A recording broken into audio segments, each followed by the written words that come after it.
Excuse me, the Commonwealth would call Lieutenant Kevin O'Hara to the stand. Okay.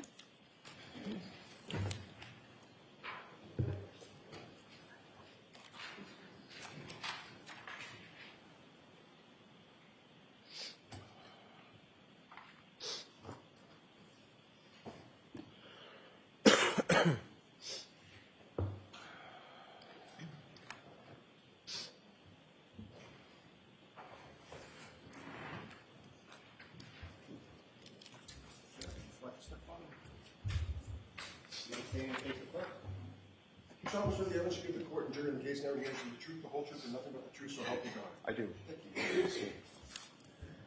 Good morning.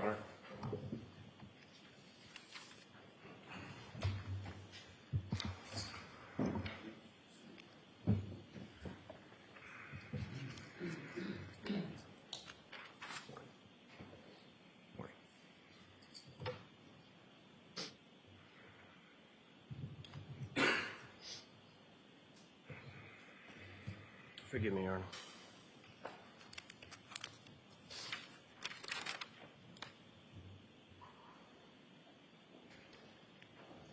Anytime you're ready. Thank you, Your Honor. Good morning, sir. Morning, sir. Could you please state your name and spell your last name? It's Kevin O'Hara, O-H-A-R-A. And how many employees, sir? I'm a lieutenant with the Massachusetts State Police. And how long in total have you been a member of the state police? Just over 22 years, And how long have you held the rank of lieutenant? 4.5 years. And what is your current assignment within the Massachusetts State Police? I'm the team commander for the State Police Special Emergency Response Team, which is also known as CERT. And the CERT team within the state police, approximately how many members of that unit are there? We have 61 team members, 4 of which are full-time, including myself. The other 57 have other primary duty assignments, and CERT is an additional duty for them. Now, generally speaking, what are sort of the duties and responsibilities, or what is the CERT unit within the state police does? CERT is the primary search and rescue team for the state police. We conduct lost missing person searches, evidence searches. We do security or crowd control at large-scale events such as the 4th of July, the Boston Marathon, Gillette Stadium, dignitary security. And how long has it been, how long have you been assigned to that particular unit? Since 2014. Now, were you working with that unit on January 29, 2020? Yes, I was, sir. And at some point in the afternoon on that day, were you contacted by Lieutenant Brian Tully of the state? Yes, at 2:32 p.m., Lieutenant Tully gave me a phone call. Now, as far as Lieutenant Tully is concerned, were you familiar with him, or were you familiar with what units he supervises? Yes, I know he's the supervisor for the Norfolk County State Police Detective Unit. If you could, describe to the jury sort of the process by which your particular unit is activated. Is that an instantaneous thing, or how does that work? Normally, we'll receive a courtesy phone call, which is what I received from Lieutenant Tully, seeing if we were available. If we had members that could respond today for an incident he had ongoing. I told him we would be available. He then has to submit a request through his chain of command, which is the Division of Investigative Services. I also have to submit a request up my chain of command, which is through Field Services. To get approval on my end, has to be approved by the Special Operations Commander, which is a major. And depending on the request, it may even go above his level to the Lieutenant Colonel who is in charge of the Division of Field Services. So that initial call that you received about 2:32 in the afternoon, how would you characterize that first call? Again, I'd say it was more of a courtesy notification, just to make sure we weren't on another assignment, that we had members who could respond that day. Obviously, there was the weather issue that day, making sure members could respond to the scene. And the weather issue that day, what kind of weather issue? It was a blizzard. I think most areas had received between 18 to 20 inches of snow. And as far as that initial phone call with Lieutenant Tully, as far as what was described to you as far as the situation that you're responding to, or what, if anything, did he say about that? He said they were conducting a death investigation on the town of Canton, and he was looking for CERT assistance with an evidence search. And how did you respond to that request on that initial phone? I told him we would have members that would be able to respond and that I would start working on the approval process. Looking out my own window, I hadn't been outside my house that day. I had large snow drifts at the end of my driveway. I told him building a roster and having members clear their driveway at least an hour plus on a response time. And following that initial conversation, did Lieutenant Tully reach back out to you at some point? Yeah, I'm not positive if he called me or if I called him. I think after I'd cleared my driveway, I spoke to my captain just to make sure, see what the status was on the approval process on our end. He said we were cleared on our end. So either Lieutenant Tully called me or I may have called him because I was getting nervous that now that my driveway was cleared, that the town plow was going to come back and bury the end of my driveway again. So I'm not sure who called who, but I called him and told him we were cleared through the Division of Field Services.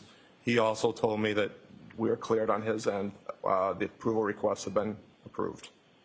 And do you know approximately what time of day it was that you had that second conversation with Lieutenant Tully? It's probably about 3:45 because we sent out an alert to our team at 3:48 telling them that we were authorized to respond to Canton. And as far as your team was concerned, can you speak a bit about sort of that process as far as the response and who was to respond and how you were able to sort of pull together the body to respond? So CERT is broken up. We're geographically dispersed across the state. So we have an East team, West team. I had reached out to a supervisor from the West team, someone I knew who I wouldn't request to drive that far in the snowy conditions, to set up a roster for us. So he sent out an alert to the team at 2:53, requesting an availability list. I told him to just confirm that the people responding either had a truck or some kind of four-wheel drive vehicle to respond.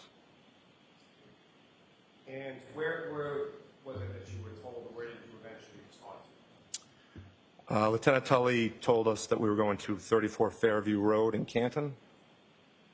And from the time that you cleared your driveway, secured response from your higher-ups, about what time was it that you left, or how long did it take you to get from your home to 34 Fairview? Well, like I stated, the alert went out authorizing the team to start responding at 3:48. I got the exact address via text from Lieutenant Tully at 4:10. We sent out another alert message at 4:17, just reminding people to bring shovels, brooms, rakes, etc.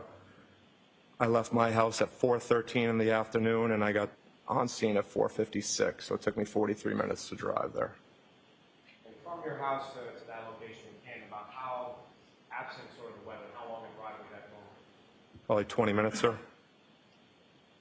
And when you respond, how many other members of the unit were able to respond to the scene? Initially, we dispatched 8 members, including myself. Only 7 of us made it to the scene. One of the members could not get off his street. The end of his street had been plowed in by his town, and he had called his town DPW to try to get some assistance, but he was not able to make it to the scene. So we only had 7, again, after we initially started 8, which did kind of shift some of the dynamics of how we ran the search on scene. And getting to that in a moment, when you first arrived on scene, I think anyone else preceded your arrival. So who was on scene with that? Just one other trooper from CERT, Trooper Jay Bousselet, was on scene. I believe he arrived 2 minutes prior to my arrival. Could you say that name again and spell it for us, Yes, please? sir. It's Trooper Jason Bousselet. It's Beausoleil.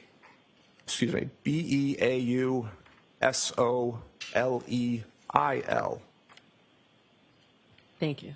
You're welcome. And Lieutenant Rao, when you arrived on scene, where did you park in relation to the house, or where was Trooper Bousselet in relation to the house? Trooper Bousselet was just past the driveway of the house, so just north of the driveway. I parked almost at the end of the driveway of 34 Fairview. And you recall, at some point, your attention was directed to an area with a flagpole and fire hydrant, is that correct? Yes, sir. And do you recall which direction either or both of your vehicle and Bousselet's vehicle were facing when you parked in that area of the driveway? We were facing away from the flagpole originally. Eventually, we moved Trooper Bousselet's vehicle back towards the flagpole. Just we wanted some extra headlights to light up the scene, the area we would be working in. Now, Lieutenant Tully, was he on scene when you arrived? He was not. And at some point did you reach out to him? Yes, I gave him a call. He stated he was just leaving. Canton PD would be on scene in about 5 minutes. That was probably around 5 o'clock. Now, as far as the house that you were parked in front of him, as far as the residences on that street, who, if anyone else, as far as neighbors or anything like that, or people from the house, did you see outside of the house at any point in time? We didn't see anyone outside the houses. A resident of 34 Fairview exited briefly after we were first on scene. But that was the only person we saw. And exited and came down to where you were, or where did that person? No, he was, if you look at the house, you could consider 2 front doors, one closer to the garage, which would maybe be a mudroom or a den. Adult male exited from that door in a hooded sweatshirt on. He asked us if we were here for what had happened earlier. We said yes, and he walked back inside the house. Now, as far as you mentioned a bit about the snow, as far as the roadway conditions of the area where you were in, what if anything did you know or observe in regards to the roadway and sort of how it had been treated with plow prior to the plow? The plow had really only cleared the center of the road. There was a good 3 to 4 foot snow drift coming off each side of the road, so maybe enough for 2 vehicles to pass, but not cleared, cleared curb to curb. And as far as Lieutenant Tully arriving on scene around 5, at some point did he, what if anything, where did he direct? He had instructed us that the death investigation involved a motor vehicle. He told us where the motor vehicle was believed to have been parked and wanted us to search from that area south towards the flagpole fire hydrant. Now, as far as this type of search was concerned, had you, what if any experience did you have doing this type of search in this type of condition? In blizzard conditions, we've really never done evidence searches like this. We've done missing person searches we've gone out to, but for evidence searches, nothing like this. Something, if a scene could be secured, we really wouldn't respond in a situation like this unless we really needed to. Now, as far as the search that your team does, if you could, was it typical or was it not typical as far as conducting a search of an area that had already been gone over by another agency or by someone else from the state? Yeah, we're a stage 2 response, so pretty much every search we've ever done has been previously searched. We're never really the first persons to search an area. And can you describe sort of, I guess, sort of the difference between what you do as far as searching is concerned and sort of looking or making observations or things like that? Well, I think our training is a lot different than maybe the regular patrolman or trooper responding. There's not much training provided anymore in the academies. So we do extensive training through a lot of the search and rescue groups that we're a part of, which would be the National Association for Search and Rescue, which is NASAR. We do search and rescue initial actions. We do line searching, managing lost person incidents. We do multiple trainings a month with a team, which is different than what other personnel would get. I think traditionally, looking back to even my time before I was a member of CERT, a search would be, you go this way, I'll go that way. There was really no methodical approach to the search. And as far as your training is concerned as it relates to this particular search, what if any, sort of methodical approach did you develop, or what did you employ in this particular? We gridded off or marked off the area Lieutenant Tully thought would be the best area for us to search. So we had a starting point and an end point. Once all the members got on scene, we set up a line search, or what we would call a grid search, which again would just be a slow, methodical search with all of us working in unison, moving through the area. And about how big an area was it that you initially sort of set out to search? It was just over 50 feet, I believe, from the front door, which is the left door, looking at the house from the street, to the fire hydrant. I believe it was 59 feet. Was that length or width? That is length. And as far as the width of the area that you were searching, about what kind of area were you searching? It's about 3 to 4 feet was the snow drift coming off the curb. Now, as far as the information that you received prior to conducting the search, were there any items that were specifically identified as far as items that you might be looking for, or what, if anything, was given you in relation to that? Yeah, Lieutenant Tully had informed us that the victim, in this case, was struck by a vehicle. He believed there would be broken pieces of taillight in the area. He also stated the victim was missing his sneaker. So he asked us to search for both of those items.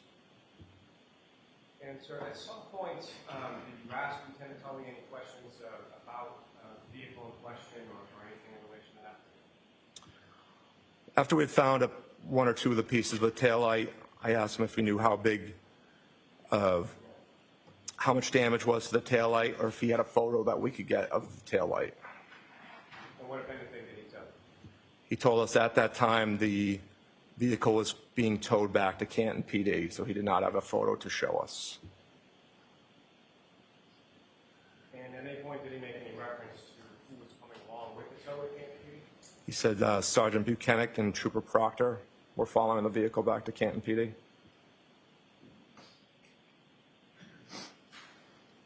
You mentioned an alert that was sent out to troopers as far as to rank certain items. Can you describe to the jury sort of the process and what, if any, tools or implements you use and sort of how that search was done? So like I said, we moved Trooper Boussolet's vehicle to face the scene to give us some extra, use his headlights for extra lighting for the scene. All the team members also put on a headlamp, which would basically just be like a hiking headlamp.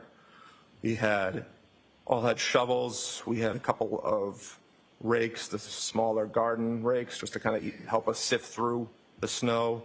And I also had a small push broom to move the snow around as well.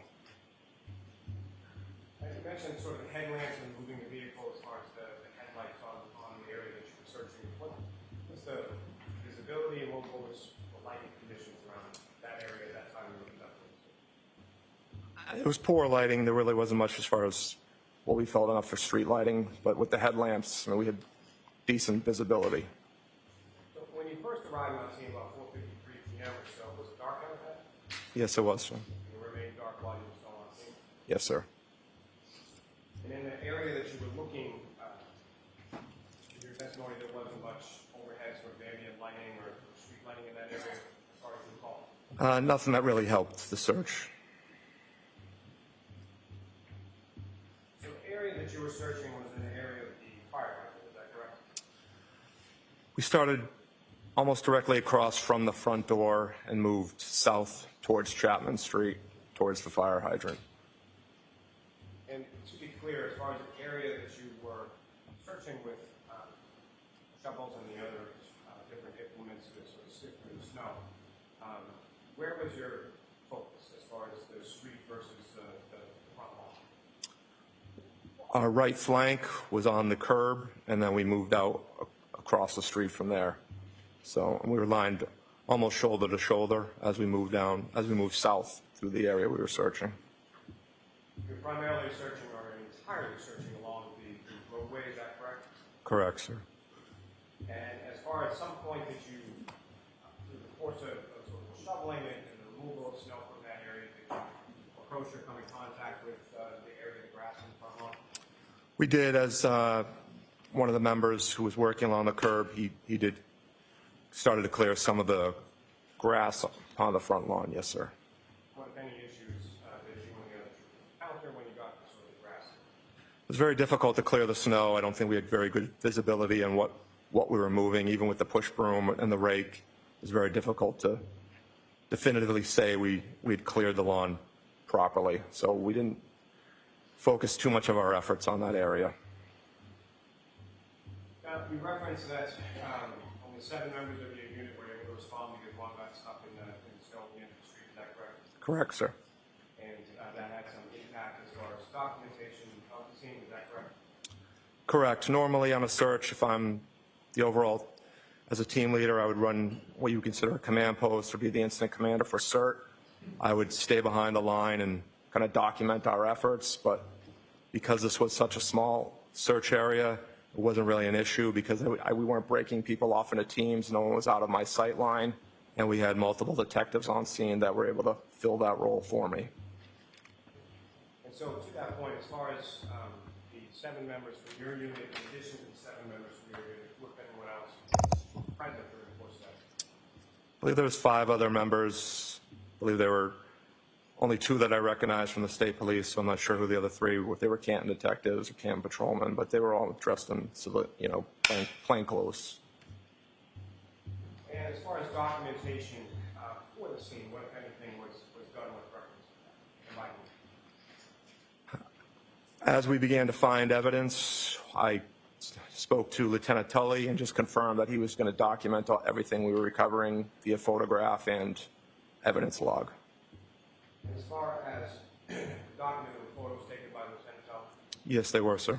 and the items that were photographed, were they photographs prior to anyone sort of touching them or moving them or placing them, other than those sort of related to the search effort?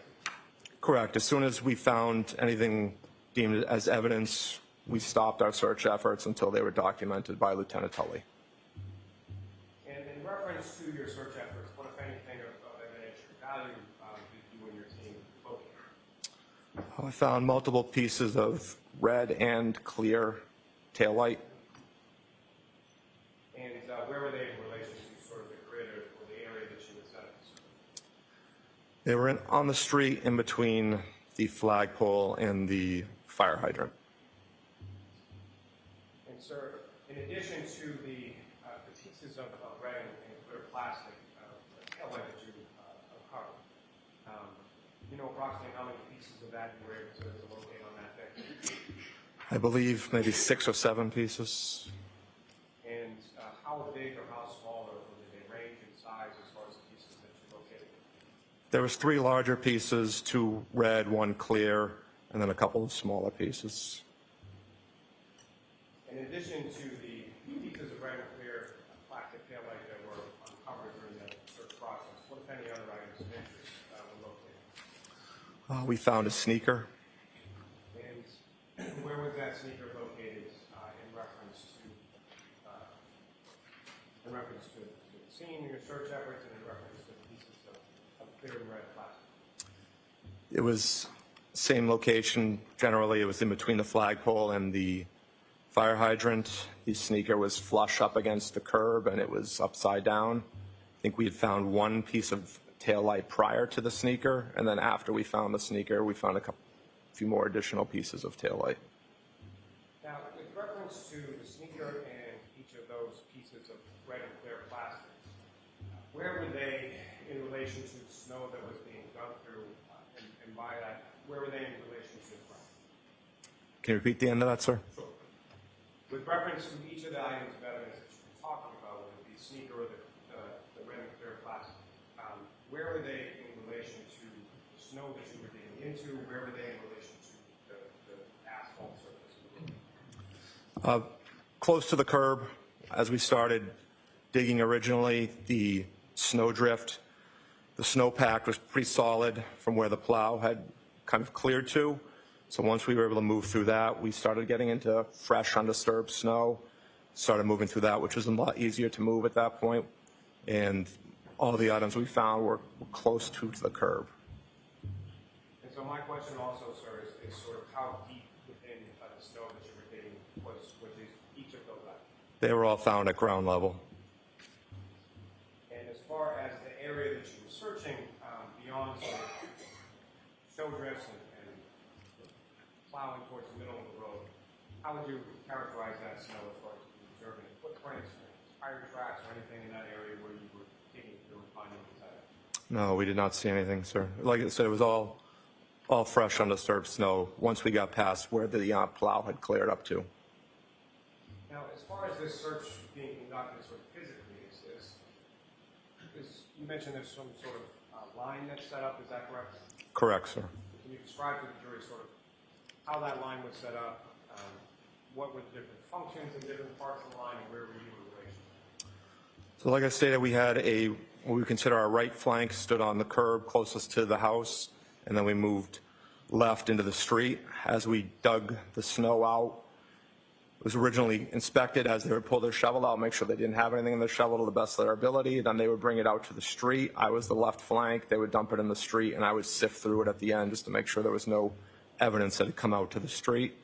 Once I was positive nothing was in that snow, I would toss it onto the other side of the street. And we just continued that process as we moved south through that grid.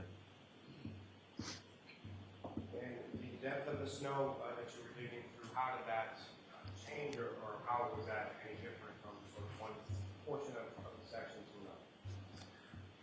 Where the plow had touched, clear to, I'd say that was probably about a 3+ foot in height. But as we moved into the snow itself, getting closer to the curb, that was in level with the rest of the area, what was on the front lawn, which was on the neighbor's lawn. So probably maybe 18 inches of snow.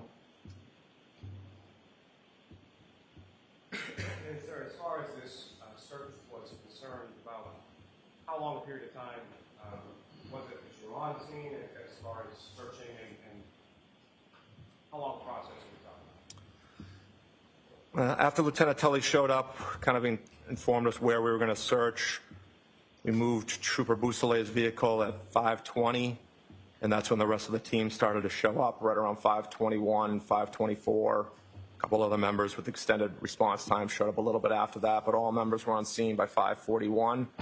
We had already started the process before they had all arrived on scene, and we were complete by 6:15. We started to wrap up and clear the area. And as far as the wrapping up, how was that decision arrived at, and sort of what led to that decision? So after we found the sneaker and a couple additional pieces of taillight, we moved south for, I'd say, over 5 feet, maybe closer to 8 to 10 feet, without finding any other pieces of evidence. So Lieutenant Tully and I had a conversation. He was very satisfied that we had found everything we were going to locate at that time, and we decided to suspend the search. And what was, as far as you were concerned, with weather conditions and everything that had gone on, which was located at that time, what was sort of your thought process in relation to any sort of continuation of the search at some later time? I told Lieutenant Tully, we'll do a debrief at the end. We'll go over probability of detection, how I feel, whether we would have found everything that was there. I told him that there was a good chance we did not find everything. I said if you wanted us to come back in the daylight, which give us better lighting to search, or after a couple of days, the weather was supposed to warm up. If you wanted us to come back after there was some snow melt, just to reach out to me, and we would come back. And as far as suspending the search at that point, was that something that was your decision independent of Lieutenant Tully? No, that was in consultation with Lieutenant Tully.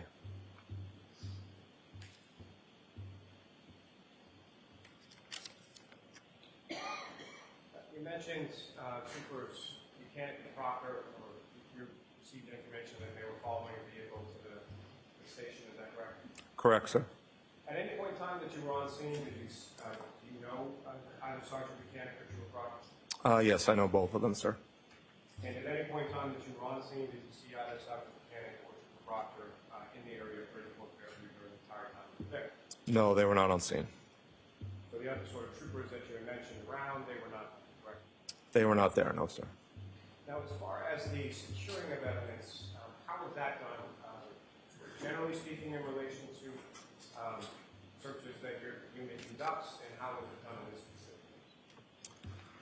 So we don't recover evidence. We'll stop and halt our search. Sometimes we've been waiting for crime scene to show up for 2 hours before we've continued to search. So once we found the first piece of taillight, again, I conferred with Lieutenant Tully, asked him if he was documenting it and recovering everything. He stated he was.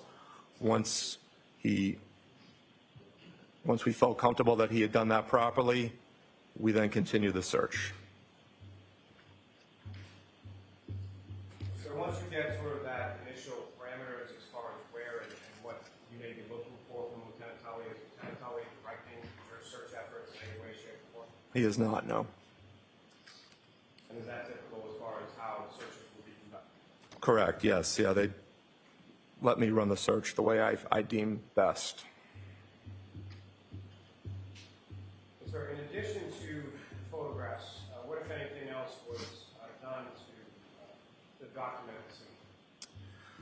We had one of our members use a handheld GPS, which we use a Garmin 64ST, and he marked each item we found, which we then can upload later to a map, which we did later that evening. If you could just describe to the jury that process as far as mapping is concerned, for how global positioning system or GPS is utilized in creating that. Correct. So the Garmin GPS we use, it connects to 4 different satellites to give you a best range of your location. There obviously is some range error involved with GPSs, but he was able to stamp 3 of the items, or 3 pieces of the tail light, but as he was marking those items on his GPS, they kept, because they were in such close proximity, they were almost marking directly on top of each other, so he only marked 3 of them because it was just going to clutter the map as we continued if we were to mark all the pieces we located. So with respect to the 3 pieces of tail light that were marked on the diagram, excuse me, were those the larger pieces, smaller pieces, or something? They were the larger pieces, sir.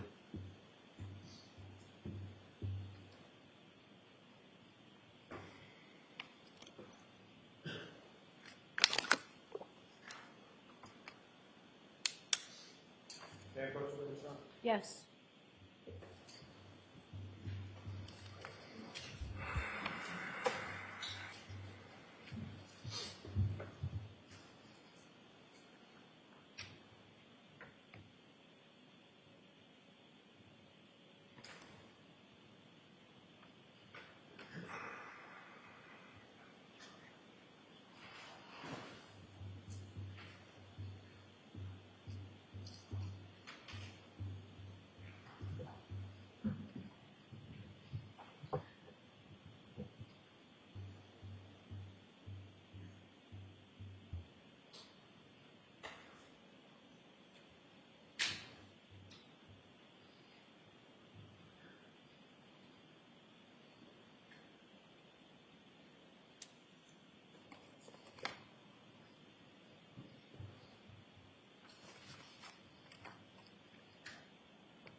Sir, I'm showing you a series of 24 photographs, actually. Just look at those briefly, I'm going to ask you in a moment if you recognize.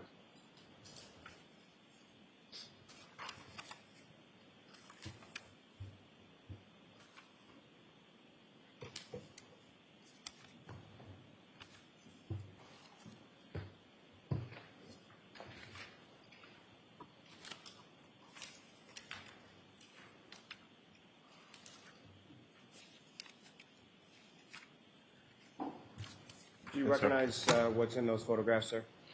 Yes, sir. It's the area we searched and some of the evidence that we recovered. Your Honor, the Commonwealth will seek to introduce in a minute the next exhibits. Any objection, Mr. Yannetti? There's no objection, Your Honor. Thank you.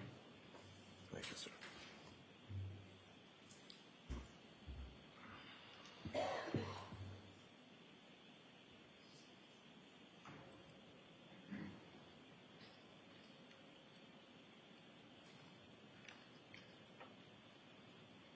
How did they mark? May we have put,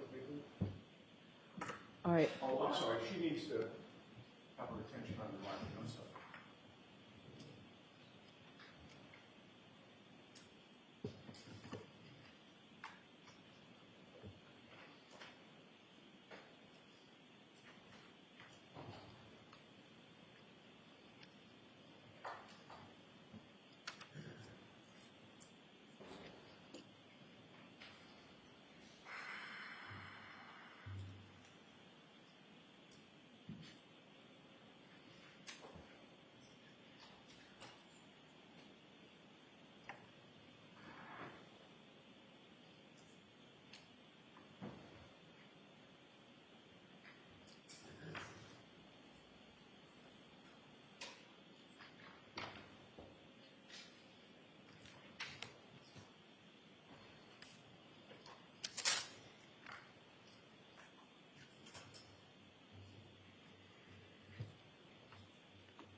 have exhibits 111 through 134.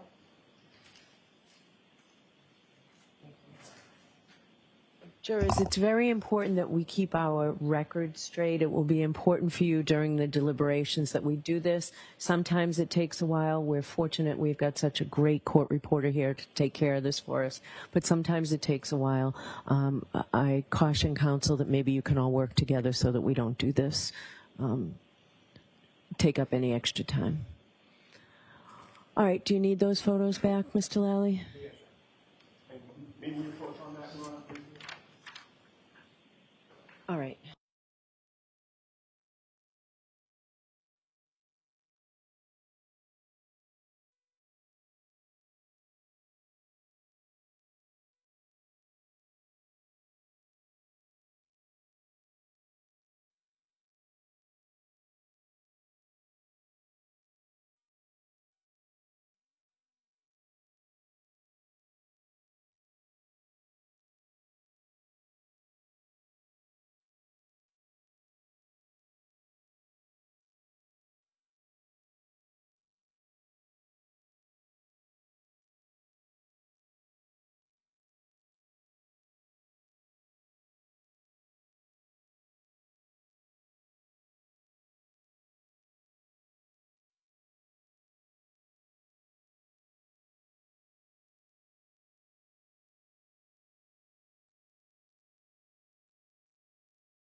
Thank you.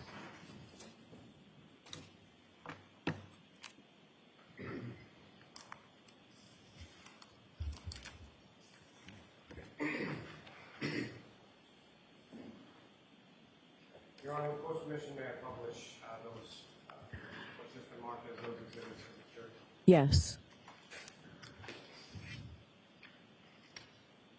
Can I approach the witness, Your Honor? Yes. What you have before you is laser pointing, just click on that point, it's really I or anyone else needs to. Okay, thank you. Lieutenant O'Hara, it's going to be good. We're going to know that.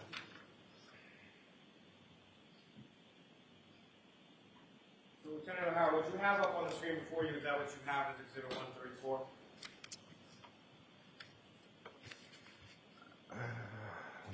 Oh, I'm sorry, 111. Hold on, might be backwards here. Yes, 111, sir.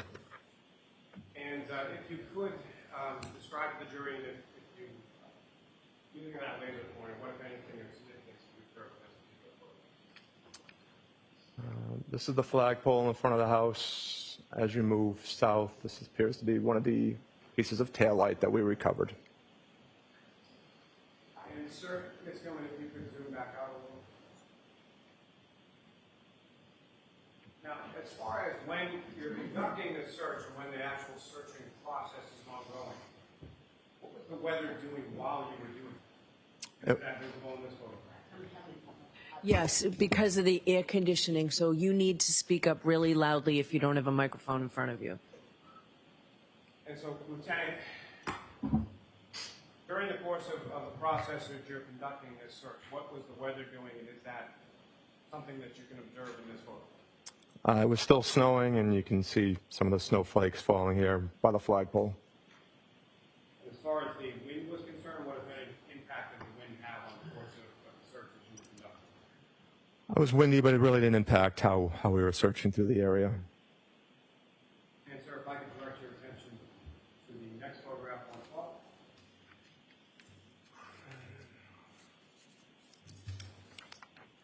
Okay. And again, sir, what's up on the screen, is that what you have before you? Yes, it is. This is sort of a different perspective of the same area that you were talking about in the last photograph, is that correct? Correct. If I could have the next photograph, 113. Again, what's up on the screen, is that what you have before you as 113? Yes, it is. And again, sort of a closer perspective to the piece of taillight that you were referring to, is that correct? Correct. If I could have the next photograph. Okay, you really have to speak up. Again, Lieutenant, what's up on the screen, is that what you have before you? Yes, it is. And again, a closer up image of that same piece of tail light as it was observed when you covered it. Correct, and you can see right here to the left of the taillight, that is the molding of a shovel. So this piece of taillight was picked up with one of the team members' shovels, and as they overturned it, you can see the taillight came up as they were searching through the area. And this is kind of the markings of the shovel itself. And the next photograph.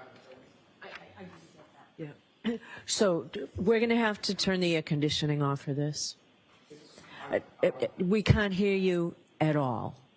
The issue is I'm trying to move away from the podium. I understand. So we need to turn the air conditioning off so that we can hear you. Yes, please. And again, Lieutenant, what's up on the screen, is that what you have before you as the next? Yes, it is. If you could describe to the jury what we're looking at in this. You can see the piece of taillight that we recovered, and again, this is kind of the overturned snow from the shovel, and again, seeing the markings from the shovel from where it was overturned. And the next photograph is going. This particular piece, is this one of the larger or is this one of the smaller pieces that you were describing earlier? This is one of the larger pieces, sir. And as far as length or size of it, if you know, how much would you estimate it, how big it was? It gets a couple of inches, but well, I didn't measure it, sir. And Ms. Gilman, if I could have the next photograph. And Lieutenant, if you could describe to the jury sort of what is depicted or what, if anything, is significant to observe in this photo. So this is the CERT members working through the area, again, working on as a line through the grid formation. One of the things we stress is your critical separation, making sure you're close enough to each other that you won't miss a piece of evidence. If you're too far apart, you will miss that. A lot of times before searches, we will take an item of similar size item that we're looking for, and we'll space out. Because this was such a condensed search area, we just had the team members stand almost shoulder to shoulder as they searched through the area. And the next photograph is and again, sir, if you could describe to the jury sort of what we're looking at or what, if anything, significant to observe in this photo. Maybe a little difficult to see from a distance, but right here, this is the sneaker that we recovered. And as far as the area of the curbing that you indicated that the sneaker was recovered in relation to, where is that? It's flush up against the curb. Again, I'm sorry, using the laser. Oh, I apologize, sir. Right here, this would be the curbing right here. The next photograph is going. Is there similar, as far as this photograph is concerned, what, if anything, do you observe in that photograph? What do we? That's a closer photo of the sneaker. Sneaker is in the bottom, right down here. The next photograph. And again, what, if anything, are we looking at in this photograph, sir? Again, you're looking at the sneaker. This is just a closer, zoomed-in photo, and this would be the curbing right here. And the sneaker, as it's portrayed in this particular photograph, is that as it was when it was recovered? Yes, sir. The next photograph is Gilman.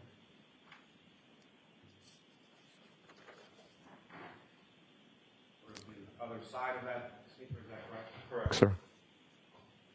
And is that fit sort of its relation to the curve that you were describing earlier in your testimony? Yes, sir. You can see the curbing right here. The next photograph.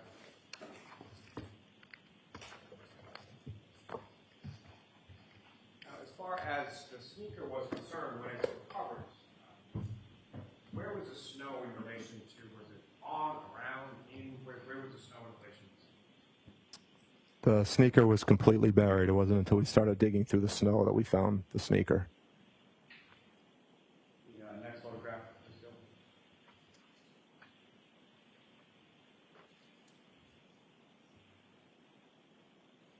Again, this is how it was discovered, is that correct? Correct, sir. Or how it appeared when Yes, sir. Next photograph, Ms. Tillman. Next photograph, Ms. Tillman. And sir, in this photograph, if you could, using the laser pointer, draw the jury's attention to what, if anything, of significance you observed. This is Exhibit 125. It's the photo I have in front of me. This might be difficult for them to see, but this is a clear piece of the taillight right here. And the next photograph, Ms. Tillman.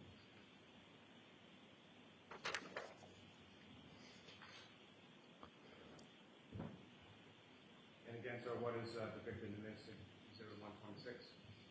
See a little closer zoomed in version of the clear piece of taillight that was recovered. And as far as what the area of snow surrounding, did that sort of depict the depth at which that piece of clear plastic taillight was discovered? Correct, sir. The next photograph, 127. What, if anything, are we looking at in this one? A different angle of the piece of clear taillight that was recovered. The next photograph, Exhibit 128. Sir, if you could describe to the jury what is depicted in Exhibit 128. It's difficult to see, but there's a piece of clear taillight right here. I can see with the photo in front of me, but I'm not sure if the jurors can see it from that distance, but there is a clear piece of taillight in this location. The next photograph, 129. Again, if you could demonstrate to the jury what, if anything, of significance you observed. Again, there's a piece of clear taillight right in this location. Different piece of taillight than the one you were referring to previously in the prior exhibits. Yes, sir. The next photograph, 130. What, if anything, what are we looking at in this? Again, there's a piece of clear taillight. Again, might be difficult from the distance for the jurors, but it's in this location here. The next photograph, 131. What, if anything, is depicted in Exhibit 130? There's a larger piece of red taillight located on the ground in this location. And the next Exhibit 132.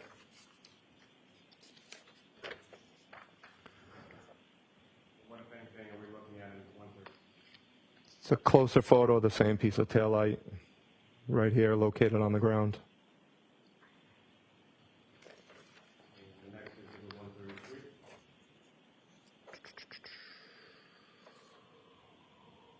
Now, what, if anything, is depicted in 133? There's a small piece of taillight, I believe, in this location right here. And lastly, Exhibit 134.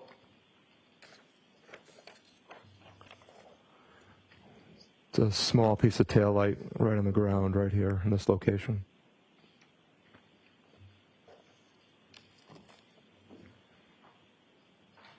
John, may I approach? Yes.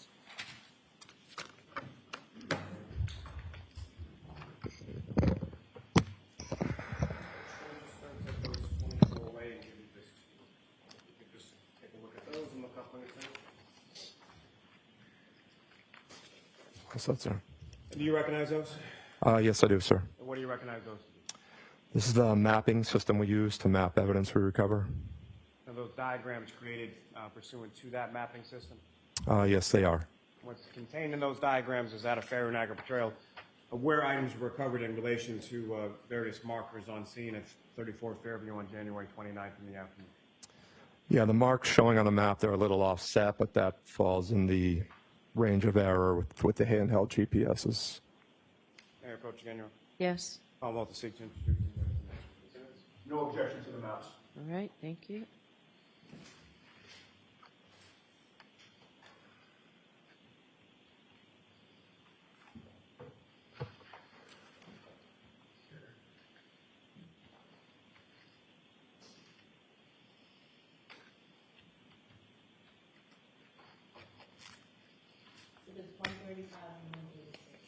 Thank you.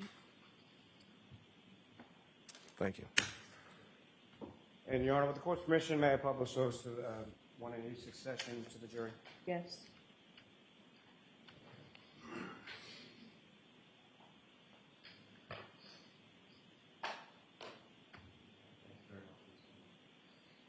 Now, Lieutenant O'Hara, what you have before you is the first diagram, 135. Is that what's up on the screen?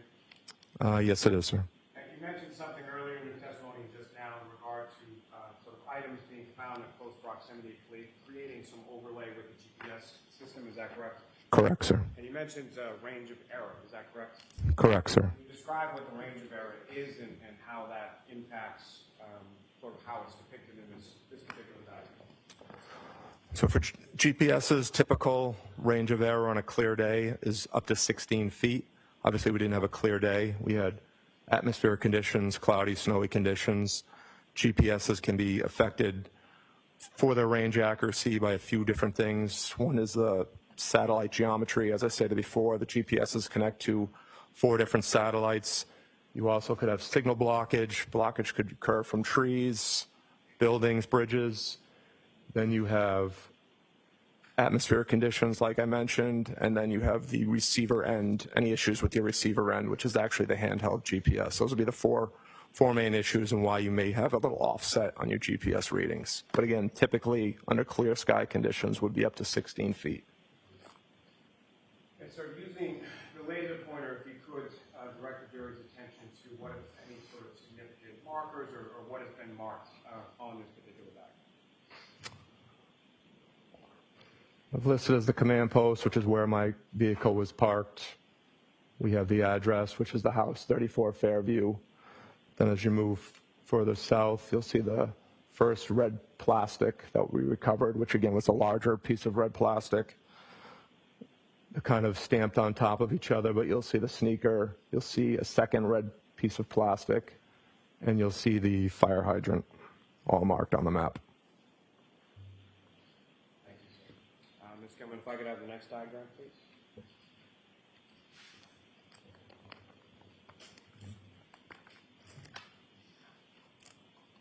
Again, so what's up on the screen, is that what you have before you? Is it 136? Yes, it is.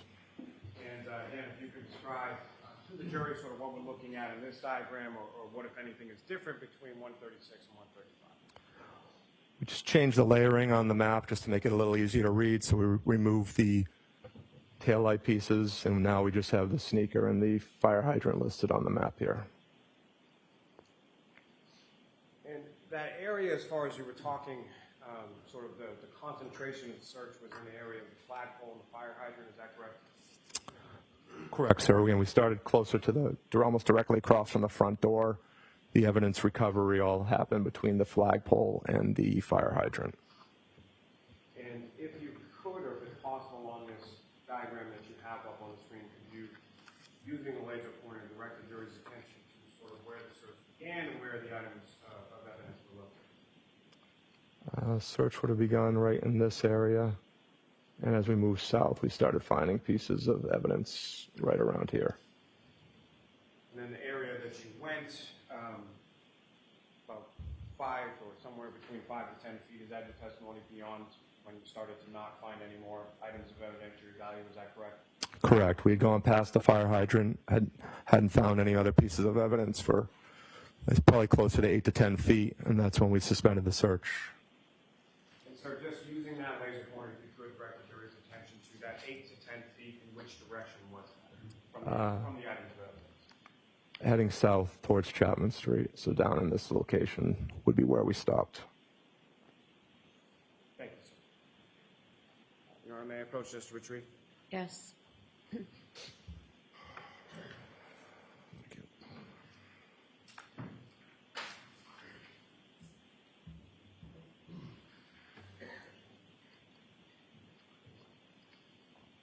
Now, sir, at any point in time that you were on scene, were you able to look at or see any sort of photographs or any images of the damage to the taillight? No, I was not. So fair to say that at the time that you're conducting your search on that particular afternoon, you weren't aware of how much taillight could be there or how much you might be looking for, correct? Correct. We did not know how much damage there was. Now, so you talked a little bit about, well, let me ask you this. As far as from your training and experience in relation to conducting these types of searches, are you familiar with a term known as POD? Correct, sir. That'd be probability of detection. And I believe you've referenced earlier in your testimony some variables that go into that terminology. Is that correct? Correct. And can you describe to the jury sort of what some of those variables are and how it related to this particular search? So probability of detection, it winds up turning into a mathematical formula to make it simpler, give us more of a baseline objective on how well we did search in the area. Covers 10 different categories. We'll rate those categories 1 through 10 on how we feel we did and kind of come up with a score to give just a baseline on what we think percentage-wise we would have found the objects we're looking for. Those categories would include the terrain, as number 1, hazards would be 2, lighting would be 3, weather would be 4, vegetation would be 5, which in this case would have been some of the grass we encountered as we got on the front lawn. As you continue on would be your spacing, which again is how the team members are separated as we're searching through the area, the tactics you're using, the area size, then the team composition, and then the last one is instinct and variables. And really the last two, I think, is what works best for us. What stands out most about our team is your team composition and the instincts, just for the experience we have in searching. And so was it those variables that sort of led to the conclusion in conjunction yourself and Lieutenant Tully as far as to cease searching at that particular point after you were gone 8 to 10 feet south of the evidentiary items without locating any other evidentiary items? Correct, sir.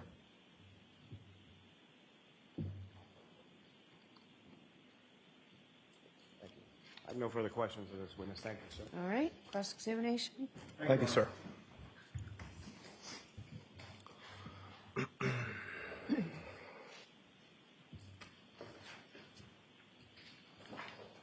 Good morning, Lieutenant. Morning, sir. Sir, so you will agree with me that it was Lieutenant Brian Tully who first called you at 2:32 p.m. to ask that your team come out for an evidence search? That's correct, sir. And you knew at that time that Lieutenant Tully was he was in charge of the Norfolk County State Police Detectives Unit, correct? Correct, sir. Attached to the Norfolk County DA's office, correct? Correct, sir. And you also knew Trooper Michael Proctor at that time? I knew who he is, yes, sir. And you knew that Trooper Michael Proctor was in the same unit as Lieutenant Tully, correct? I don't know if I knew he was assigned to that office. I'm not sure where he was assigned, sir. You've since found out that he is. Correct, sir. Now, you told Lieutenant Tully during that phone call at 2:32 p.m. that you would make your team available that day, correct? Yes, sir. But at that point in time, Lieutenant Tully specifically held you up, right? Because he didn't have authorization yet?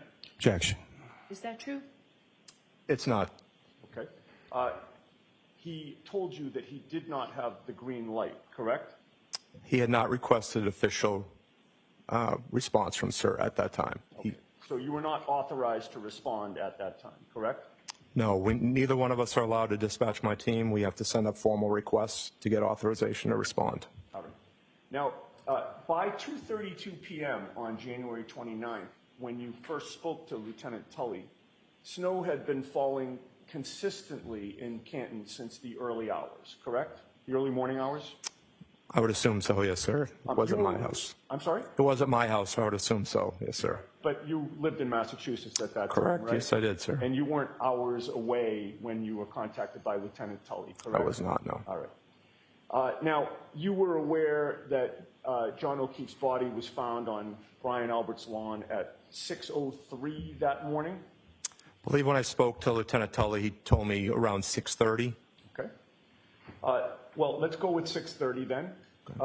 So when you received the call from Lieutenant Tully, snow would have been accumulated from 6:30 a.m. approximately to approximately 2:30 p.m., correct? Yes, sir. And so snow had been accumulating at that point when you first got the call for about 8 hours after the body was found, correct? Correct, sir. Now, before you conduct a search, is it important for you to know in general terms the working theory of the police and the investigators in terms of what had happened at the scene? It's not. I want as detailed information on what we're looking for. As far as the investigation's concerned, that's not interesting to me. I'm not interested in those exact specifics. I just want to know where you would like us to search and what you need us to find. Right, but in order to know what you are seeking to find, you'd need to learn from the investigators what they believed happened that would leave that evidence, correct? Correct, sir. He told us we were looking for pieces of taillight from a vehicle. All right. You'd also want to know prior to getting to the scene who had access to the scene before you got there, would you not? I did not need to know that information, no, sir. And I did not ask that. All right. Is it important to maintain the integrity of a crime scene before it's searched or processed? Sometimes, but a lot of times when we're involved in searches, we might not be out for days later. If search efforts have been exhausted and they don't think any evidence can be recovered, we will go out to scenes that have been left unsecured for days on end. Sure. No, I understand that, but that wasn't my question. My question was, is it important to maintain the integrity of a crime scene before it's searched or processed? No, you can leave it unattended if you don't believe it'll be disturbed or anything will be taken, sir. Is it preferable to leave a crime scene unattended prior to searching it? No, I think they would have searched it before we arrived, yes, sir. Again, I'm going to ask if you would, please just Oh, respond to my what question. my preference would be, sir, yes, I'd prefer that it was secured. Okay, that wasn't very difficult. Apologize. Objection, Your Honor. So, no comments, Ms. Giannetti. At the time that Lieutenant Tully first called you, were you aware that no one from law enforcement was controlling that crime scene? Objection. I'll allow it. I was not aware of that, no, sir. Were you aware at that time that no one had been controlling it for about 6 or 7 hours before you were called? I was not aware of that, sir. Were you aware that the scene had been abandoned by the police and investigators at about 7:50 in the morning? Objection. I'll allow it. I was not aware of that, sir. Were you aware that the scene was left open to the public for hours before you were asked to search? I was not aware of that. All right, in any case, when you got there, there was only one trooper on scene, and that was a trooper from your unit, Correct, sir. Beausoleil? Correct. Nobody else was guarding the crime scene at that point, correct? There was not. In fact, at that point, did you know where specifically on the property you were going to be searching? I did not.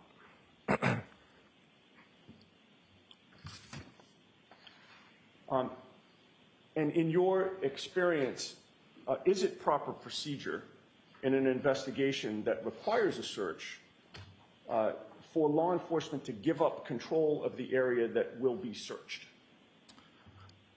It's not unusual for us to respond to scenes like that, sir. It happens, but is it proper procedure, sir, to give up control of an area to be searched prior to the search? If they don't think anything will be recovered in the meantime, sir, it's something we encounter all the time on our searches. Right? So in this case, is it your testimony then that the investigators didn't think that anything would be recovered? Objection. I'll sustain the objection. All right. Well, you recorded that there was a second alert regarding this case at 2:53 p.m., correct?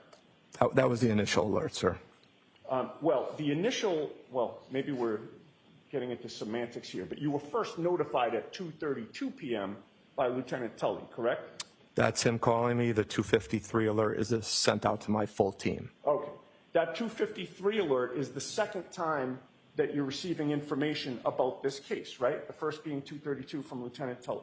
No, that's not new information. That's me taking the information I received from Lieutenant Tully and sending it out to the rest of my team. They were not aware of the circumstances yet. So you were the one to send out that second alert, or that alert? West Team supervisor, because I was going to start clearing my driveway, so I reached out to a West Team supervisor. He sent out that alert. And who was that?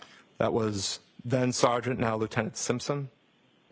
And the alert that Sergeant Simpson sent out was an instruction for members of your team to begin clearing off their cruisers and their driveways to get ready to go, correct?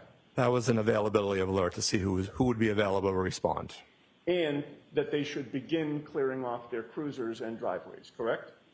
Yes, so they would be able to respond. All right. But your team was still not activated at that point, correct? Correct. In fact, Sergeant Simpson explicitly wrote in that alert, quote, "We do not have the green light yet," end quote, correct? Correct, sir. Sergeant Simpson at 2:53 p.m. in that alert actually typed it in twice that your team did not have the green light, correct? Correct. It's a voice generator response. It will normally duplicate the instructions, so as they listen to it, if they miss it the first time through, they can hopefully hear it clearly the second time through. Okay. And it was very clear that you didn't have the green light from that alert, correct? Correct, sir. We weren't authorized to respond yet. Okay. Now, you stated that you were in Massachusetts at the time you were first contacted, correct? Yes, sir. And how far were you from Canton? Normally would be about a 20-minute ride. All right. With the blizzard conditions, however, it took you longer than that? 43 minutes, sir. Now, you're familiar with the CERT Administrative Journal extract? The Daily Journal, sir? Yes. Yes, sir.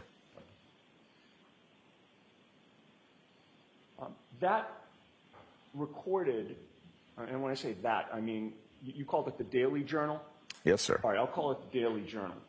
That Daily Journal recorded the initial contact that you had with Lieutenant Tully at 2:32 p.m., correct? Yes, that was entered into the Daily Journal. And then the second entry was the 2:53 p.m. alert that was sent out by Sergeant Simpson, correct?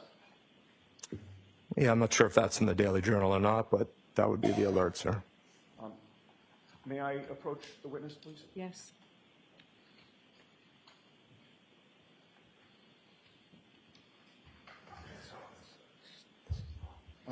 Your Honor, I'd like to hand the witness this document and leave it there. I have an extra copy. I have no problem with him referring to it. Once you've had a chance to review that, Lieutenant, if you look up at me when you're done. All set, sir. So you'd agree with me that the 2:32 p.m. phone call with Lieutenant Tully is in the Daily Journal, correct? Yes, it is. And the 2:53 p.m. alert by Sergeant Simpson is also in the journal, correct? Yes, it is. Both of those have a timestamp, do they not? They do, sir. What is the next entry on that journal? It says, "Sir, activated en route to Canton." Now, there is no time entry next to that. I'm sorry, no time is entered next to that entry, correct? There is not, no. The previous alert said only to clear the vehicles and driveways, essentially, right? To check on availability? Correct, sir. So the time that your team is alerted was entered in the journal, but there is no time entered in this journal as to when you were dispatched, correct? Correct, sir. But you have a memory of after that 2:53 p.m. alert sent out by Sergeant Simpson that Lieutenant Tully called you back about an hour later? It's not a memory, sir. Our alert for the team to respond is time-stamped at 3:48 p.m. Okay, and that was Sergeant Simpson that recorded that, correct? Correct, sir. But that's not in the Daily Journal, correct? No, that's in the Health and Homeland Alert Network, which records all our alerts that get sent out, and that was time-stamped at 3:48. 3:48, okay. Now, other than authorization that would have been obtained after the 2:53 p.m. alert, did you ever ascertain what else changed on the part of the Norfolk State Police Detective Unit that allowed you now to have the green light? Once I was done cleaning my driveway off, which took a significant amount of time, I spoke to my captain. He said we were approved through our chain of command, and that's when either I contacted Lieutenant Tully or he called me. He said he was approved through his chain of command to include the deputy superintendent who was authorizing a response. Okay, So there's several layers of the chain of command that have to approve a response for numerous reasons. Staffing reasons, they know I'm pulling, again, I said some of my team members aren't full-time members. Some of them I have to pull off their assignments. So if they're on patrol, I'll now be shorting a barracks. They take that into consideration, overtime consideration, safety consideration of now additional members driving through the whether to respond. So that all gets discussed at levels above us. All right. That answer applied to strictly issues regarding authorization on both ends, correct? Yes, sir. All right. You recall my question, which was, other than authorization, did you learn what, if anything, had changed in that time period from 2:53 p.m. to 3:48 p.m. on the part of the Norfolk State Police Detectives Unit? No, sir. We just talked about the authorization process. Sometime shortly before 4 o'clock, you're talking about 3:48 being the alert authorizing you to depart. Sometime before 4, Sergeant Simpson informed your team to start heading to Canton and to report to you, correct? Correct, sir. That meant that team members should basically stop what they're doing, the ones who are going to be going, get their gear ready, suit up, get in a car, and start driving to Canton to meet up with you, correct? Correct, sir. And we've already discussed that on this particular day with blizzard conditions and the roads as they existed, that would obviously take more time than it would on a clear sunny day, correct? Correct, sir. And I believe your estimation is maybe about a 20-minute drive in good weather with good roads versus the 43 minutes it actually took you to get there, correct? Correct. Now, the 7 members of your team who did show up were Bearden, Beausoleil, Carrier, Louise, O'Brien, you, and Viscardi, correct? Correct, sir. You all arrived at about the same time, sir? No, we had a pretty significant difference between arrival times. Okay. Is there something called a personnel status report that records arrival times, sir? No, it doesn't record arrival times. We just enter who's responding. We use our Geotab, which is our vehicle locator, to determine arrival times.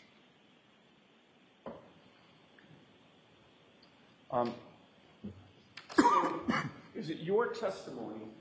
Let's get back to the podium.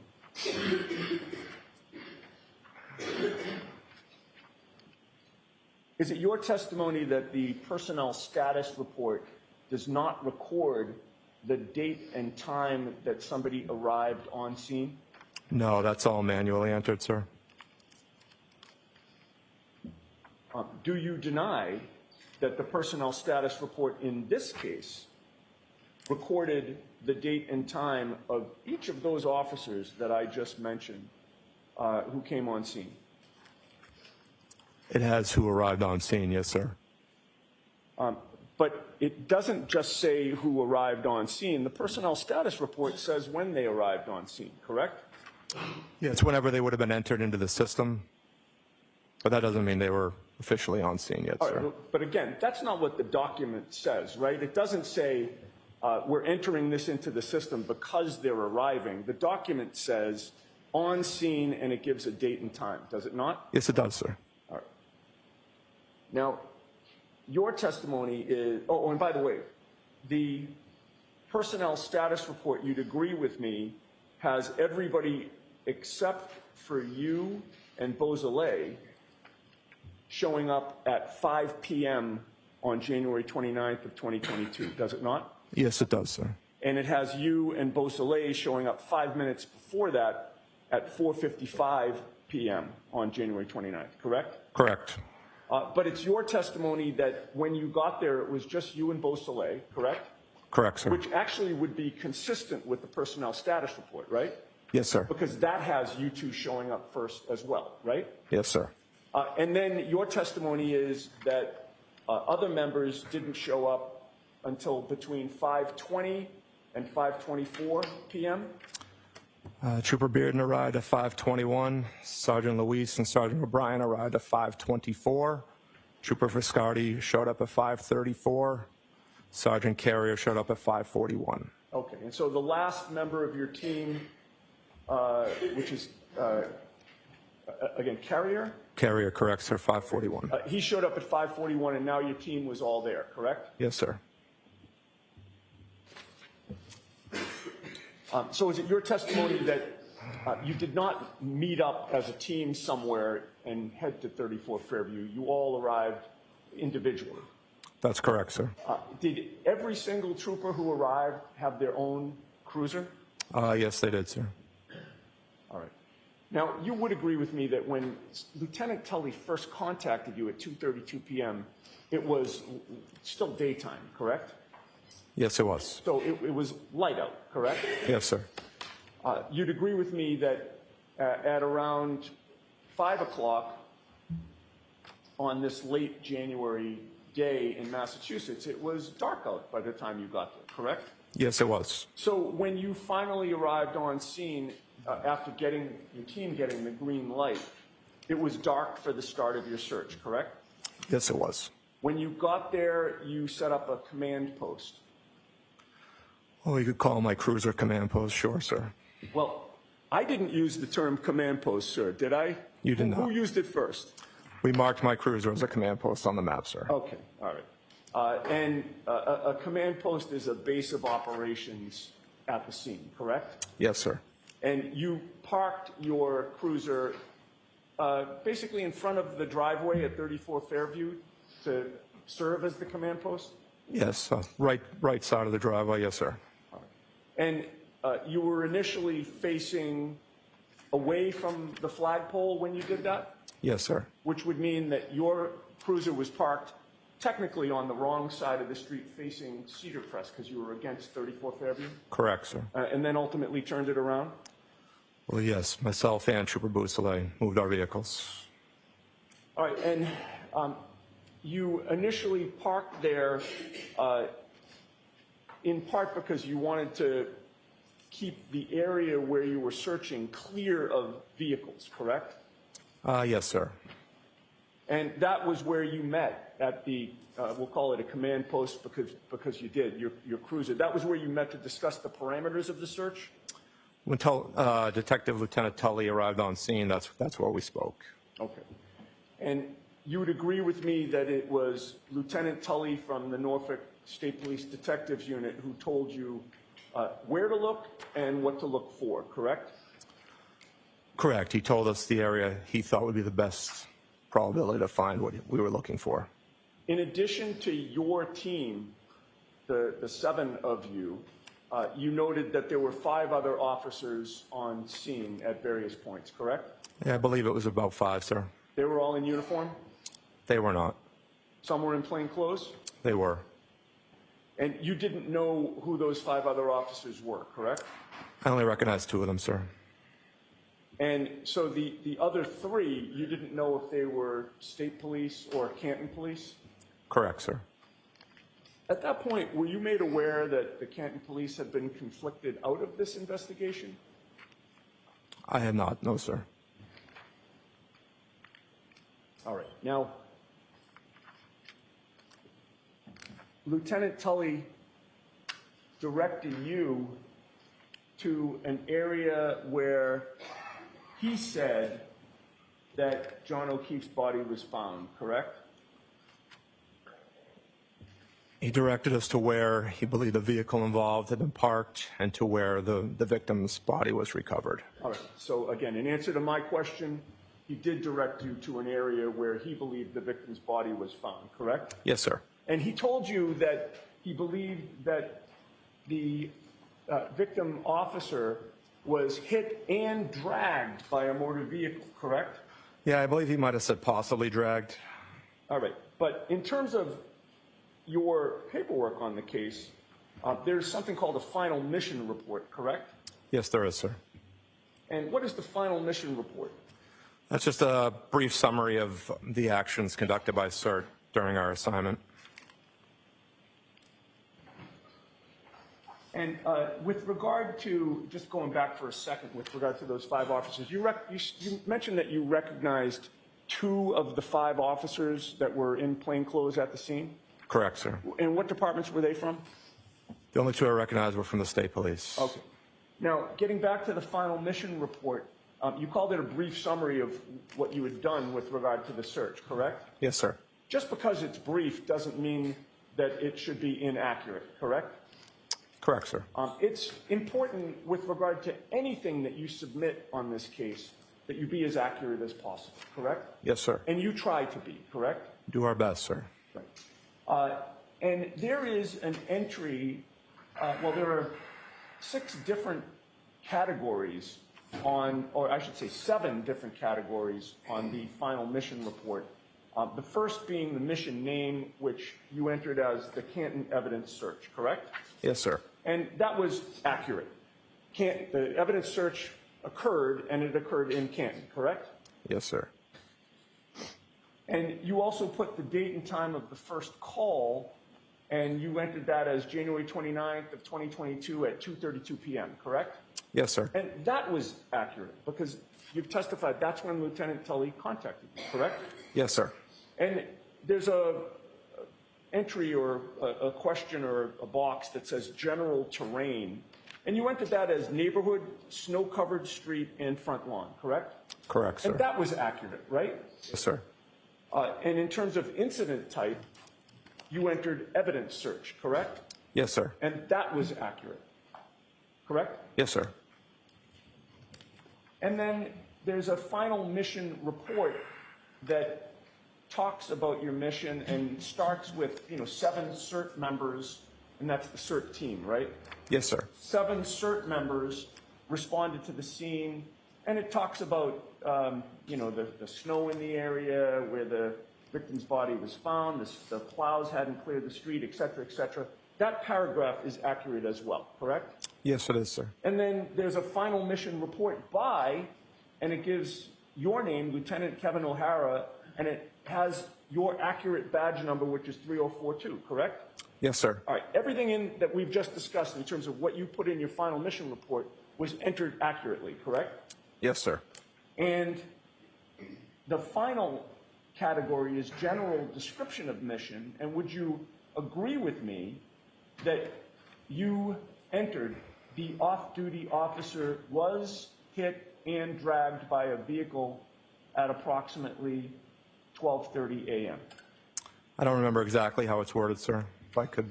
May I approach, Ron? Yes. It's been a recurring theme. Do you need I do reading not. glasses? You I do don't? not, Okay. sir. All right, I'm sorry. Thank you, sir.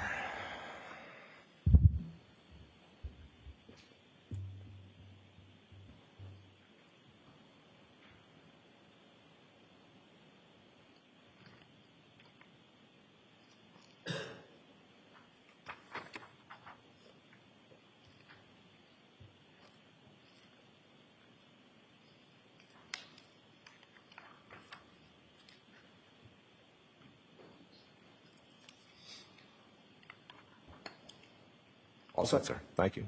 I may approach. Yes.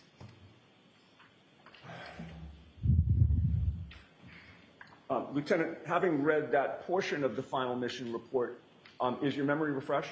Yes, it is, sir. All right. And did you enter in there, the off-duty officer was hit and dragged by a vehicle at approximately 12:30 a.m.? Yes, it is. I did, sir. All right. Now, with regard to the area that, or I should say, Lieutenant Tully's direction to you to search the area where the victim's body was found, Lieutenant Tully never informed you that he was actually present and saw the victim's body in that spot, did he? He did not, no, sir. Did you mark the place where John O'Keefe's body was found with GPS coordinates? We did not. He wasn't no longer on scene, sir, so I think that would have been not 100% accurate. Okay.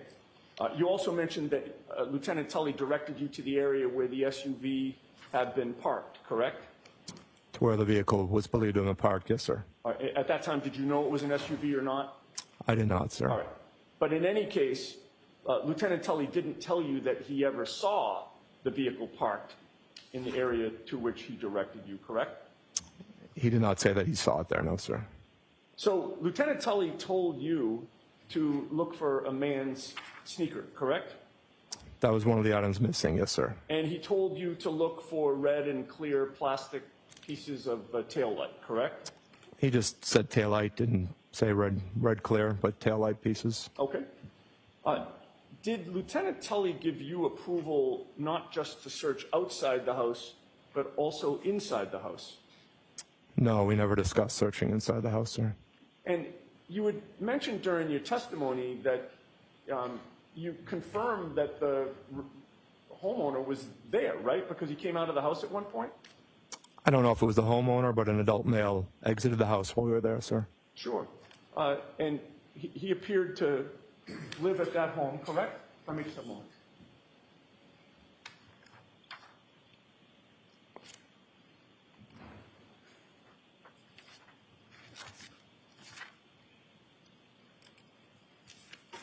All right.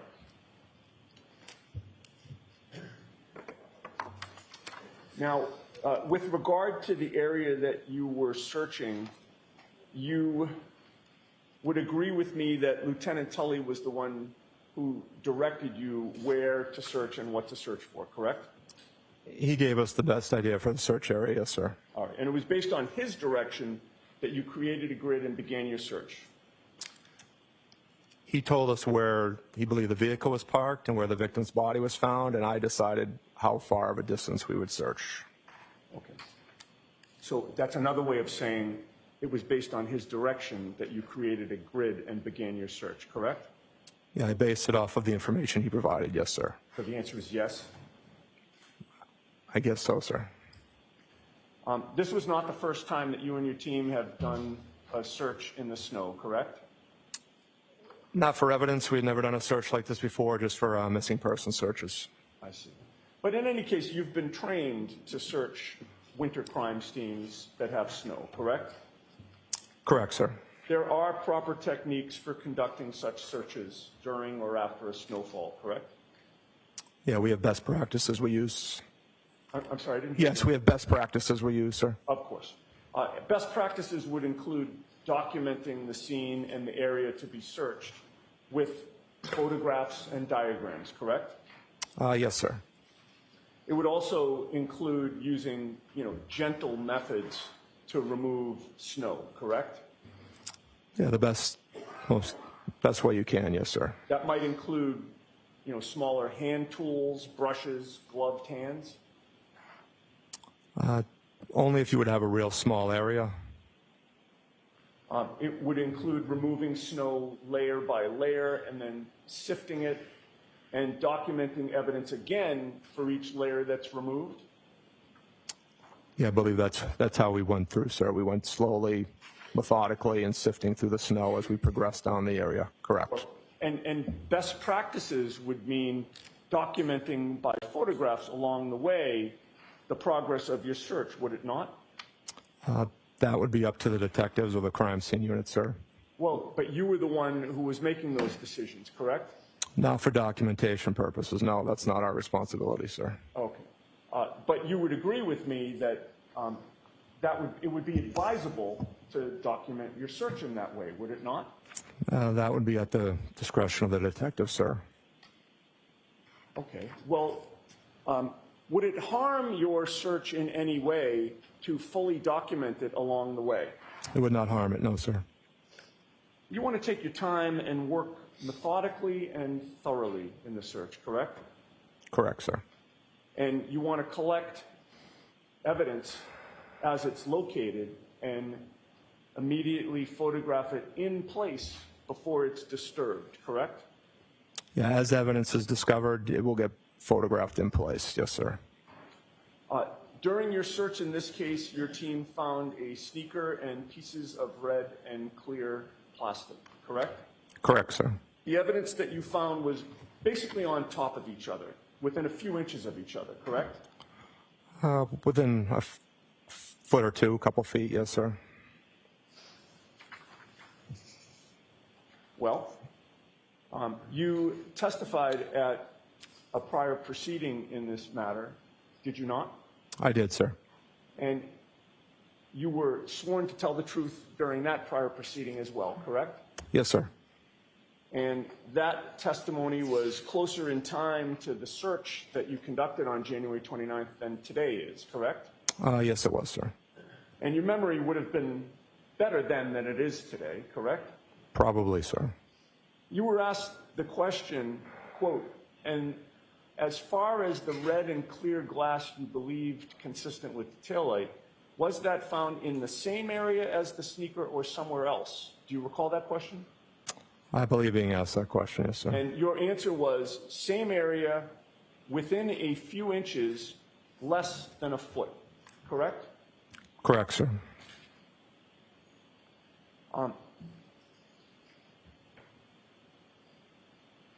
Now, you mapped out GPS coordinates for what you found? One of the team members did, yes, sir. Your team did. Yes, sir. And Lieutenant Tully from the Norfolk State Police Detective Unit was present during the search, correct? Yes, he was. And he was the one that was photographing the items that were found? Yes, he did.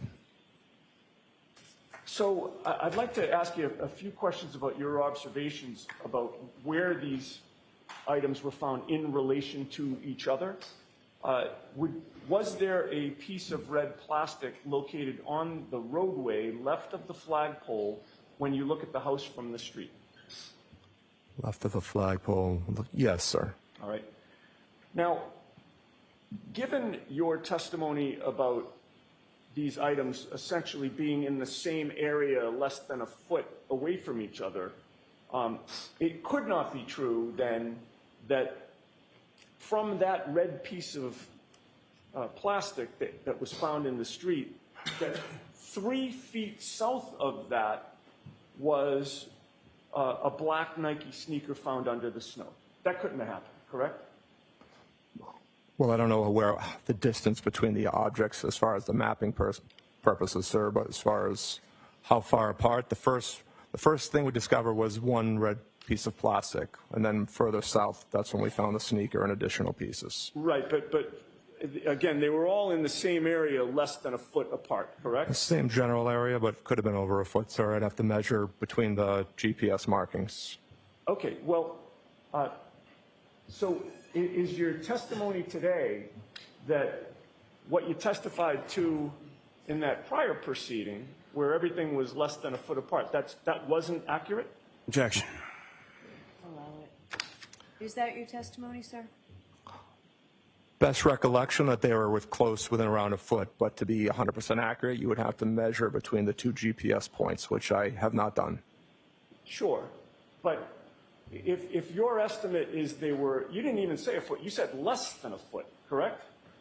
I believe that's what you read, around a foot, yes, sir. Which is what you testified to, correct?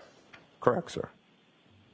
So if it's less than a foot, then by definition, the sneaker couldn't have been found 3 feet south of where that red piece of plastic was, correct? Yeah, and I don't know if that's accurate, sir. You don't know what's accurate. Well, you're saying 3 feet. I don't know if that's accurate, sir. No, that's what I'm asking you. Is it accurate? I don't know, sir. I'm not sure the exact distance. I didn't measure the GPS markings, sir. I'm not. All right. I don't know. I didn't know where you came up with that number 3 feet, sir. I'm just asking questions. Okay. I'm just asking questions. All right, so with regard to, let's assume for a moment that the sneaker was found 3 feet south of that first red piece of plastic. From your observations, was there a clear piece of plastic that was found a few feet south of that black sneaker? There was a piece of clear plastic found just past the sneaker. A few feet south of the sneaker? I don't know where you're getting that from, sir. Again, you don't have to worry where my questions are coming So, from. Mr. Yannetti, no comments. Next Sure. question. I'm just asking a factual question. You were there, I was not. Mr. Yannetti, just ask the Yes. question. was a clear piece of plastic found a few feet south of the black sneaker, which was found 3 feet south of the red piece of plastic. Did that happen? I don't know the distance, sir. No, not without measuring it. But I wouldn't think it was that far of a distance. They were much closer than that. Right. I mean, you say you don't know the distance, but you testified to what the distance was in that prior proceeding, did you not? Objection. Next question, please. All right.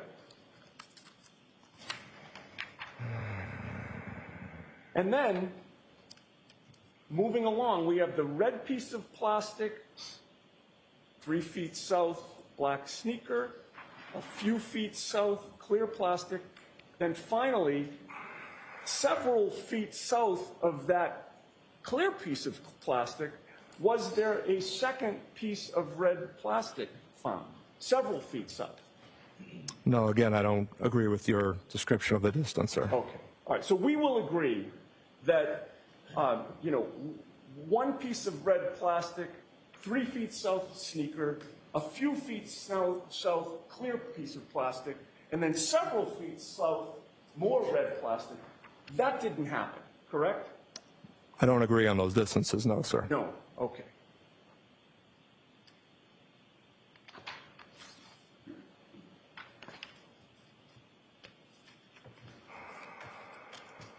Now, you testified that these items were buried under some snow, correct? Correct, sir. They were under snow. Can I have those exhibits, please?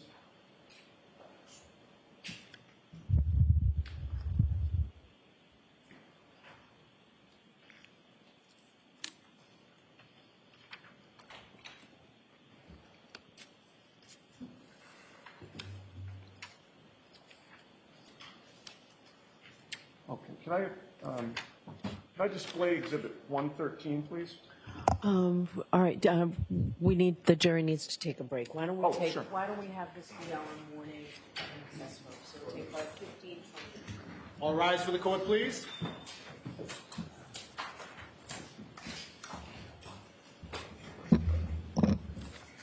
Follow me, please. Okay. Okay.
Thank you. Be seated. Put us back inside.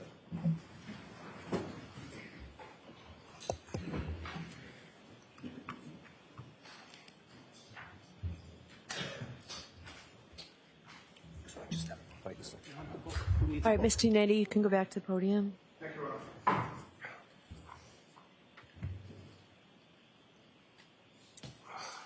Lieutenant O'Hara, you testified on direct examination that you collected 6 or 7 pieces of plastic, correct? I believe that's what we found, yes, sir.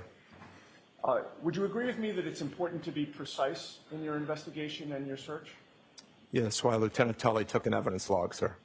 All right. So as you testify here today, 2.5 years later, can you tell the jury whether it was 6 or 7 of the pieces of plastic that you actually found? I've never seen the evidence log from that night, sir, so I'm not sure exactly how many he recovered. Again, I was partaking in the search, so I'm not sure what the exact number is, sir.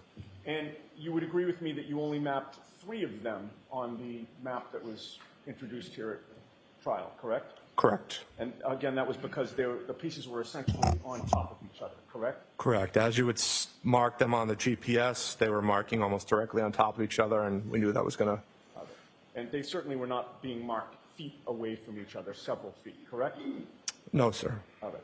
And you are aware that Lieutenant Tully photographed 5 pieces of plastic that day, are you not? I'm not sure. I'd never seen the photos until probably about a week ago, sir.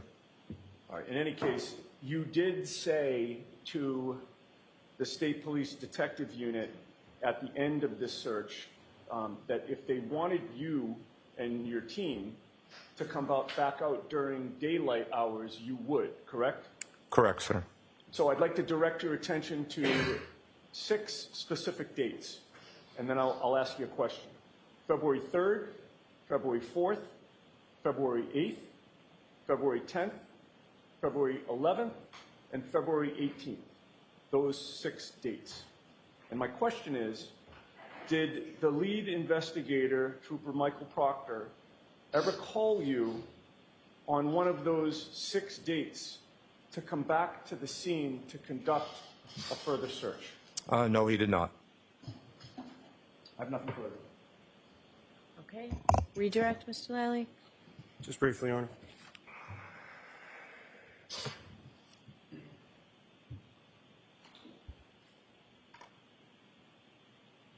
So, Lieutenant O'Hara, with respect to both yourself and Lieutenant Tully, as far as being dispatched, that decision comes from above both of your heads with respect to each of your units. Is that fair to say?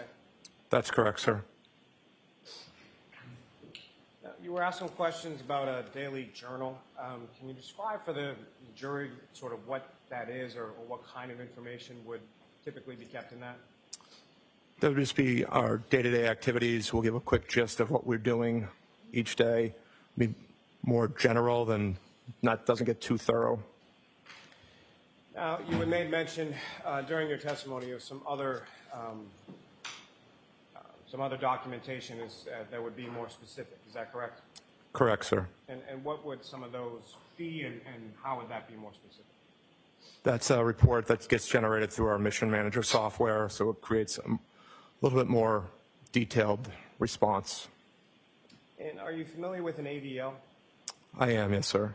And what is an AVL? It's the Geotab GPS on the cruiser's automatic vehicle locator system.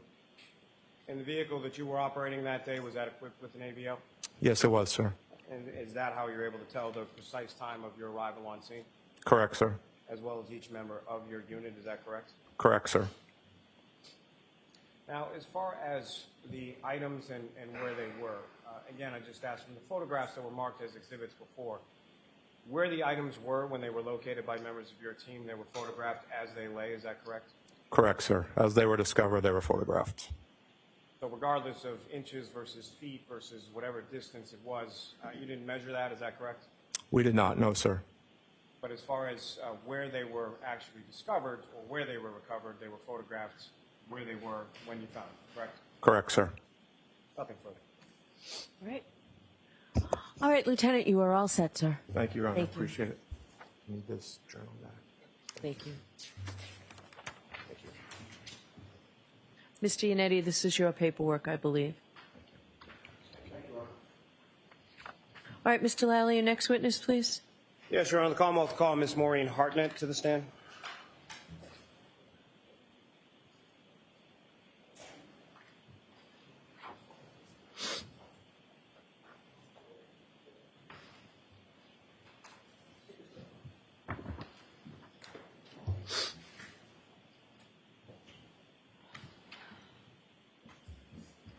You step right up here and just watch your step for me.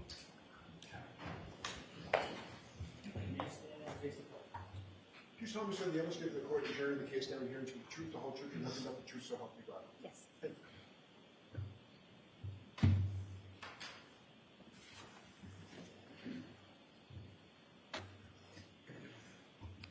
you.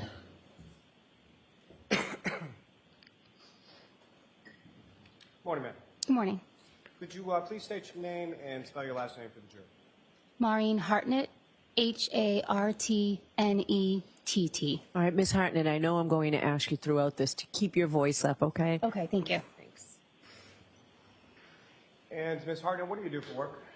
I'm a forensic scientist too with the Criminalistics Unit and Crime Scene Response Unit at the Massachusetts State Police Crime Laboratory. And how long in total have you been with the Massachusetts State Police Crime Lab? In total, approximately 8 years. And I'm going to ask you some questions just a little bit about your educational background. Where did you go as far as your undergraduate was concerned? I have a Bachelor of Science in Biology from Bridgewater State University. And following receipt of that degree, where did you go from there? I have a Master of Science in Forensic Science from the University of New Haven. And after you received your master's, where did you go after that? I was then hired by the Massachusetts State Police Crime Laboratory. And when you're initially hired, you mentioned that you're a forensic scientist too now, is that correct? Yes, correct. So when you're initially hired, or when you were initially hired at the State Crime Lab, what was your position and what did that entail? Are you referring to back in 2004 or in my current hire? You're back in 2004. In 2004, I was originally hired as a temporary employee in the CODIS unit. And what is it that you did there? I collected blood samples for the DNA database. And did you receive any sort of training in regard to in regard to that work? Yes, I was trained on how to properly collect and seal those samples. And what did training sort of consist of in reference to that? I demonstrated being able to take those collections and then properly store them and seal them. Now, your current position, what is your position at the crime lab now? Currently, I'm a forensic scientist too in the Criminalistics Unit and Crime Scene Response Units. And what is sort of the difference between a forensic scientist 2 versus a forensic scientist 1? A forensic scientist 1 is still in training at the crime lab.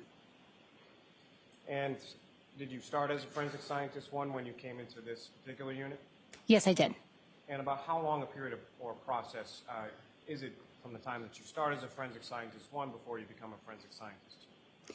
It took me approximately 9 to 10 months to be signed off to be a forensic scientist 2. And can you explain to the jury sort of what goes on as far as that process is concerned, going from a forensic scientist 1 to a forensic scientist 2?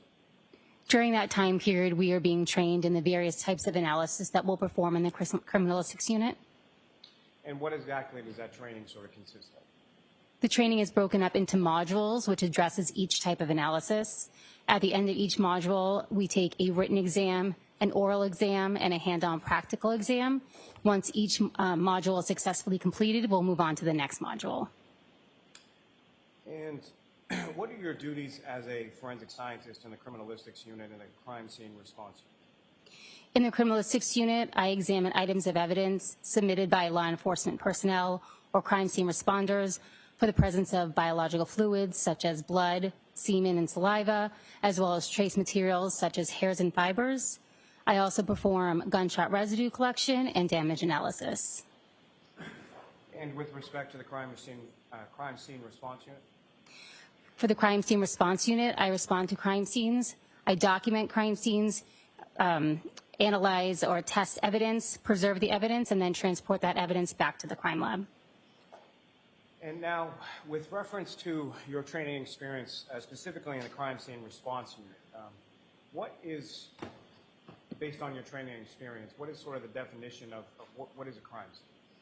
A crime scene is any location that may contain evidence related to a crime.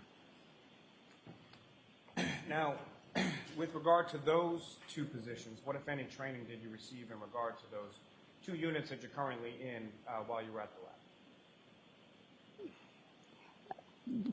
I'm sorry, are you speaking about the crime scene training specifically? Crime scene training, yes. Let me ask you first to start with the criminalistics training. The criminalistics training, I completed modules on body fluid identification, such as blood and semen, trace analysis, identification of hairs and fibers, pattern evidence, such as bloodstain pattern evidence, as well as damage analysis. And as far as the training was concerned with regard to the crime scene response? I received training in proper documentation using sketches and diagrams of the scene.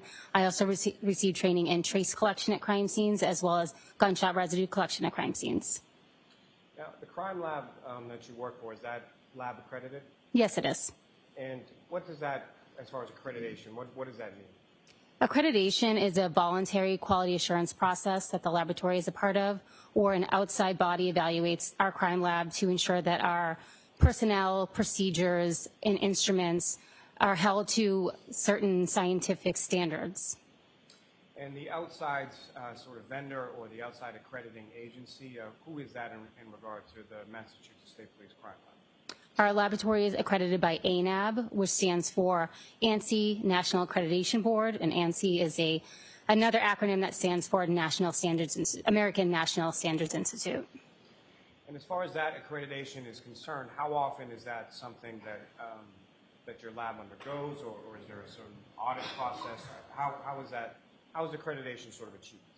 We are audited, I believe, I want to say every 2 years, but I'm not 100% sure. They come out to the lab and they go through certain systems or have a certain scope in which they audit us. We also do internal audits as well. And as far as that accreditation is concerned, is that something that was up to date in the month of January of 2022? Yes, it was. And is it up to date currently as well? Yes.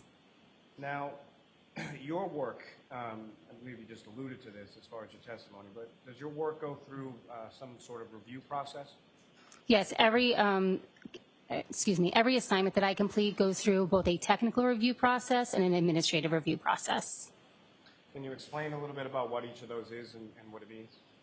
A technical review process is done by an independent analyst, either a peer or a supervisor, who will look through my file and determine whether or not they can come to the same conclusions that I came to based on my notes. Are you familiar, based on your training and experience within the lab, of something called a proficiency test? Yes, I am. And can you explain to the jury what is your understanding? What is a proficiency test? Proficiency tests are given in the different types of analysis that we do at the lab to ensure that we are maintaining our competency in that type of analysis. And about how often are these administered, or how often do you take proficiency tests? For biological fluid identification, I take 2 per year. For trace identification, I take 1 per year. And for crime scene response, I take 1 per year. And these proficiency tests, are they required by the accrediting body, ANAB, that you were referring to? Yes, they are. And did you take a proficiency test in hair and fiber identification in 2022? Yes, I did. And what was the outcome of that proficiency test? That was successfully completed and required a remediation. Can you explain to the jury what remediation is and why this specific proficiency test required remediation? A remediation occurs when you have an inconsistent answer with that is expected by the laboratory or by the test provider. In this particular instance, I had an inconsistent answer with the expected laboratory result. And how was the remediation completed in this instance? After the inconsistent answer was identified by my technical leader, we had a verbal discussion about why I came to the conclusion I did. To be more specific, each item had 2 samples. One of the samples for item 4, I determined as being a human hair without a root, when in fact the root was present. We had a discussion on how I came to that conclusion, and then she mounted that hair back on the microscope, and we discussed different ways that I could have come to the correct conclusion. And during that remediation process, were you permitted to continue to perform casework during that time? Yes, I was. I was permitted to continue to perform casework in hair and fiber identification. However, I was temporarily asked to not perform technical reviews of my peers' work on hair and fiber identification. And was prior casework that you had completed evaluated to verify that the previous reports were issued correctly? Yes, they were. And what was the determination in regard to that? No previous casework was affected by this error. And have you since completed additional proficiency tests in hair and fiber identification? Yes, I did. And what were the outcomes of those subsequent proficiency tests? Those were successfully completed without needing any additional remediation. As far as the remediation was concerned, if you could just explain to the jury sort of what the issue was and what that remediation process looked like again. Sure. So I received 4 items in hair and fiber identification. Each item was told that they came from the same source. Item number 4 consisted of 2 items. One was a hair with a root. The other was also a human hair with a root, but I had said the root was absent. That was due to the fact that I didn't see anything like that under the microscope. It was something that was new to me. My technical leader reviewed that hair with me under the microscope. She showed me various characteristics such as a loss of scale pattern and the soft appearance of the root, which I thought was damage.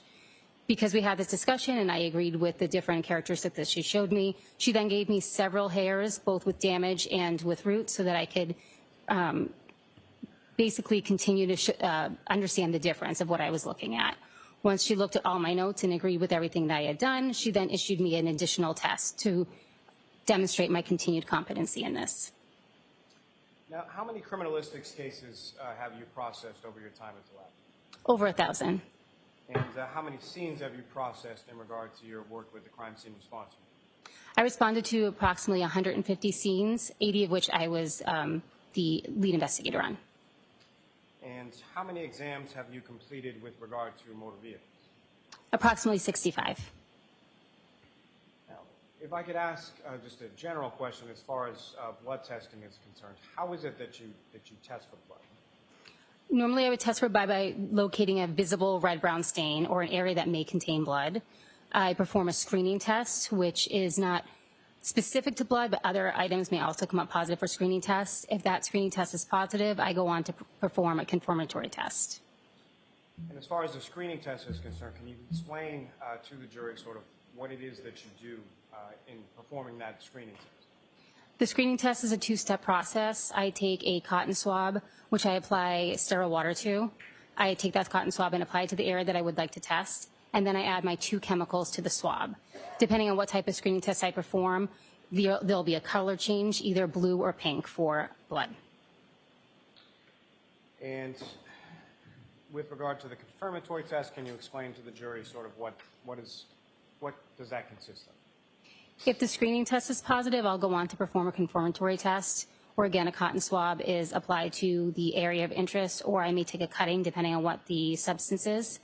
I then add a chemical to that cutting or swab, and then the liquid portion is added to a test card, something similar to a COVID, if you've taken a COVID test or a pregnancy test, the liquid is spotted at one end of the card and it flows up the strip. If there's 2 lines, it's positive. If there's 1 line, it's negative. And through your training experience and work with the lab, are you familiar with a term called QLIM or QLIM? Yes, I am. And can you explain to the jury what QLIM means or how it's applied in? QLIM stands for quantity limited, which means that the sample, if it's being sent forward to DNA, would not be able to be divided in 2. Typically, we divide each sample going forward to DNA into 2, one to be tested in our DNA unit and one to be preserved for future testing. If an item is deemed QLIM, it means that that item, the entire item will be used up in the DNA processing. Now, Ms. Hartnett, if I could turn your attention to February 2nd, 2022. Do you recall that date? Yes, I do. And on that date, were you dispatched to the Canton Police Department? Yes, I was. And do you recall approximately what time of day it was that you arrived at the Canton Police Department? I believe it was approximately 9 a.m. And when you arrived there, who, if anyone, beyond yourself, from state police or other sort of personnel was present at the Canton Police?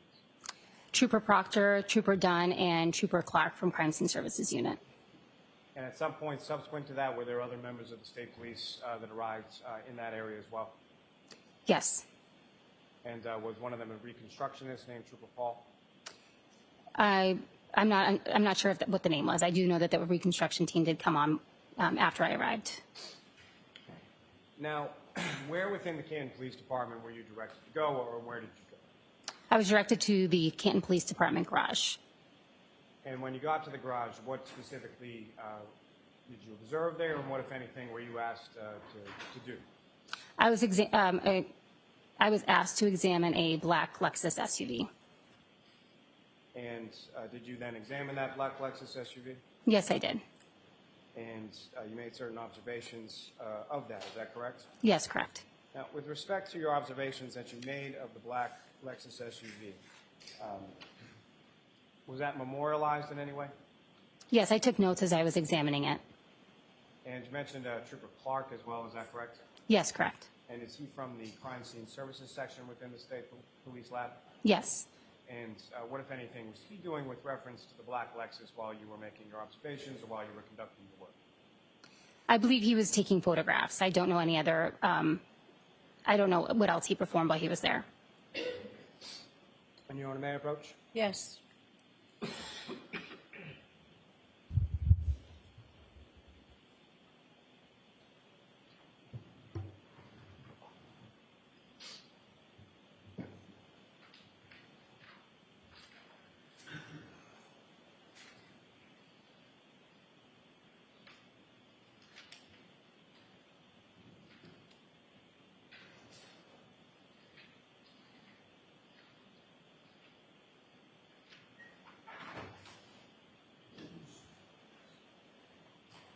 I'm showing you a 3-page document. Just ask you to look at it and help me finish.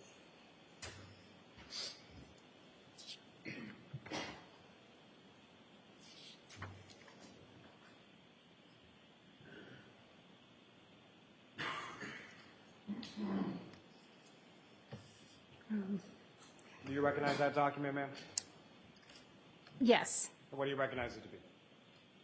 It's, it looks like diagrams that I had taken at the scene. However, it appears to be missing some information. So as far as the notes that you took, they're not memorialized? Stand at the podium, please. Thank you. Ms. Harding, you had taken notes on those diagrams when you were at the Canton Police Station in the garage? Yes, I did. And that diagram that you have before you does not contain those notes, is that correct? That's correct. But as far as the diagrams that you had before you and that you were taking notes on, those are the diagrams or a form of those diagrams? Yes, that's correct. And contained on that is certain information related to the vehicle, is that correct? Yes, correct. Includes the make, the model, license plate number, is that correct? Yes. And if you could just read from that form as far as what you recorded as far as the make, the model, and the license plate number. The make is a Lexus. The model is LX570. The year was 2021. The registration is Massachusetts 3GC684. The VIN number is JTJF7AX1M434347. The exterior color is black. The interior color is tan. The registrant is Karen Reed, and the exam location was Canton PD Garage. Can I approach Jan, Your Honor? Yes. I'm also seeking to introduce in the minutes. Thank Any objection? No objection. Thank you. Exhibit 137. Thank you. Ms. Hartnett, with reference to the diagram that you took notes on, do you have a copy of that with you today? Yes, I do. And, Your Honor, with the court's permission, I would ask that the witness be allowed to take that out just to, as far as the testimony related to the diagram. Okay. And with the court's permission as well, I would ask if we could display what's now been marked as 137 on the screen. Yes.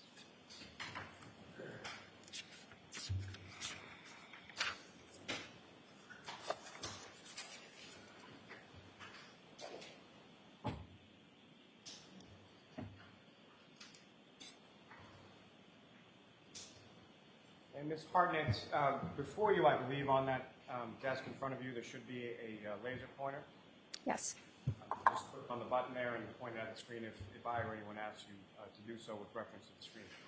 So, Ms. Hardy, with reference to what's up on the screen, the top of that first page of the diagrams, if you could, using that laser pointer, direct the jury's attention to what you observed and what, if anything, you made note of in reference to your observations of the black Lexus on February 2nd. In my notes, I had the vehicle was in overall good condition, and there was damage noted on the rear passenger side area. So that's not viewable in this particular diagram. And this gentleman, if you could scroll down to the bottom.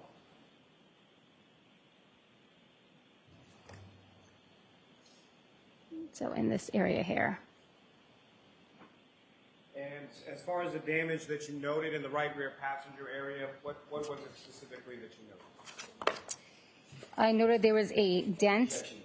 Yeah, don't read from there. What did you note? There was a dent in the trunk door. There were scratches on the rear bumper, and there was a broken taillight. And Ms. Gilman, if I could have the next page, please.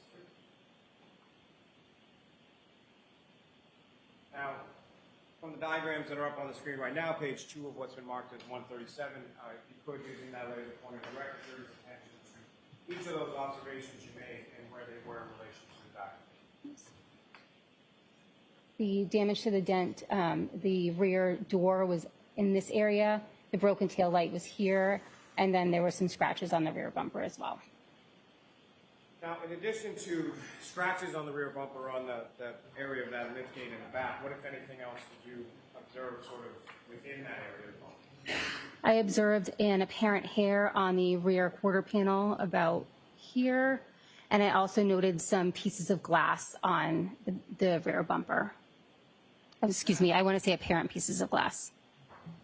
Now, as far as that word, when you say apparent human hair on the rear bumper, why that terminology? Why do you call it that at that stage when you're in the garage and you're making these observations? At that time, I noted that it was an apparent hair because I had not done any microscopic observation of the hair. And subsequent to that, did you do that microscopic examination of the hair that you observed in the rear area of that Lexus SUV? Yes, I did. And where was that performed? That was performed back at the lab. So that item was secured by yourself, taken back to the lab, and examined microscopically? Yes, that's correct. Now, with reference to what you termed as the apparent glass in the rear bumper, similar to the apparent hair, why is it that you use that terminology when you're making those observations of it in the garage? I did not have any confirmation that it was glass. We refer to it as apparent glass and preserve it for the trace unit. And when you say reserve it for the trace unit, if you could, just in general terms, describe to the jury what the trace unit is and what is it that they do as far as their analysis in relation to what you do. Certain items will be examined in the trace unit for identification. So the criminalistics unit does not perform glass identification. That would be done in the trace unit. They would also, they also will look at other items such as plastic and hairs, but I'm not comfortable going into the analysis that they perform. I don't have the details on that. And lastly, Ms. Gilman, if I could have the third diagram within that. And again, Ms. Harden, what's up on the screen is that what you have before you as the third diagram? Yes. Or the third page of the diagram.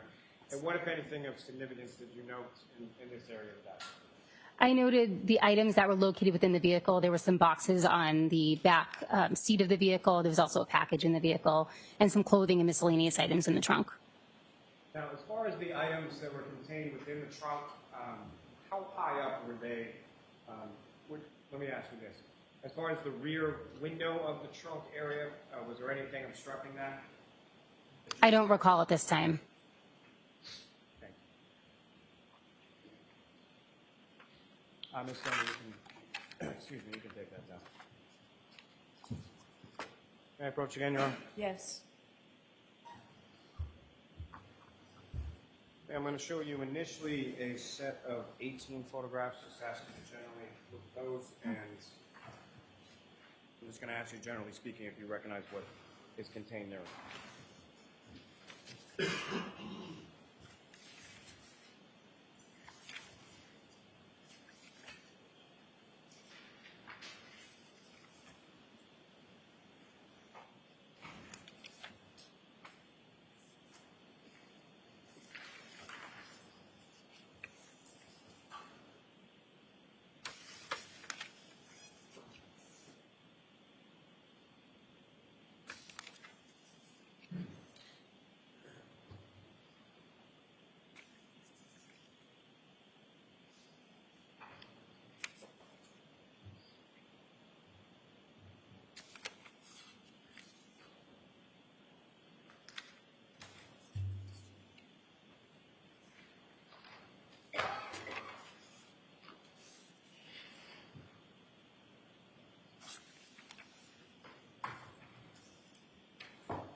And ma'am, do you, generally speaking, do you recognize what's depicted in those photographs?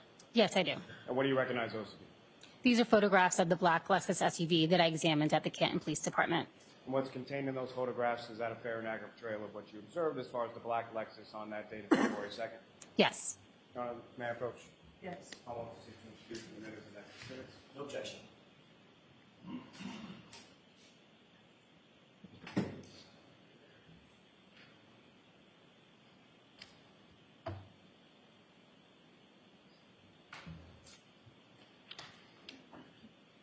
Your Honor, if I may, I don't mean to, So Madam Court Reporter needs to, I understand. So all I'm asking, Your Honor, is if I may approach just to show a couple more photographs while the court reporter is recording so that the witness may review them. okay. Are we done? If anyone speaks before I'm done, it won't be on the record.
It's 138 to 155.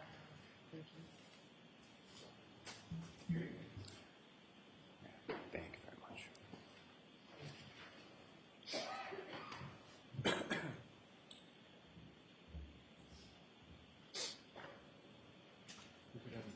Your Honor, with the court's permission. So, Mr. Lally, you really need to keep your voice up, and the witnesses. Yes, Your Honor. Your Honor, with the court's permission, may I publish those photographs that have now been marked for the jury? Yes. And Ms. Gilman, if I could start with 2498.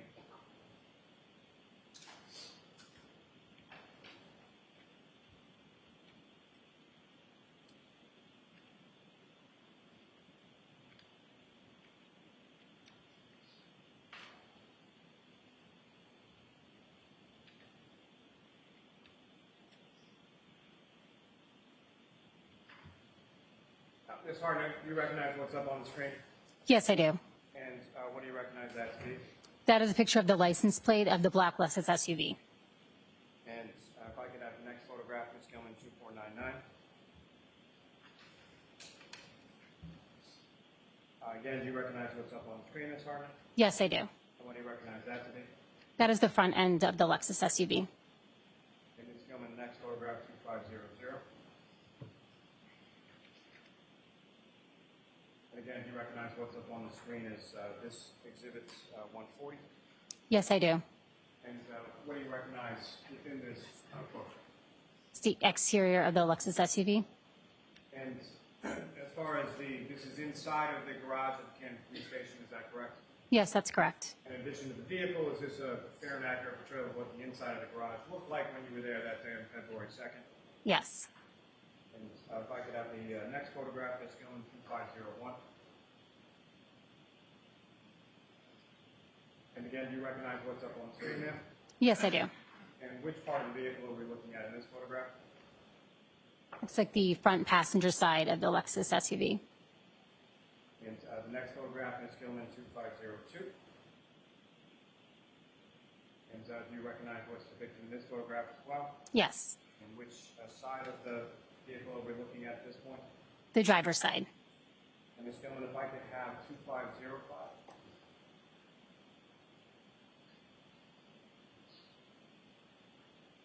And do you recognize what's in this photograph, Ms. Harnett? Yes, I do. And what do you recognize this to be? That's the rear driver's side of the black Lexus SUV. And the next photograph, Ms. Gilman 2506. Do you recognize this as well? Yes, I do. And what do you recognize this? That's the rear of the black Lexus SUV. As far as the caution tape that's up and around the vehicle, is that something that was around the vehicle at the time that you first came into the garage? Yes, it was.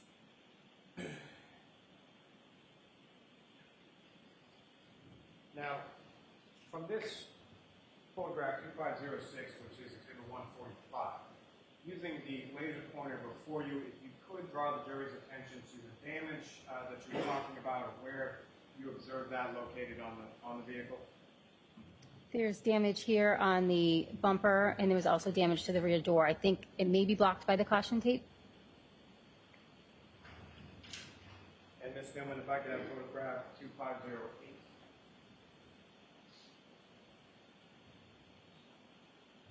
So looking now at what's been marked exhibit 147, Ms. Gilman, if I could ask you to zoom in a little. Now, with reference to the damage that you were talking about that may have been blocked by the caution tape in the prior exhibit, do you see that in this exhibit? Yes, I do. And if you could, again, using the laser pointer, before you draw the jury's attention to where in this exhibit you observed that damage. Right here. It's on the rear door, right underneath the window. Now, Ms. Hartman, as far as crime scene response is concerned, when you're doing this kind of examination of a motor vehicle, can you explain to the jury sort of what that process entails and what is it that you're doing over the course of your examination? I complete an overall visual examination of the vehicle, noting any damage or anything that stands out that should be recorded. I then look for any stains or material that is on the vehicle, specifically any transfer that could have been left behind by a victim. And as far as making those observations, what, if anything, do you then do with regard to those observations that you made from the visual inspection? I'll then perform testing on any stains that I did, note or any areas of interest, and then collect anything that needs to be collected. Now, with respect to this vehicle and this examination, what is exactly that you were requested to examine? I was informed that this vehicle may have been involved in a hit and run, so I was requested to examine it for biological material. And what, if any, information were you given upon arrival to the Canton Police Department in regard to that vehicle? I was informed that the victim had scratches on his arm, as well as the fact that the car had been towed through a blizzard. And did you perform any testing with relation to the vehicle? Yes, I did. And what was that testing that you performed? I performed blood screening on the lower lying areas of the undercarriage, on each side of the tire flap, as well as the edge of the bumper and the exhaust pipe. And what were the results of that testing that you performed there in the garage? Those were negative. And what, if any, evidence did you collect while you were either from the vehicle or from any other source while you were at the Canton Police Station that day? I collected the apparent glass from the rear bumper. I collected a paint standard from the area of damage on the rear door. I also collected a paint standard from the area of damage on the rear bumper, as well as the apparent hair from the rear quarter panel. And I collected the taillight housing from the vehicle. And turning away from that just for a moment, Ms. Gilman, if I could ask for photograph 2512.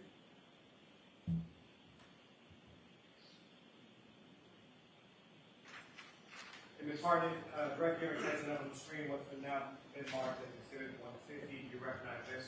Yes, I do. And what, if anything, of significance in relation to items collected or items that you observed, do you observe in this particular photograph? I observed the apparent glass on the rear bumper. And Ms. Gilman, if I could have photograph 2515. And again, up on the screen, what's now been marked as Exhibit 153. Do you recognize this? Yes, I do. Now, as far as that area that you were talking about where you recovered, which you termed initially in the garage as an apparent human hair, do you see the location of that within this photograph? Is it possible to zoom in a little bit on the area right next to the rear chair light? Gilman, if you could.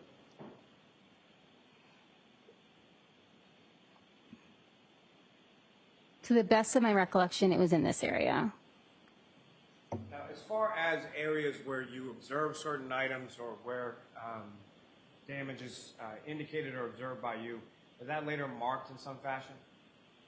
I note the damage in my notes. But as far as on the physical item itself, is that marked in any way, shape, or form?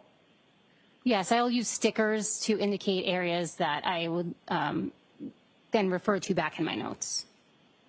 So that second set of photographs that I placed before you when the stenographer was marking those exhibits, do you generally recognize what's depicted in those photographs? Yes. What do you recognize those? These are pictures of the interior of the black Lexus SUV. May I approach you? Yes. Your Honor, the will seek to introduce and admit these. Just 4 photographs of the next exhibit. Is there an objection, Mr. Jackson? No objection to this.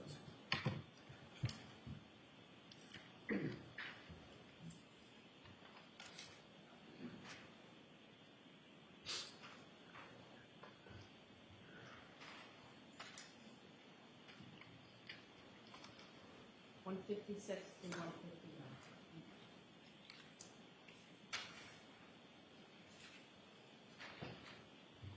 I'll take those. Thank you very much. Your Honor, with the court's permission, I would ask to publish those for the jury as well. Okay. Ms. Gilman, if I could have photograph 2521.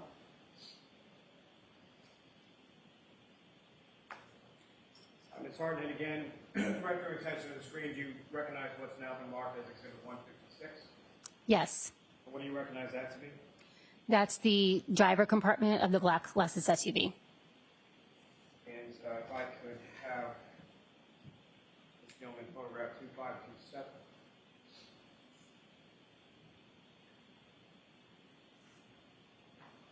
Your Honor, you have just a moment with counsel. Okay.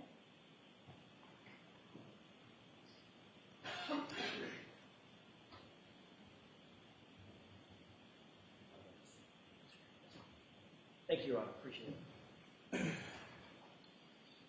So, Ms. Harden, direct your attention to the screen. Photograph 2527, that's now been marked as Exhibit 157. Do you recognize that as well? Yes, I do. And what is depicted in that photograph, ma'am? It's the front seat area of the black Lexus SUV. And specifically, as far as the center console area of that vehicle, is that fair and accurate portrayal of what you observed inside the vehicle on February 2nd? Yes. And lastly, from this packet, Ms. Gilman, if I could have photograph 2535.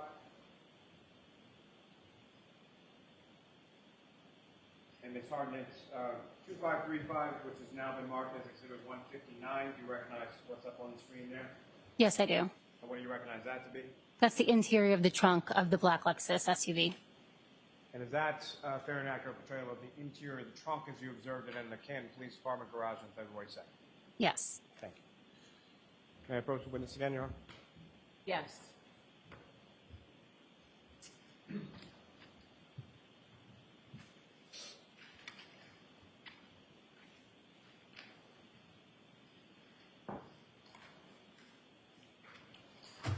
I'm showing another series of 9 photographs. Again, just ask you to look at those and look up when you're finished. But really, what I'm going to ask you is, do you recognize what's depicted in these?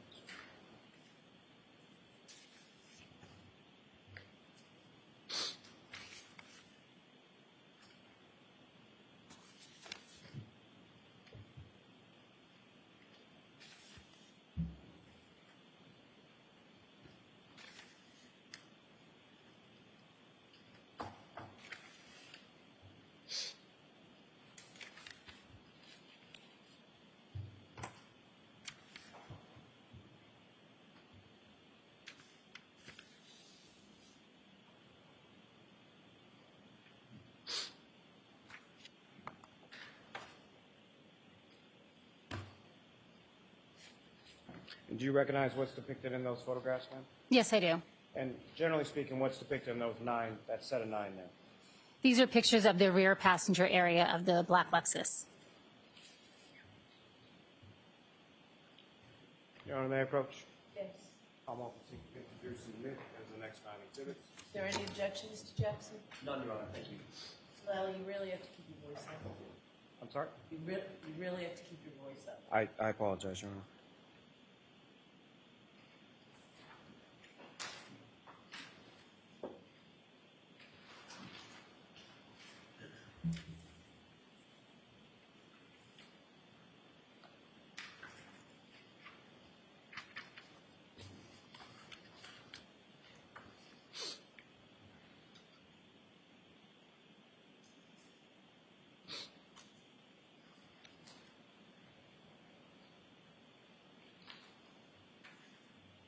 One 160 through 166 one.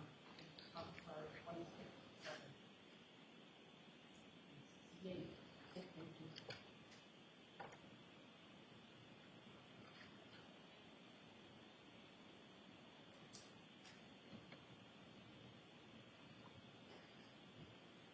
Thank you very much.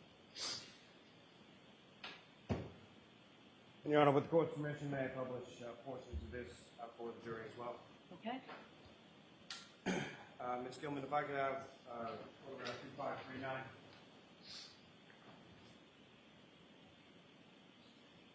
Ms. Hardy, what's up on the screen is photograph 2539. That's now been marked as exhibit 160. Do you recognize that? Yes, I do. And what do you recognize that to be? That's the rear passenger area of the black Lexus. Now, as far as the damage that you observed from the broken taillight, if you could, using the laser pointer before you, direct the jury's attention to that, or what's visible of that in this photograph. This area here is the broken taillight. And Ms. Gilman, if I could have the next photograph, 2540. Now exhibits 161. Again, Ms. Harnett, if you could, using that laser pointer, direct the jury's attention to where you observe, if anywhere in this photograph, damage to the right rear passenger. There's damage in this area here to the rear tail light. From the damage that you observed, it essentially wraps around from both the back and from the passenger side of the vehicle. Is that correct? Yes, that's correct. And Ms. Gilman, if I could have photograph 2554.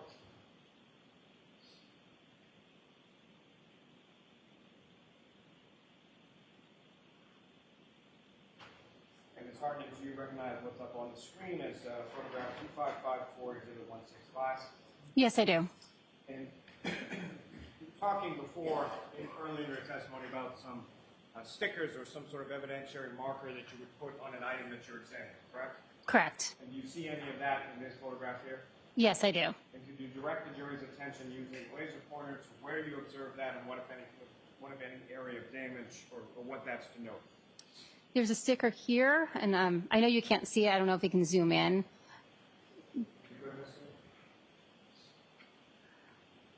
There's a letter on the sticker, I believe it's A, that denotes that there's something there that I was going to collect.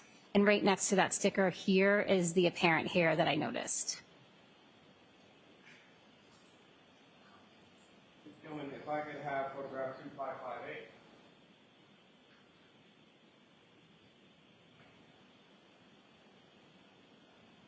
My apologies, 2556.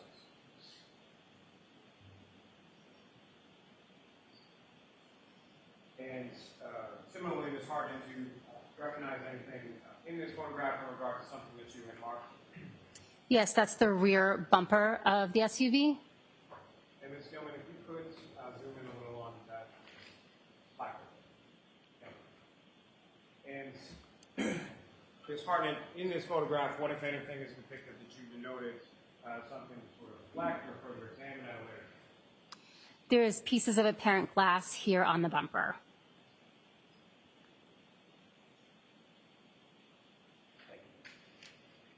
May I approach the witness again, Your Honor? Yes.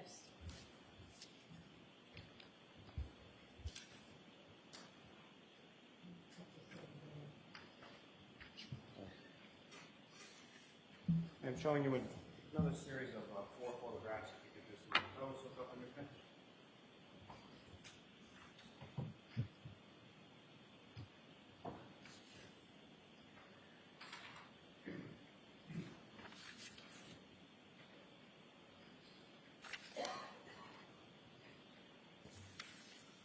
And do you recognize what's depicted in those photographs, ma'am?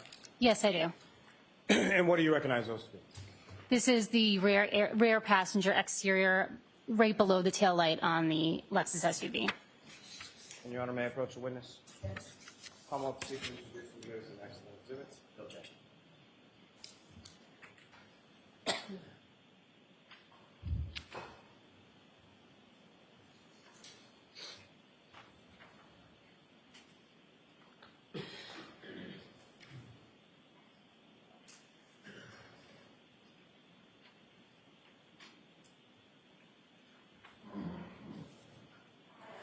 So it's 169 to 172.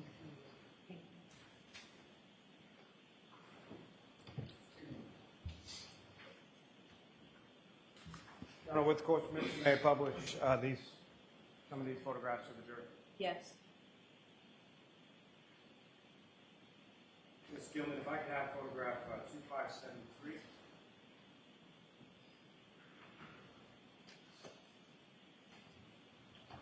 Ms. Hartnett, again, photograph 2573, what's now been marked as Exhibit 169. Do you recognize what's depicted in this? Yes, I do. And if you could explain to the jury sort of what we're looking at in this photograph? This is the area of the rear passenger side of the vehicle just below the tail light. And Ms. Gilman, if I could ask sort of towards the top center of that photograph, if you could zoom in on that area. Ms. Hartnett, do you observe another sort of sticker or placard that you placed in that area? Yes, I do. And what, if anything, is that in reference to? I'm sorry, I can't see what the letter is on it, so I'm not sure what that's in reference to. If I could ask Ms. Gilman. So, Mr. Lally, when you when you put your head down to read, your voice goes down considerably. We can't get a recording of your voice, so you need to speak up. Understood. Ms. Gilman, if I could have photograph 2576.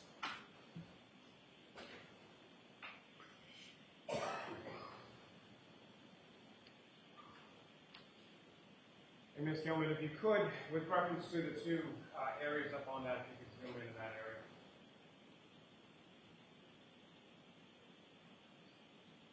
Sorry, first on the one below.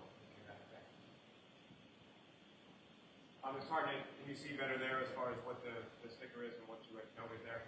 Yes. And can you explain to the jury what you had noted in that particular area? I noted there were scratches in that area. And Ms. Gilman, if you could, the one above. Also within this Exhibit 172, there's another sticker further upward on the vehicle. What, if anything, did you note or observe in that particular area? In that area, I noted the apparent hair. Thank you. May I approach the witness again, Your Honor? Yes.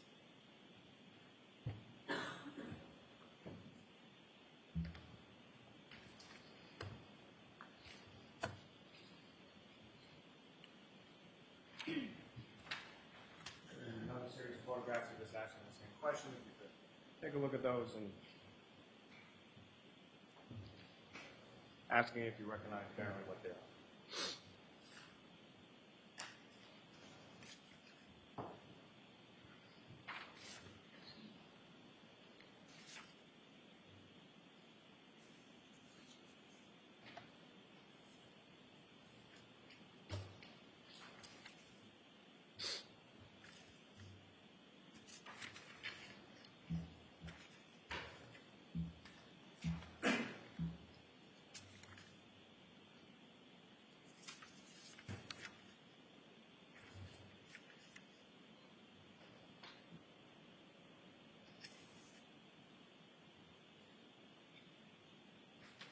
Next question, Mr. Lally. I'm sorry, Your Honor. May I approach? Yes. Call will seek to introduce and admit as the next exhibits. No objection. Thank you.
173 to 186 now.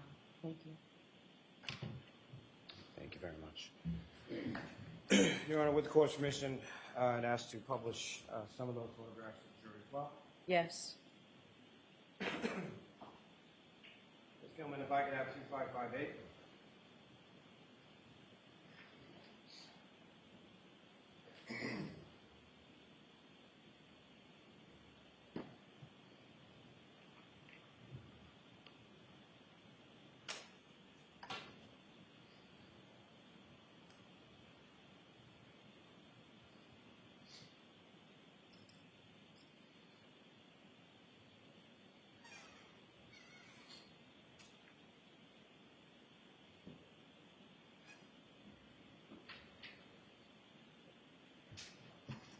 Again, Ms. Harden, do you recognize what's contained in photograph 2558, exhibit 173?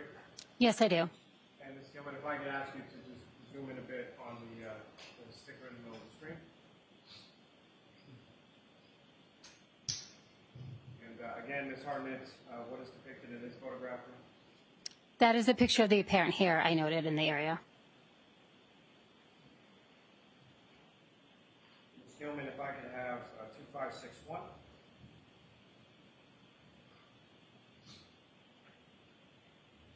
And for the record, this is exhibit 176. Ms. Gilman, if I could ask you to zoom in a bit on the sticker in the middle there. Ms. Harden, do you recognize what's depicted in this exhibit?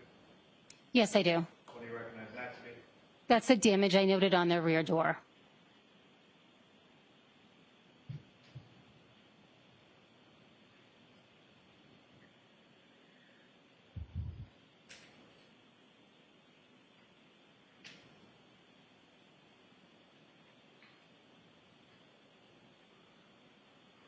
Thank you. Your Honor, may I approach Yes. the witness?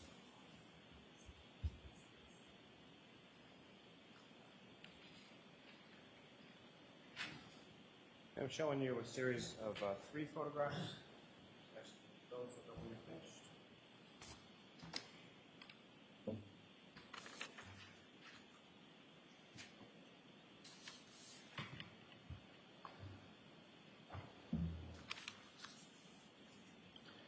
And do you recognize those, ma'am? Yes, I do. And what do you recognize those to be? These are photos that I took of the taillight housing back at the lab. And what's contained in that, those 3 photographs, is that a fair and accurate portrayal of the taillight housing once you had removed it and taken it back to the lab? Yes. May I approach again, Your Honor? Yes. Almost seek to introduce and admit as the next exhibits. No objection. Thank you.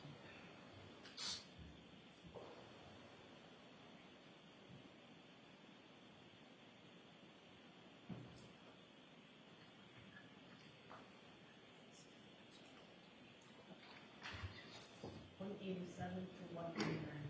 Thank you. Thank you very much.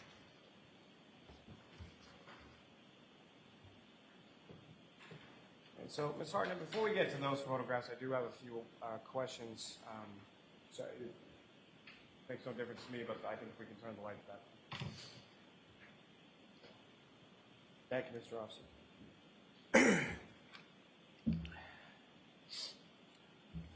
Now, as far as the collection of that evidence that you collected from the vehicle specifically, how was that evidence collected? And again, you've received training in regard to collecting evidence, correct? Yes, that's correct. And the collection of evidence that you did in this case, was that in conformity with that training and experience that you have? Yes, it was. And so how did you collect those pieces of evidence from the vehicle on that particular day? It depends on what the item was, the taillight specifically, is that what you're asking about? Well, first let me ask as far as the hair, and then I'll move on to some other items if that's all right. So as far as the hair was concerned, how was that collected? I would have collected the hair with tweezers, put it in a glassine envelope, and then put that into a larger manila envelope. And as far as those steps that you take, as far as the collection is concerned, what are some of the concerns for that, or why is it that you take those steps? Prior to touching any evidence, I would put on gloves. I'm not sure in this case whether I used disposable tweezers or reusable tweezers. If I used reusable tweezers, they would have been bleached prior to my using them to prevent contamination. And so each of those sort of steps that you take in your collection process, is that fair to say that it's in an effort to combat contamination? Yes, that's correct. Now, with regard to the paint chips or the paint standards from the vehicle, how did you collect those? Those would have been collected with a disposable scalpel. I use it to scrape off pieces of paint from the vehicle, which are then put in a glassine envelope and a larger manila envelope. And as far as the pieces of glass from the bumper area of the vehicle, how were those collected? I collected those with gloves. I may have used tweezers. I don't recall at the time. But again, if I used tweezers, I would have used bleach tweezers or disposable tweezers. Now, as far as that taillight assembly was concerned, how was that collected, or what, if any, issues did you have with regard to collecting? I removed the taillight. Once I had the taillight housing in my possession, I did have trouble disconnecting it from the vehicle, so a police officer on scene did help me disconnect it from the vehicle so that I could properly package it. And as far as what exactly was it that officer helped you do, or what, if anything, did he do? I believe he just removed, helped undo the wires that were in the back of the taillight so that I could properly hold it and didn't have to place it down anywhere. So you had two hands on the taillight as he was performing that, is that correct? Yes, I believe I did.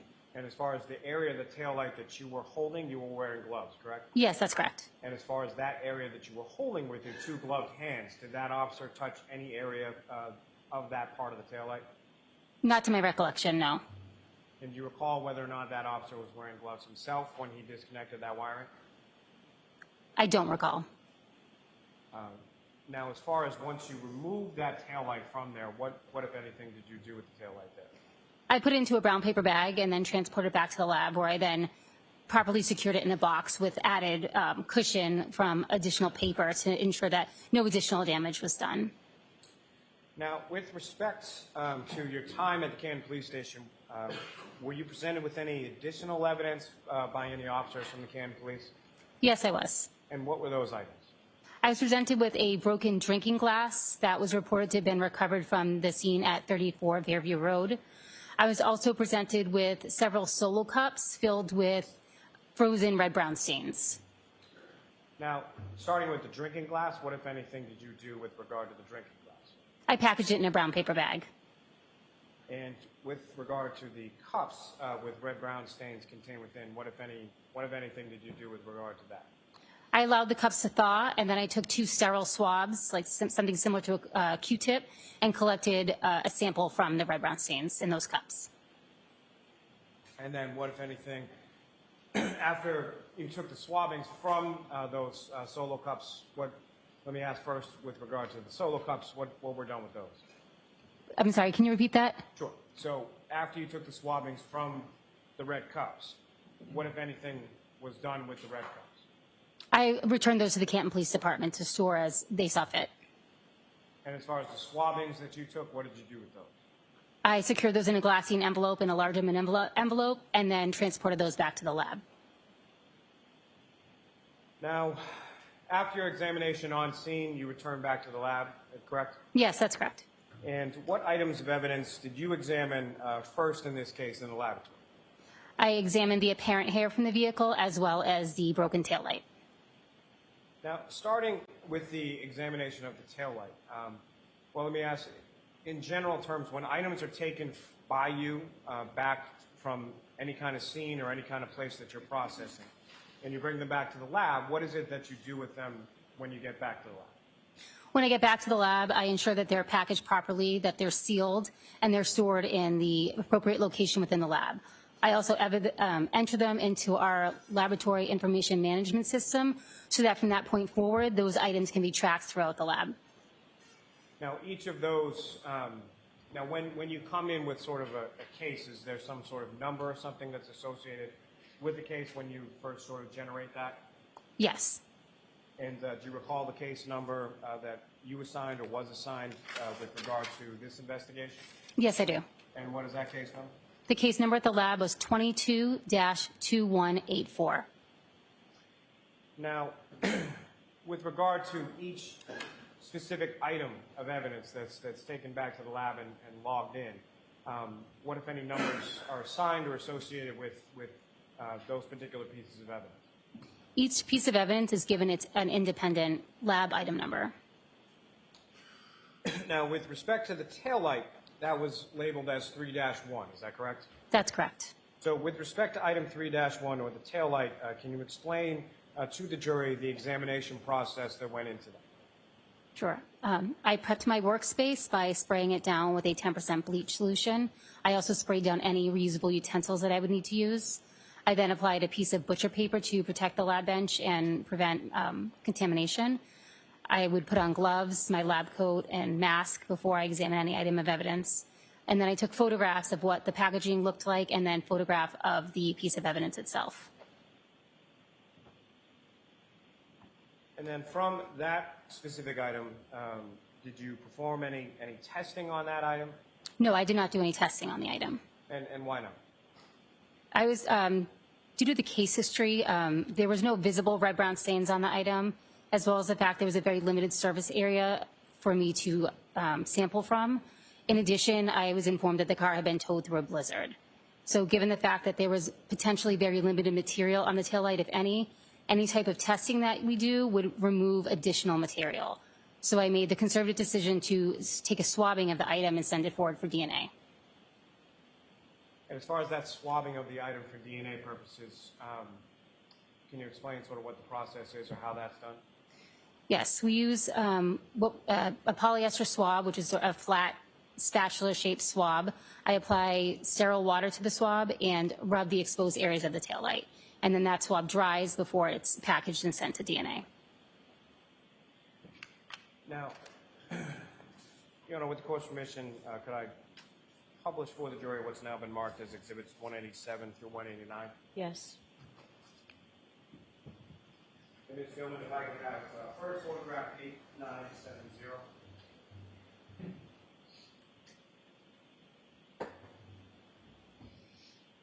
Now, Ms. Hardy, directing your attention to what's up on the screen now is Exhibit 187. Again, do you recognize what's depicted in there? Yes, I do. And what do you recognize it to be? That is the taillight that I removed from the black Lexus SUV. And Ms. Gilman, if I could have 8971, next photograph. What's now up on the screen is Exhibit 188. Again, do you recognize what's depicted there? Yes, I do. And what is depicted there, and what, if anything, is, in addition to the taillight, what, if anything, are you in regards to that? That is the taillight from the black Lexus SUV from a different angle. I am holding up a ruler to show the scale of the item. And lastly, photograph 8972 to 189.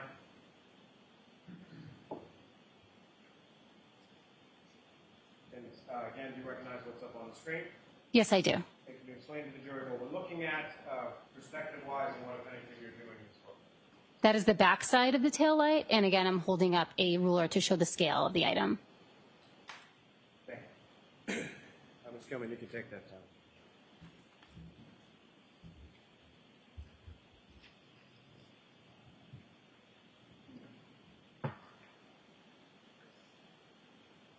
Sorry, just one moment, Your Honor.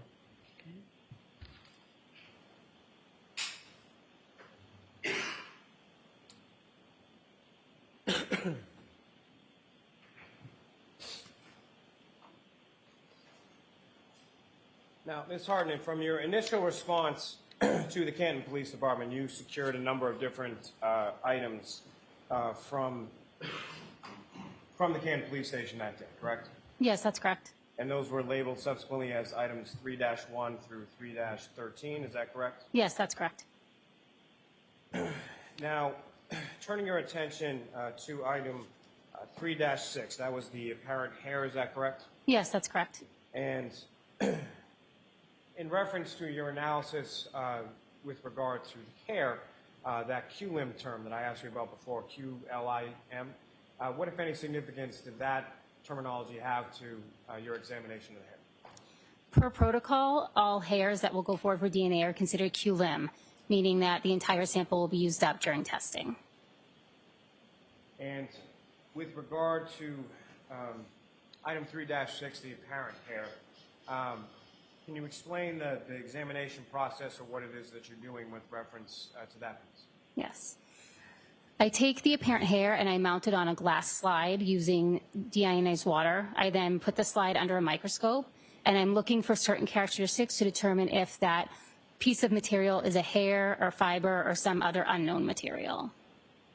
And as far as your examination is concerned in that microscopic analysis, what are some of the things or what are some of the characteristics that you're trained to look for that you observed in this specific instance to give you that determination that it was a human hair? On the exterior of the hair, there'll be scales, and depending on the shape, it can help you determine whether or not the hair is an animal hair or a human hair. Human hair have imbricate scales, which look like overlapping shingles with a wave-like edge. That is what I observed on this hair. In addition, the internal characteristics of the item are looked at. Running through the center of a hair is a medulla, which is a channel. Animal medullas and human medullas look different in that human medullas will have an amorphous shape, which means they don't really have any shape at all, whereas an animal medulla will have distinctive or can have distinctive patterns within them. Also, the size of that medulla or channel that runs through the center of a hair in a human hair is approximately 1/3 the entire width of the hair, where in animals it may be much larger than that. Now, as far as based on your examination of this particular item, this hair, what, if any, opinion or what, if any, determination did you come to in regard to that item that you examined microscopically here? I determined the hair was consistent with the human hair with a root. Now, as far as that item was concerned, was there any measurements that were done in reference to that? Yes, there were. And do you recall what the measurements were or what the length was? I'd have to refer to my notes if that's possible. May the witness refer to her notes just in reference to that?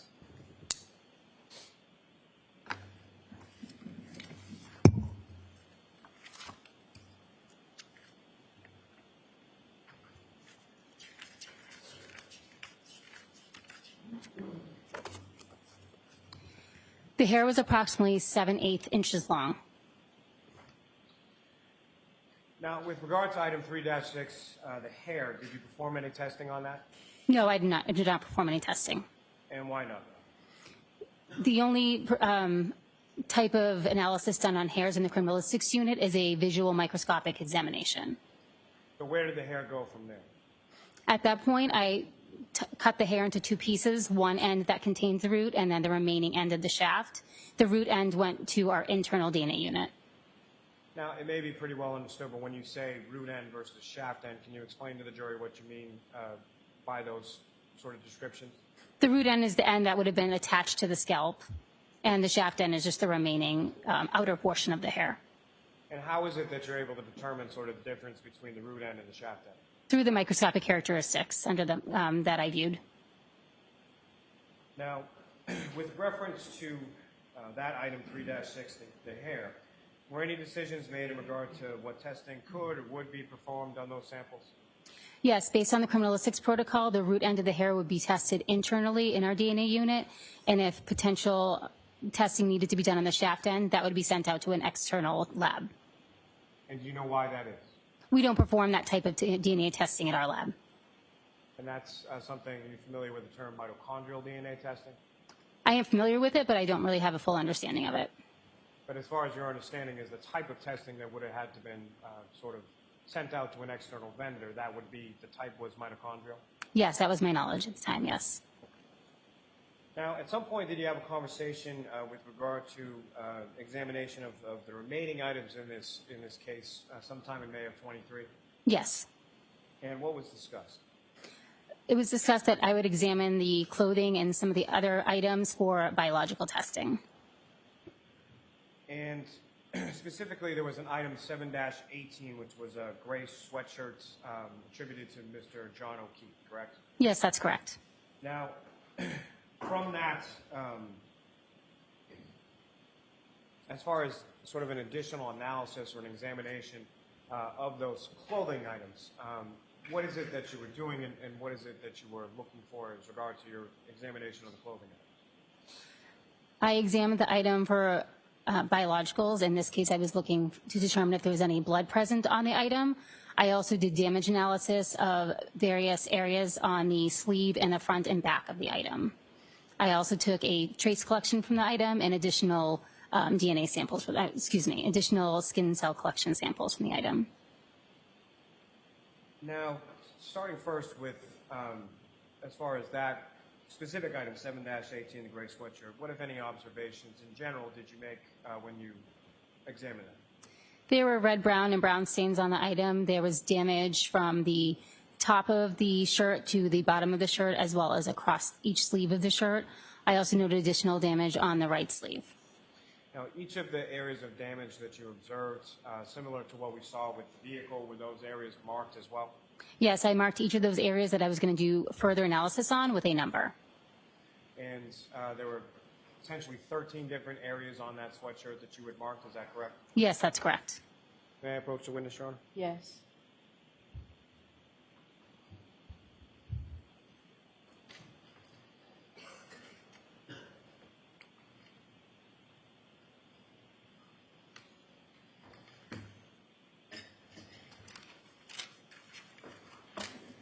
Sergeant, I'm just showing you a series of 6 photographs, and again, asking you to look at those and look up when you finish.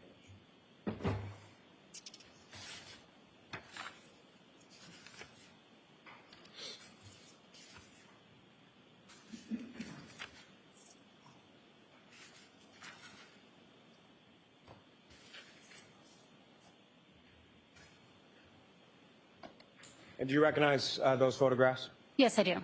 And what do you recognize those to be? These are the photographs I took of item 7-18, the long sleeve gray shirt. And those are sort of the preliminary or overall photographs, is that correct? Yes, that's correct. Your Honor, may I approach? Yes. I'll move the seat to introduce and admit as the next exhibits. No objection. Thank you.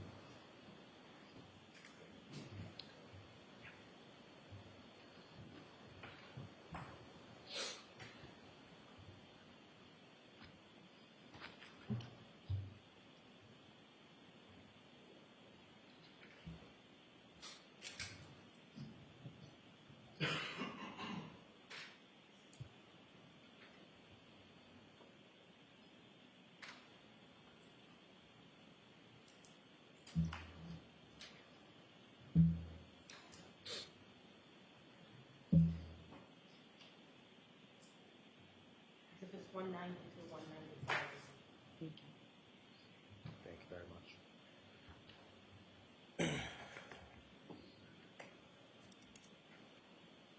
Ms. Hartnett, before I turn to these, I just had one follow-up question. And you had been talking about, or testifying about, sort of the difference between the root end and the shaft end of the hair. You had mentioned that the root end is typically something that will be attached to the scalp. Is that correct? Yes, that's correct. So that would be in reference to a hair that comes from someone's head, correct?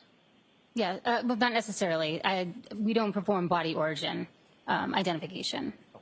And so to that point, as far as the root end of the hair that was attached to the body at some point, whether it's the head, an arm, a leg, you don't know where? Correct, I do not. Your Honor, with the court's permission, I would ask to publish some of these photographs for the jury as well. Okay. Ms. Gilman, if I could have, excuse me, photograph 9789.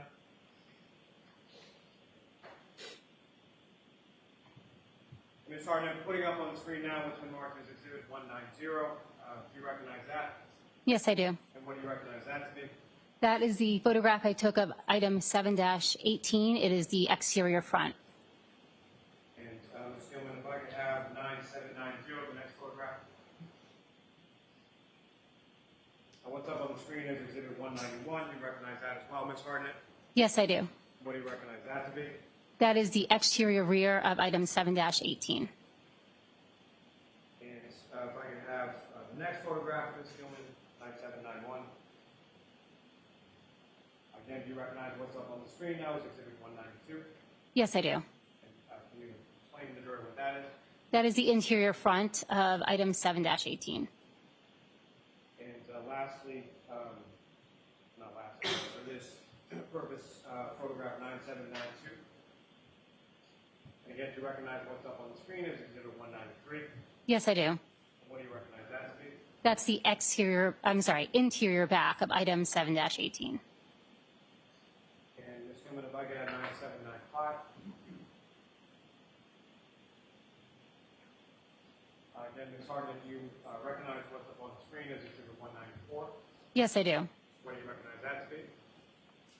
That is the exterior front of item 7-18, and it also contains markers that I placed on the item to note areas of damage. And the next photograph would be Ms. Gilman, 9796.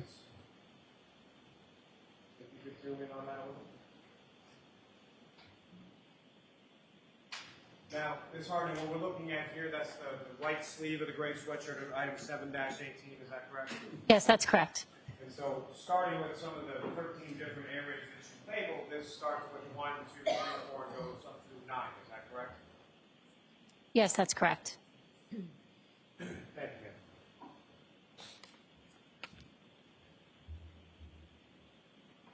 Can I approach the witness again, Your Honor? Yes.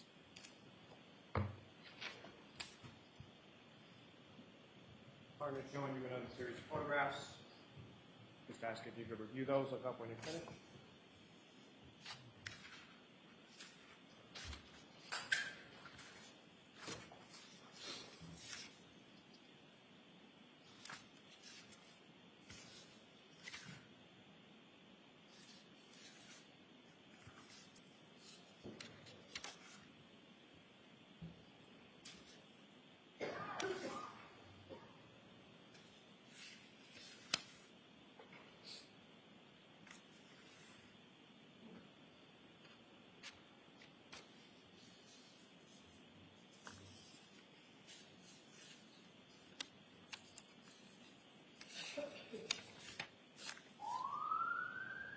Ms. Hartnett, do you recognize what's depicted in those photographs?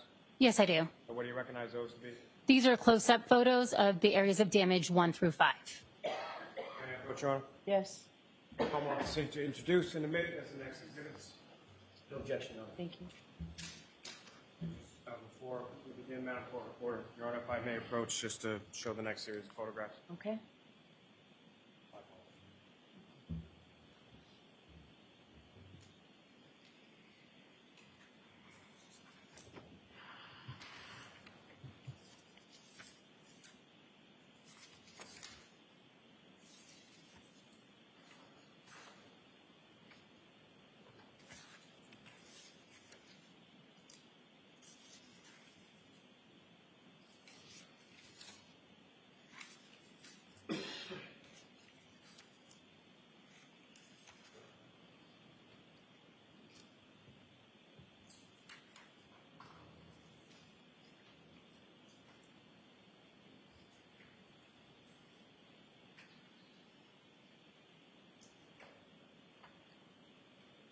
It's 196 through 205.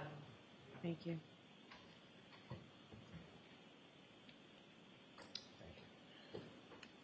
And Your Honor, with the court's permission, if I could publish some of those photographs for the jury as well. Yes. Ms. Gilman, if I could have photograph 9811.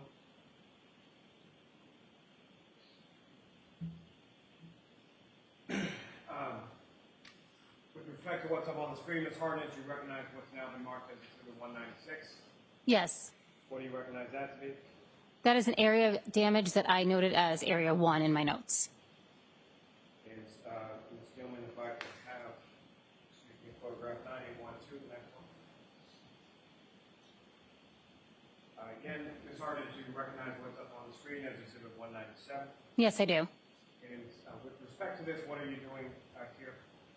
That is a close-up photo of the same area of damage, area 1. And that has some measurement that you're taking with reference to the size of that damage, is that correct? Yes, that's correct. And did you do that respectively with each of the respective areas that you noted on each of the garments that you examined? Yes, I did. Ms. Gilman, if I could have photograph 9813. Again, this is area 2, is that correct? Yes, that's correct. Ms. Gilman, if I could have photograph 9815. Again, what's up on the screen is Exhibit 200. You recognize this as what now? That's a photograph of the area 3 that I noted. And Ms. Gilman, if I could have 9817.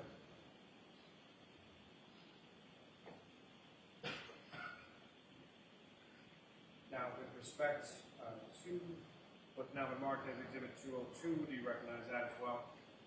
Yes, I do.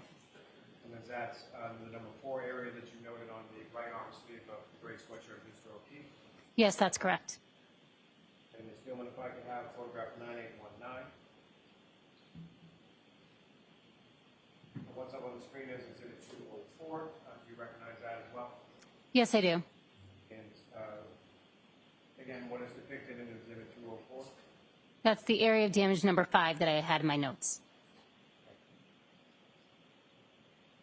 May I approach again, Your Honor? Yes.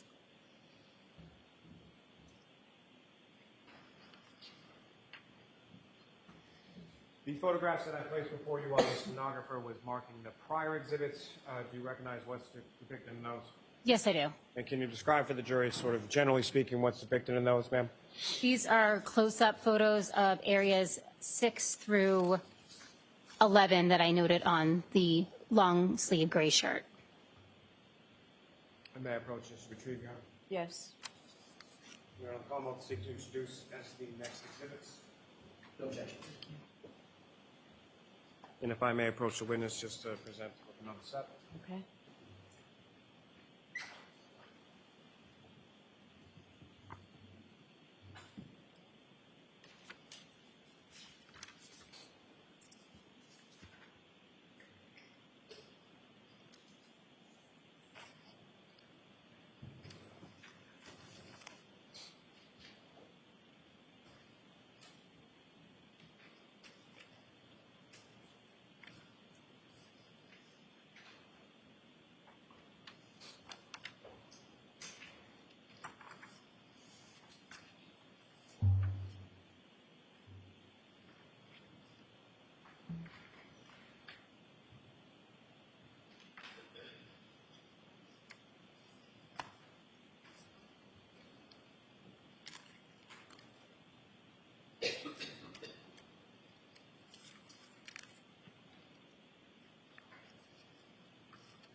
Exhibits 206 through 217.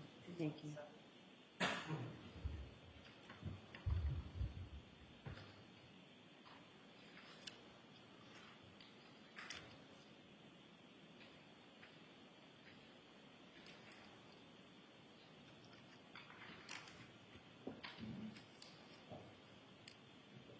So, Ms. Hartnett, what's contained in these photographs now been marked as exhibits 206 through 217. Those essentially sort of the same close-ups and then a close-up with a measurement that the jury just saw in regard to what you had marked as 1 through 5. Yes, that's correct. And this is just 6 through 11 on that same area in the right sleeve of Mr. O'Keefe's sweatshirt.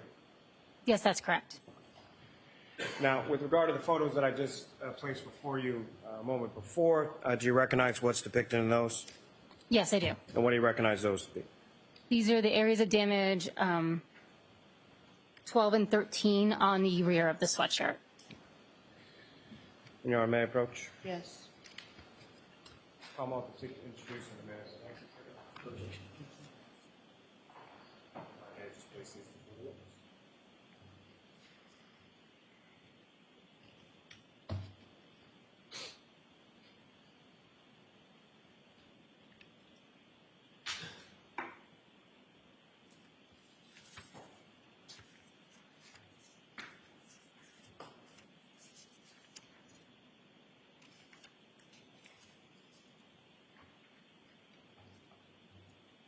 Two 18 through 221.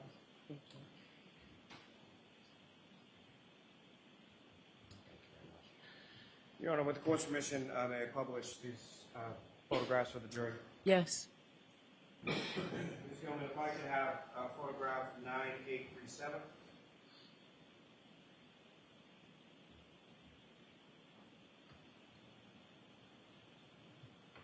And Ms. Hart, did you recognize what's up on the screen as Exhibit 218?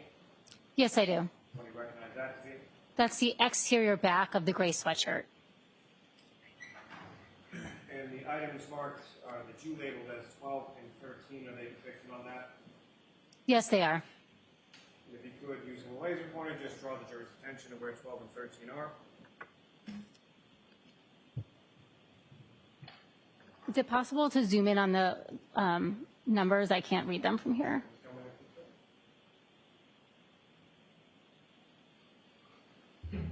So there's area 2 and area 12 and area 13.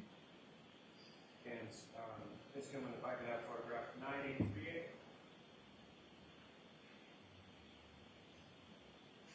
Exhibit 219 up on the screen, is that just a closer image of those areas you marked as 12 and 13? Is that correct? Yes, that's correct. Thank you.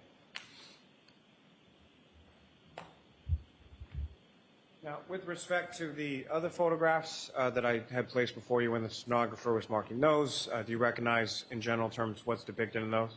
Yes, I do. And what do you recognize those to be? These are additional pictures of the sweatshirt in which I've also made some notations of areas that need further testing. May I approach, Your Honor? Yes. Tom Alton, seek to introduce and admit as the next exhibit. No objection, Your Honor. If I may, Your Honor, just place these before the witness.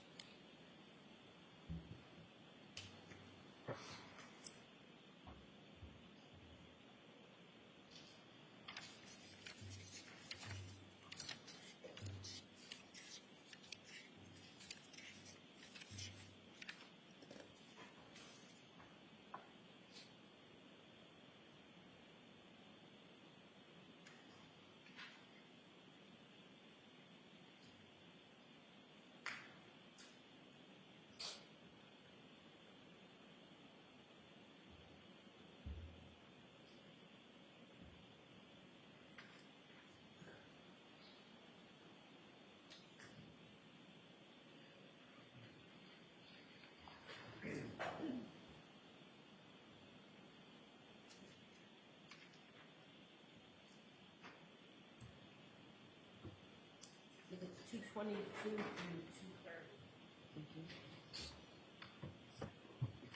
Thank you very much. Now, Ms. Harding, before I get to what's now been marked as Exhibit 222 through 230, if I could just ask you a couple questions in regard to damage that you noted on this item or really any item. What is the process that you would go through as far as classifying damage to a clothing item? I look at the macroscopic characteristics of the area of damage, and then I also examine the area of damage underneath the microscope. And so what would lead you to make that sort of classification as far as something is damaged? I look at the overall shape. I also look at the fiber ends. For instance, a tear will have rough fiber ends and possibly separation of the weave of the fabric, or a cut, you have even ends without any fraying. Now, are you able to tell from your examination of those fibers and of those clothing materials sort of what caused those tears and cuts? No. Now, are you familiar through your training experience with something called an ALS or an alternate light source? Yes. And can you explain to the jury what your understanding of that term is and what, if any, use it had to you in this case? An alternate light source is a light that uses a different wavelength that enables visualization of some biological fluids that can't be seen necessarily with the naked eye. On this particular shirt, I did use the alternate light source. And what, if anything, did you observe when you used that? I used that light source around those areas of damage to determine if there was any biological fluids that were fluorescing. The ALS did not show any stains in that area. Now, with regard to what you had labeled as sort of tears or cuts 1 through 9 that you noted, did you do any additional testing or collecting specifically from those areas? I collected 2 cotton swabs moistened with sterile water around those areas of damage. And why did you do It was told to me that potentially the victim may have been bitten by a dog during an incident. So I was taking swabs of that area to be sent out to determine if there's any dog DNA on that area. Now, is that kind of testing, as far as canine testing or animal testing, is that something that your lab at the State Police Crime Lab is accredited or authorized to do? No, we do not do that type of testing. And is that sort of sent out to an external vendor then? Yes, that's correct. And is that something that you had done on any prior cases or any previous situations where you had collected items and sent it out to a specific lab for animal testing? I did consult once with an external lab on taking those types of collections, but this is the first time I've collected and actually sent something out for that type of testing. And specifically in this type of testing and in this case, what lab were those items sent out to? We use the UC Davis Veterinary Lab in California. And as far as prior to collecting or prepping or doing anything as far as collecting samples from that, who, if anyone, did you talk to, or what, if any, directions did you receive in regard to collecting those samples? I'll allow it. I emailed Terry Kuhn, who is one of the analysts at the clinic, who aided me in how best to collect the sample for their lab. And what you were directed to do as far as collection, packaging, and shipping, was that at the direction of the UC Davis lab? Yes, that's correct. And you performed those functions in conformity with what Ms. Kuhn told you, correct? Yes, that's correct.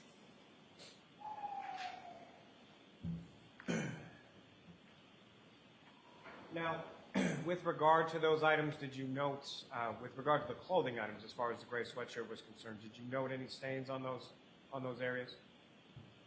On that clothing item? Yes, I did note stains in those areas. And then what, if any, testing was done on those stains that you observed? Can you be more specific what stains you're referring to?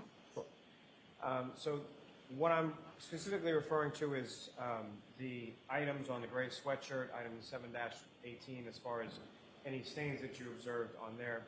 Again, sort of moving on from what you had collected for the UC Davis lab, but in other areas of that item. Well, let me actually first turning back to that. So the item that we were talking about as far as where you collected stains from that were sent off to the UC Davis lab, which item were they collected from and where on that item were they collected? I collected 2 swabs from the areas around the damaged areas on the right sleeve. I wasn't necessarily taking them from any stains. I did use the ALS to determine if there were any stains there, which I did not visualize.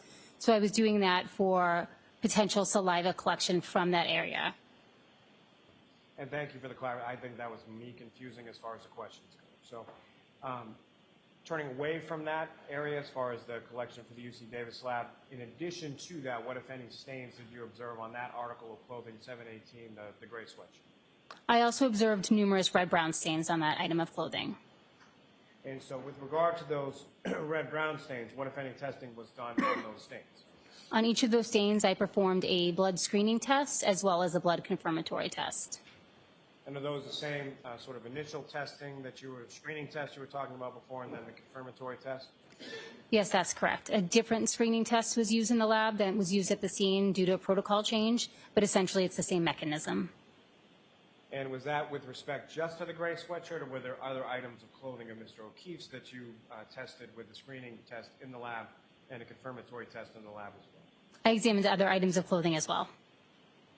Now, if I could bring your attention back to what's now been marked as Exhibits 222 through 230, Your Honor, with the court's permission, if I could publish some of those photographs for the jury. Okay. And Ms. Gilman, if I could first have photograph 9841. And what's been marked as Exhibit 222. Again, you recognize what's depicted up on the screen? Yes, I do. And with reference to your observations of the red-brown stains on that clothing or any other item of clothing, similar to the tears or cuts or the damaged areas that you observed, were those areas similarly marked with some sort of sticker? Yes, that's correct. And is it sort of the same linear path as far as numbering, or is it lettering, or how do you denote those? For the red brown stains on this item, I use letters. Starting with A and then sort of going through it, is that correct? Yes, that's correct. And Ms. Gilman, if I could have, excuse me, photograph 9842. Again, do you recognize what's up on the screen? Yes, I do. And what do you recognize that to be? That would be red brown stain A that I noted on the sweatshirt. And Ms. Gilman, if I could have 9843. And what's up on the screen, which has been marked as Exhibit 224, do you recognize that as well? Yes, I do. And what do you recognize that to be? Those are red brown stains B and C that I noted on the sweatshirt. And Ms. Gilman, if I could have photograph 9844. What's up on the screen now is Exhibit 225. Those are stains that you labeled B, C, and F. Is that correct? Yes, that's correct. That's just sort of a holdout version of that to denote where B and C were located on the sweatshirt. Is that fair to say? Yes, that's correct. And Ms. Gilman, if I could have photograph 9846. And what's now up on the screen is Exhibit 227. And again, Ms. Gilman, if you could just zoom in a little bit on those stickers. And Ms. Harden, if you recognize what's up there on the screen as Exhibit 227. Yes, I do. And these are two other stains that you noted as far as D and E on the same item. Yes, that's correct. Thank you. Now, ma'am, with reference to the other photographs that I think you still have before you that I gave you when the stenographer was marking the last batch, do you recognize generally what's depicted in those photographs? Yes, I do. And what do you recognize those to be? These are photographs of item 7-17, the orange T-shirt that was told was belonging to John O'Keefe. And what's depicted in those photographs, is that a fair and accurate portrayal of what you observed as far as the orange T-shirt was concerned in your lab that day? Yes, that's correct. Okay. May I approach again, Your Honor? Yes. I'll welcome to seek to introduce and give us the next exhibits. No objection, Your Honor. Thank you. I can read these here.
Exhibits 231 through 241. Thank you.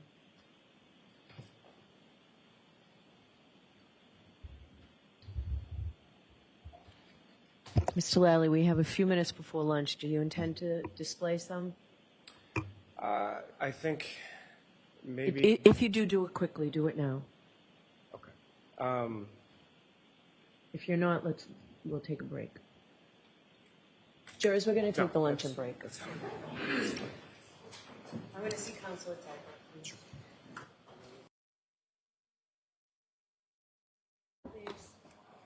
All rise for the court, please.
All rise. Court stands in recess till 1:30.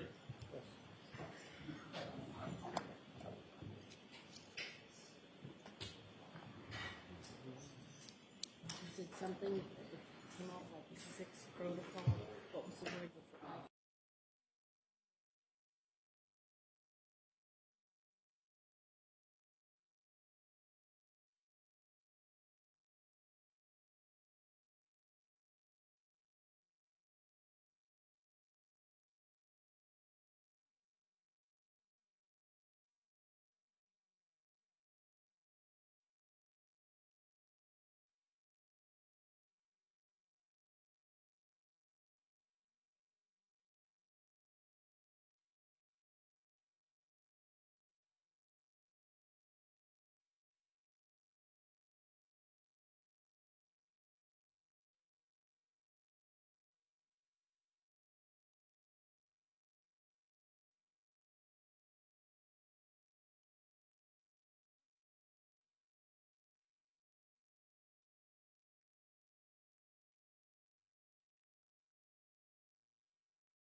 Session may be saved.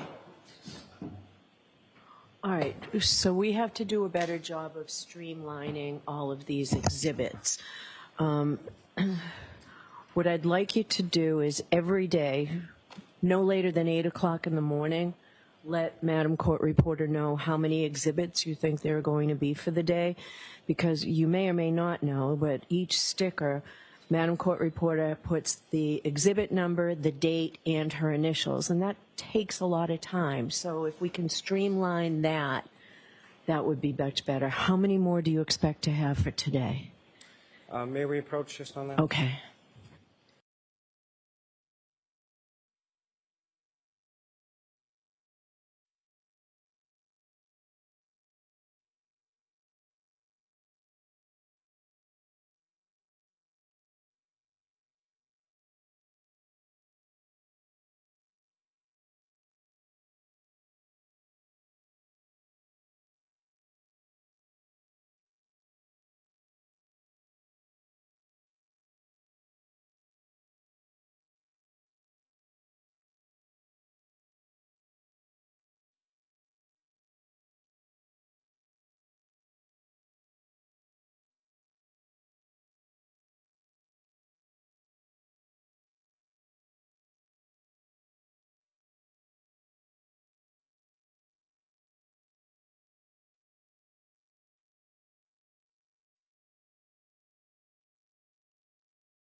We can line them up and bring them in.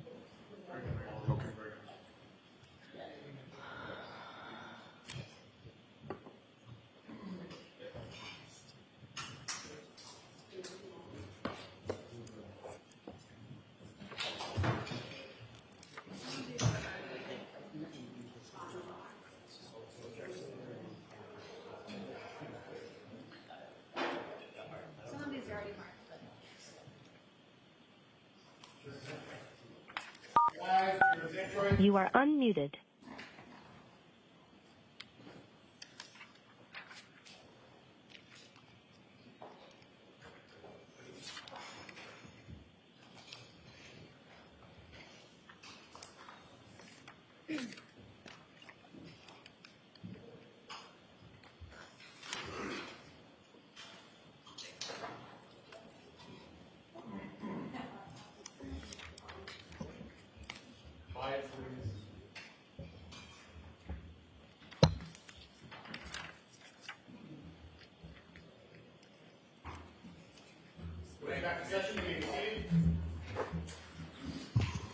All right, could we have the witness, please?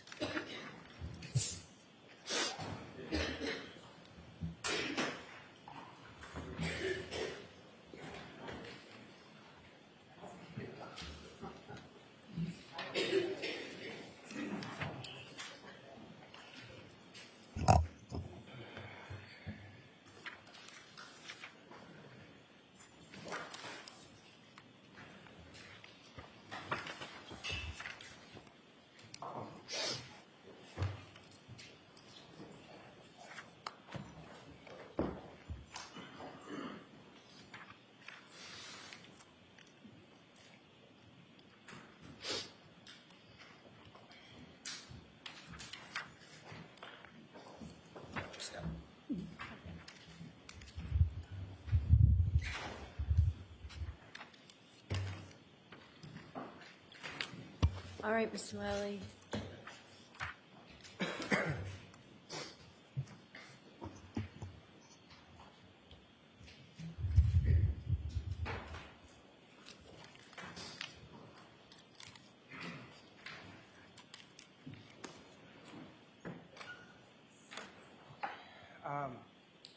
Good afternoon, Ms. Hart. Good afternoon.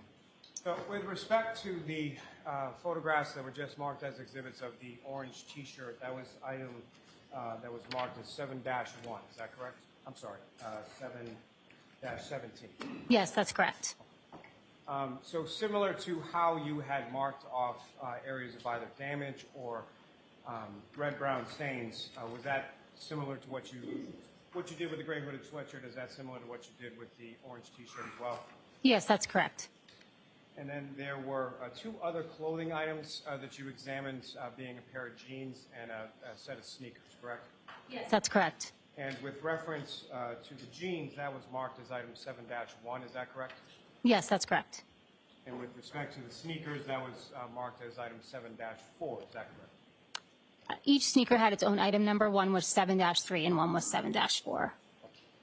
And with respect to the evidence as far as the stickers and sort of the denotations that you had made in regard to either damage or red-brown stains, was that similarly done with respect to each of those remaining clothing items as well? Yes, that's correct. You know what I may approach? Yes. So Ms. Harding, with respect to the jeans, showing you a series of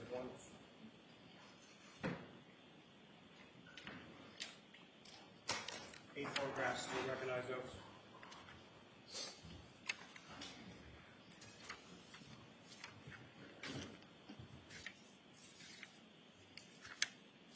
Yes, I do. And what do you recognize those to be? Those are photographs that I took of the pair of jeans. And what's contained in those photographs, a fair and accurate portrayal of your observations of those jeans when you conducted your examination of them at the lab? Yes, that's correct. May I approach again, Your Honor? Yes. Almost the seats introduced and admitted. Next exhibits. All right, and there's no objection, you said, Mr. Jackson, correct?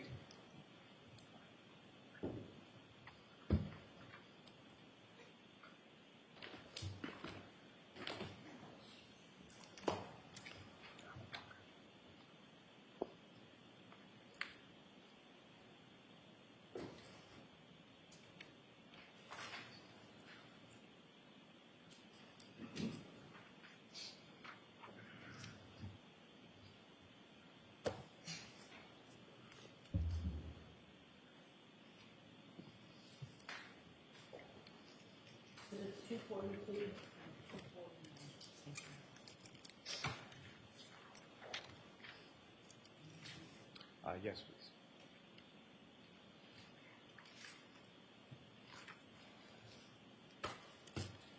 Your Honor, if I may, with the court's permission, publish some of the photographs in the packet from 232 to 241. Okay.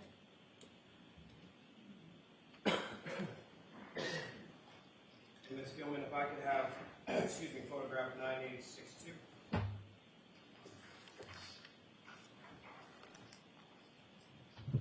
Ms. Harden, do you recognize what's up on the screen that's now been marked as Exhibit 231? Yes, I do. And what do you recognize that to be?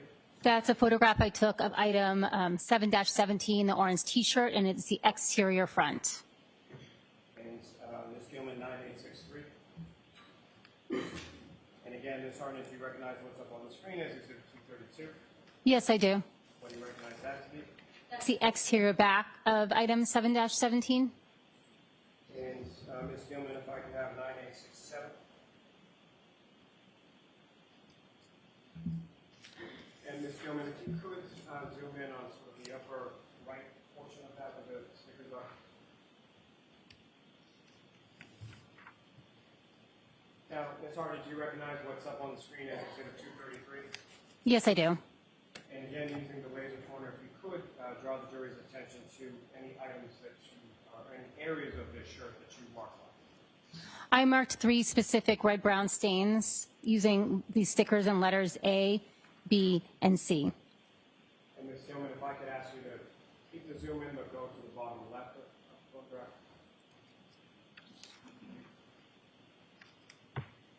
And similarly, Ms.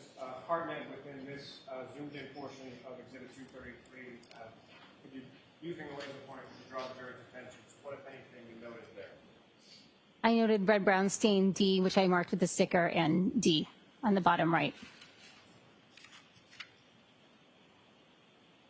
Last name, Ms. Gilman, if I could have photograph 9873.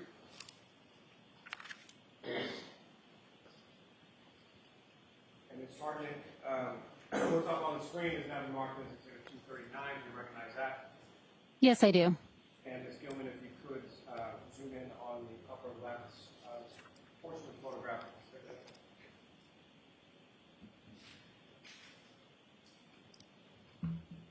And again, Ms. Hartnett, if you could, using the laser pointer, just draw the jury's attention to what, if anything, you noted there. I noted this specific red-brown stain, and I marked it E. Thank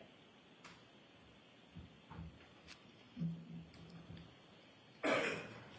And Your Honor, similarly, with the court's permission, if I could publish what's been marked now as Exhibit 242 through 249. Okay.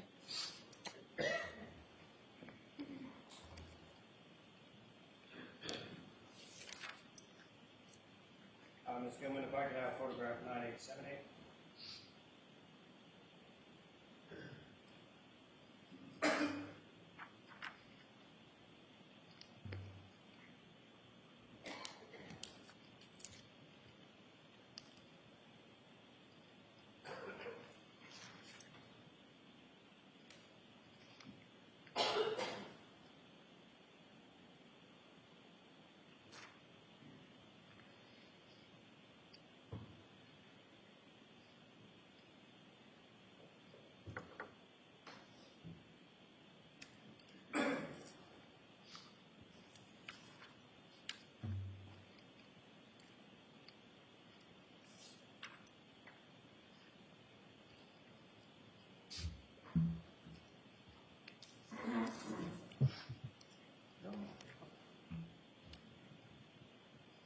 Ms. Hartnett, direct your attention of the screen with now been marked as Exhibit 242. Do you recognize that? Yes, I do. What do you recognize that to be? That's a photograph of the exterior front of the jeans with the belt, item 7-1. And Ms. Gilman, if I could have 9887.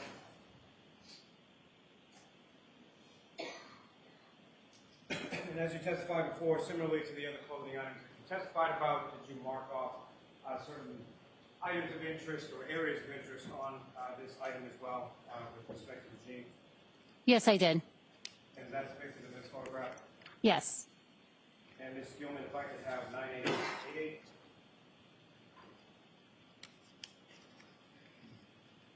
And if you could just zoom in, Ms. Gilman.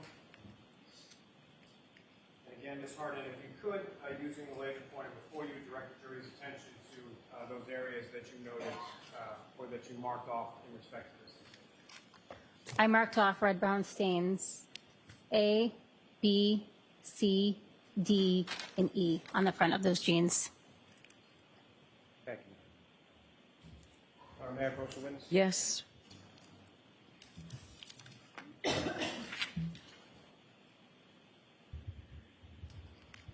Hartnett, showing you another series of client photographs. If you could just view those.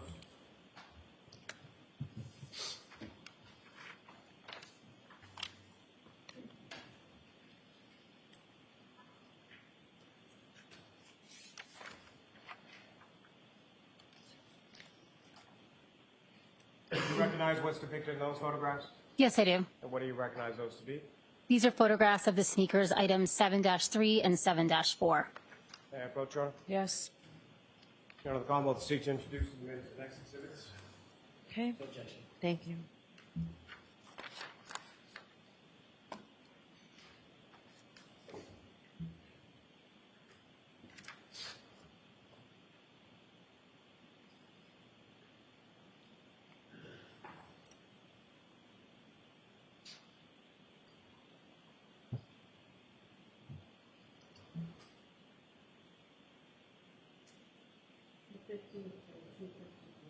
Thank you.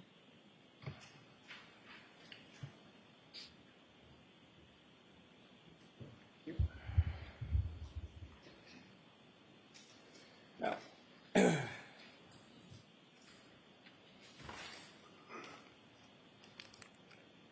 Ms. Hartnett, with reference to the sneakers and sort of the other clothing items that you received, do you recall how or where or when it was that you received each of those respective clothing items? Or how the lab did, you know?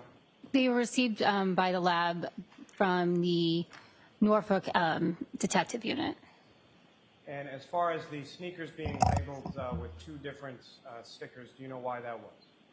One of the sneakers was recovered from 34 Fairview Road, and one of the sneakers was recovered from the hospital. Now, with reference to the photographs that I've just placed before you, have you had a chance to look at those? These ones here? Yes, No. if you could.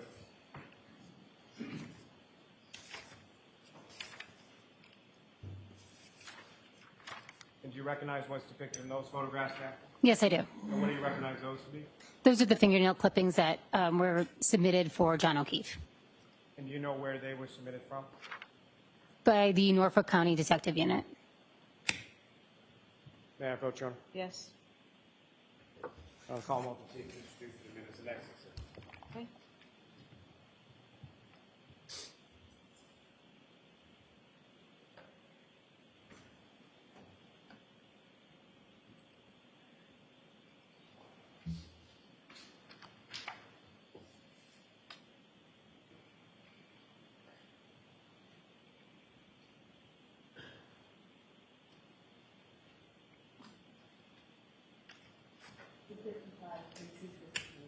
Thank you. And Your Honor, with respect to each of those, I'm not seeking to publish those to the jury at this time, so. Okay. Court officer. The lights back on, please.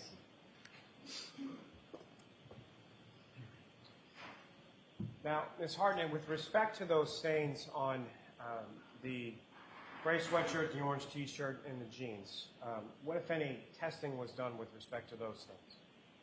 A screening test was performed on each of the Rembrandt stains on those items. I'm sorry, did you say the sneakers? Could you repeat what items you're speaking of? With respect to each of those respective clothing items, what, if any, testing was done with regard to any stains you observed on those items of clothing? For the sweatshirt, the T-shirt, and the jeans, I saw visible red brown stains, which I screened for blood. The majority were also, I also performed a confirmatory test for blood. There was one stain on the orange T-shirt, however, that was too small to perform that confirmatory test. So for that instance, I noted that the stain was quantity limited, and I preserved it after the positive screening test instead of performing a confirmatory test in order to preserve enough material for any DNA analysis. As far as the sneakers, given their dark color, I did not see any visible red-brown stains on the black area of the sneakers, so I used an alternate light source to aid in visualizing any potential blood on those sneakers. With that alternate light source, I tested several stains on the sneakers, one of which screened positive for blood. Now, with respect to the other clothing items that you were talking about doing the screening test and the confirmatory test for blood, with respect to the gray sweatshirt, the orange T-shirt, and the jeans, what were the results of that screening test and that confirmatory test that you ran with regard to each of those things? The screening test and the confirmatory test were positive.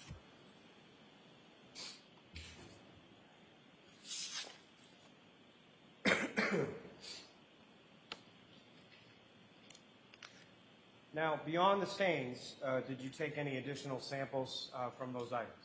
Yes, I did. And what were those and how was that done? For each of the items, I picked up any loose trace material, which would be hairs and fibers or apparent hairs and fibers that were adhering to the item.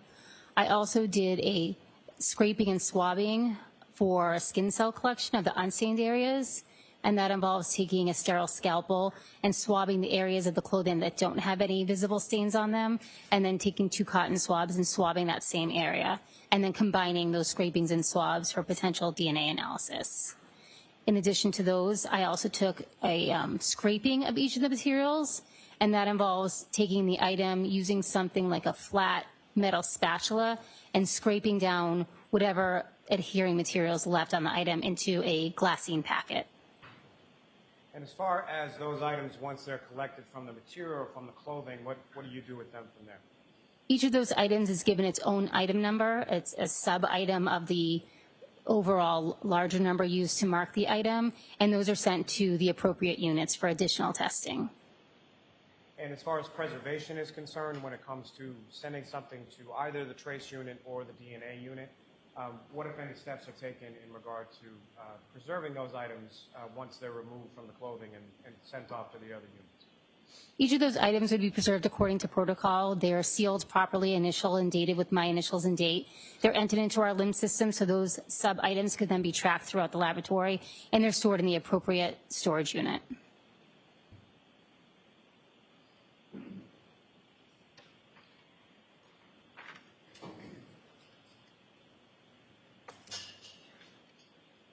Now, at some point, did you also receive items that were labeled as 3-2 and 3-3? I submitted those when I returned from the original scene. And what were those, ma'am? Those are pieces of glass from the bumper and a drinking glass from the crime scene. Now, did you examine those items? Yes, I did. And what, if any, examination did you do, and what is it that you were looking for in your examination? I did a visual examination, and I took photographs, and then I also took a collection from each of the items. And did you do any testing on those items? No, I did not. And what kind of samples did you collect from those items? I took potential skin cell collection using a swab moistened with sterile water. And as far as the samples that you took from, as well as the items themselves, what, if anything, did you do with reference to those once you were done with your examination? The swabs were preserved for testing in the DNA unit, and the original items, the apparent pieces of glass and the drinking glass, were preserved for the trace unit. And as far as those preservations were concerned, is that similar to the preservation process you were describing earlier with regard to the clothing items? Yes, that's correct.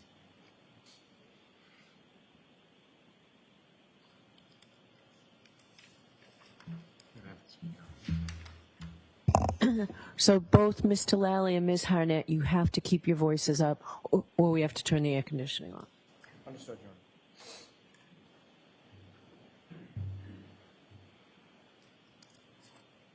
Your Honor. I may have one moment, Your Honor. Yes.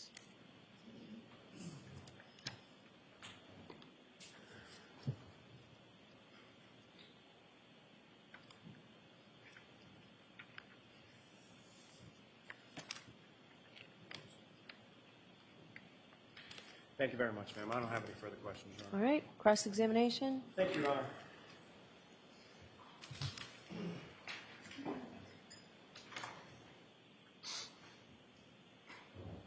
Ms. Harnett, you responded to Canton Police Department. A lot of your testimony was about what happened in the Sally Port, correct? Yes, that's correct. You were asked if you responded to the Canton Police Department on February 2nd, and most of your testimony was predicated on that date, you going over there and doing some visual observations, as well as some removal of items and some other testing, correct? Yes, that's correct. Was it February 2nd or was it February 1st? May I check my notes? I'd appreciate it if you did, yes.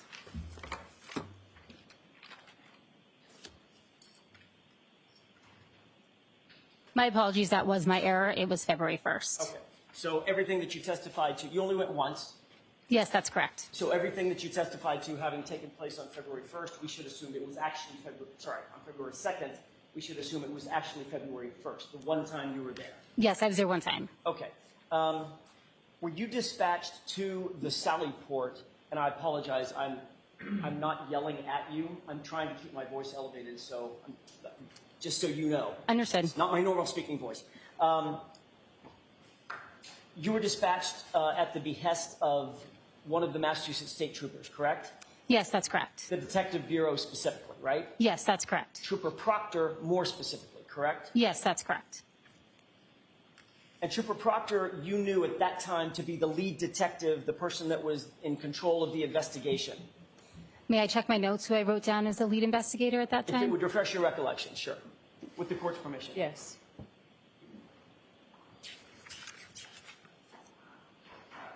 Yes, I was told on scene that Trooper Proctor was in charge of the investigation. All right. Now, while you were there, one of the things that you did initially was to just do an overview of the vehicle, correct? Yes, that's correct. Obviously, that was important given the limited information that you had at that time about a potential motor vehicle pedestrian incident, correct? Correct. So you were looking for anything that would rise to a level of investigative concern regarding that vehicle, right? Yes, that's correct. Hence your review and notation of certain scratches on the vehicle. Is that right? Yes. Which may or may not have anything to do with the incident, but you noted it anyway, correct? I did not draw any conclusions as to where those scratches came from. Okay, you just took the words right out of my mouth. My next question. The dent that you noted and photographed, you made no conclusion that that occurred as a result of a motor vehicle pedestrian incident, correct? That's correct. The scratches, and I'm just going to go through a couple of them. The scratches that you denoted and had photographed, you made no conclusions about that having anything to do with a motor vehicle pedestrian incident, correct? That's correct. Even the broken taillight, at that point, you made no conclusions or drew no scientific conclusions about that having anything at all to do with a motor vehicle pedestrian incident, correct? That's correct. You did, however, look for tissue, human tissue, blood, biological material, and things of that nature on the car itself. Did you not? Yes, I did. In that review, I think you testified that you saw nothing that suggested the transfer of human tissue to the vehicle, correct? I did not see any visible stains or tissue on the vehicle. You were told, Ms. Hartnett, that there were scratches on one of the extremities of John O'Keefe, correct? That's correct.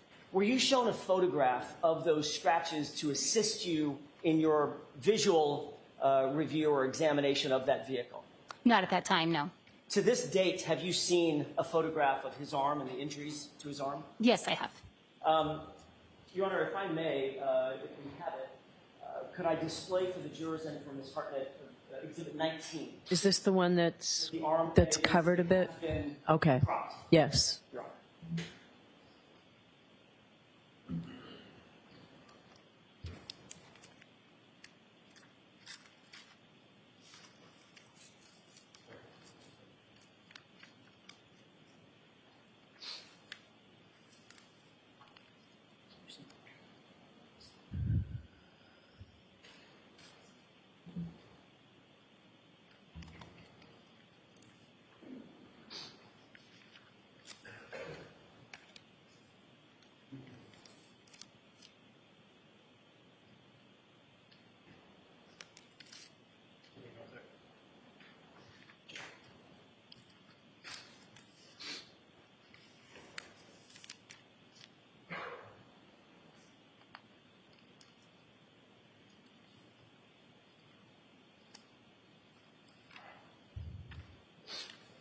Ms. Hartnett, do you recognize what's depicted in Exhibit 19?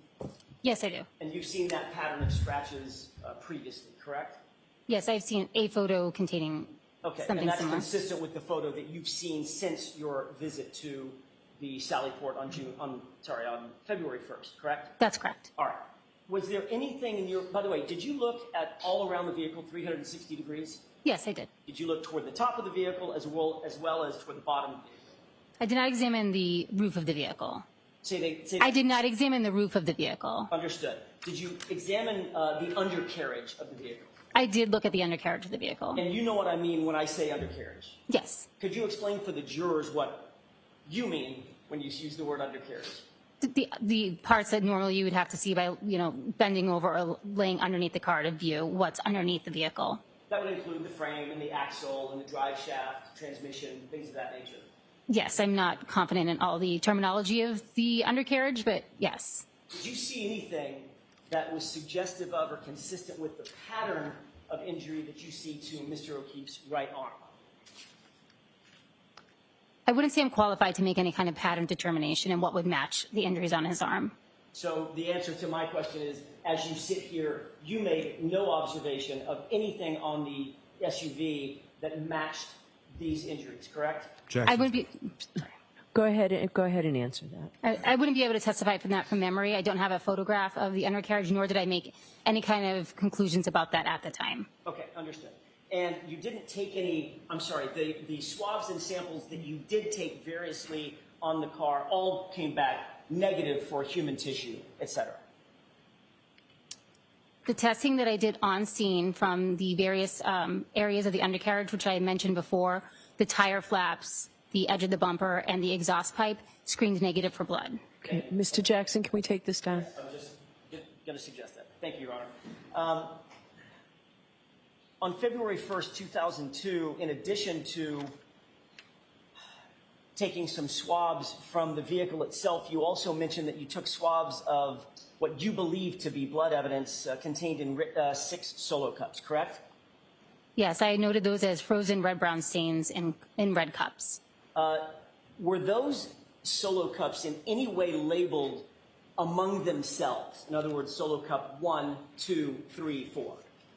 I don't believe they were, but I don't have a photograph of that, so I'm not 100% sure. You did not thereafter label those Solo cups. If they hadn't been done beforehand, you did not undertake that to label those Solo cups, correct? No, I did not label them. Did you...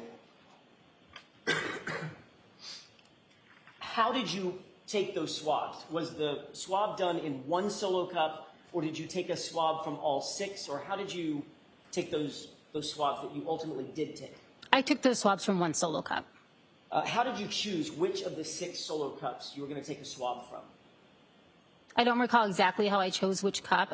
It was reported to me that those cups came from the same area of red-brown staining, so you make an assumption that they're all related. It came from what I was told, it came from one area of red-brown stain at the scene. And you, of course, know as a forensic criminalist that blood stains can contain multiple contributors, correct? Yes, that's correct. You don't know, as you sit here, which blood stain found at the scene related to which Solo cup in the bag, correct? Jackson.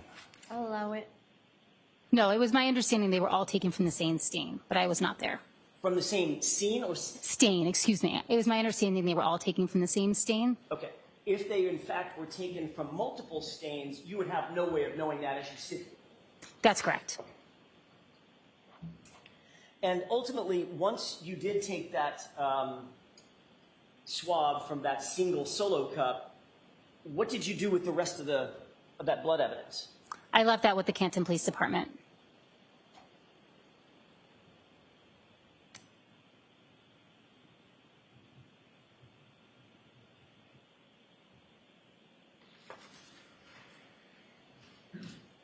Was there any of the swab, by the way, I should ask this, I've been saying swabs. Was there one swab taken of that one from that one Solo cup, or were there multiple swabs taken? There were 2 swabs taken.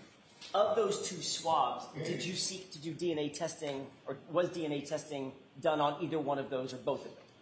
DNA testing was not done on those swabs. So as we sit here now, there's been no DNA confirmation of what who that blood relates to, I should say.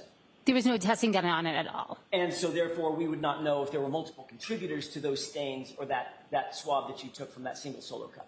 That's correct. Okay.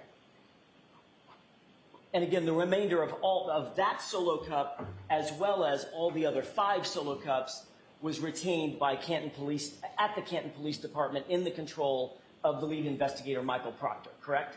I don't know who was in control of it once I returned it to the Canton Police Department. Who did you return it to at the Canton Police Department? Whom, I should say. I believe I gave it to a Canton police officer. I don't know which officer that was. Michael Proctor was at the Sally Port at the time that you were doing your examination, correct? Yes, that's correct. All right. Did he not take control of it himself? Not that I saw. I don't know who took control of them once I was done with my collection. They have, you just don't know. Correct. Okay.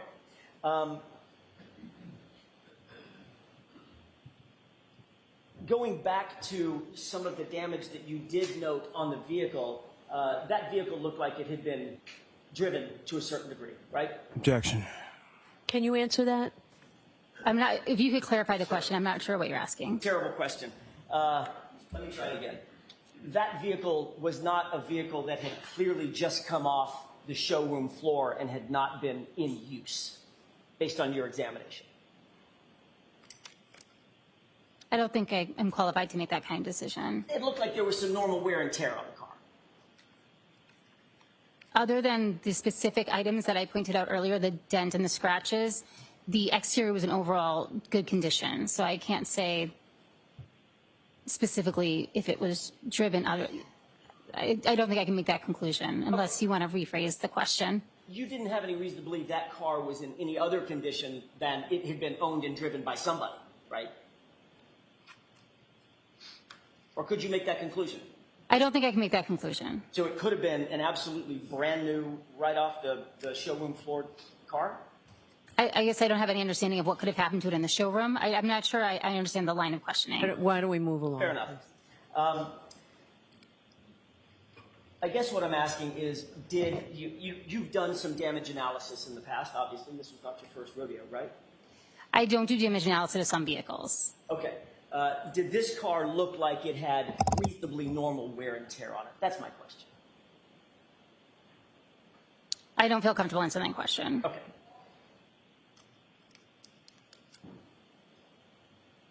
Ultimately, the right rear taillight housing was removed, correct? Yes, that's correct. Were you the person, Ms. Hartnett, who actually used the tools to remove that taillight, be it screwdrivers, wrenches, anything else? No. Who was that actually did that work? It was a Canton police officer that had entered the garage, and as I was removing it, he offered to help. He said he knew how to basically take it out of the housing, which at that point I was not sure how I would do that. Okay. I'd like to show you an exhibit that you'd been shown just a few minutes ago before the lunch break, 187, with the court's permission. Okay. Does that look like the same housing that you removed from the SUV, or you saw being removed from the SUV? Yes, that is the taillight housing that I submitted to the lab from the garage. Ultimately, there was a swab taken, you mentioned on direct examination, of that taillight somewhere around the house, correct? Yes, I took a swab from that taillight. Where exactly did you take that swab from? I took it from the outer exposed areas, which would have been on the outer side of the vehicle. So I did not take it from the internal, what would have been the internal portion of the taillight when it was intact. Can you point with a laser pointer exactly where you swabbed that taillight housing? Sure. Is there a way that, can it get zoomed in just a little bit so I can differentiate the silver in the front? I'm having a little trouble. Is that zoomed in enough, or do you need more? I believe so. I can start. So I took it from the red area here that would have been exposed. And then if we could zoom in a little bit more just on this front area so I can differentiate between the internal structures and the external.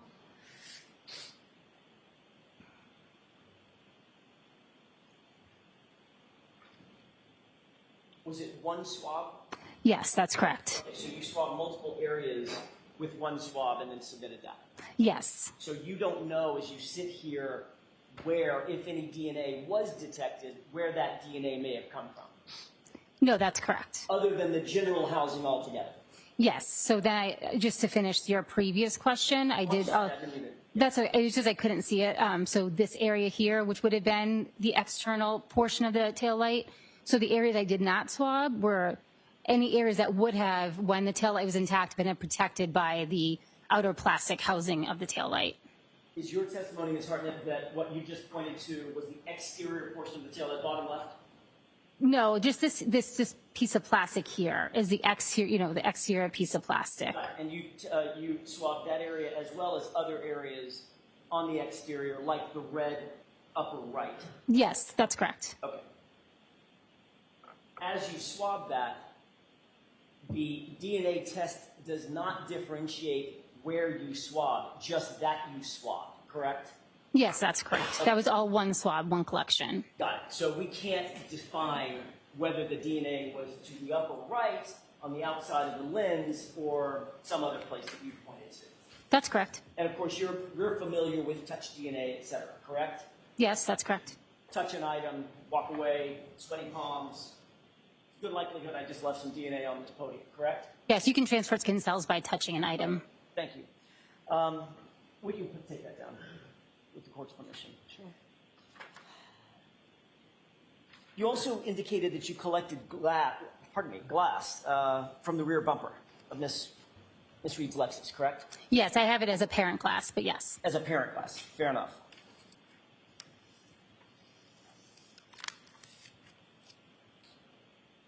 You labeled that as item 3-3, and it was 5 pieces of glass labeled A through E, right? A, B, C, D, E. Is that May I refer to my notes? with the court's permission? Yes.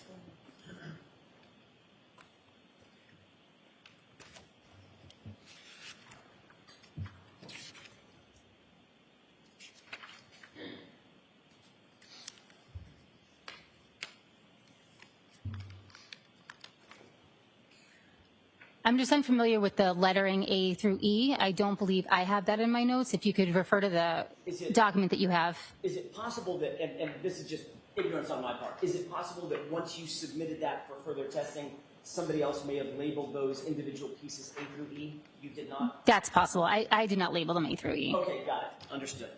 Thank you for that clarification. As a matter of fact, you labeled it as quantity 1, correct?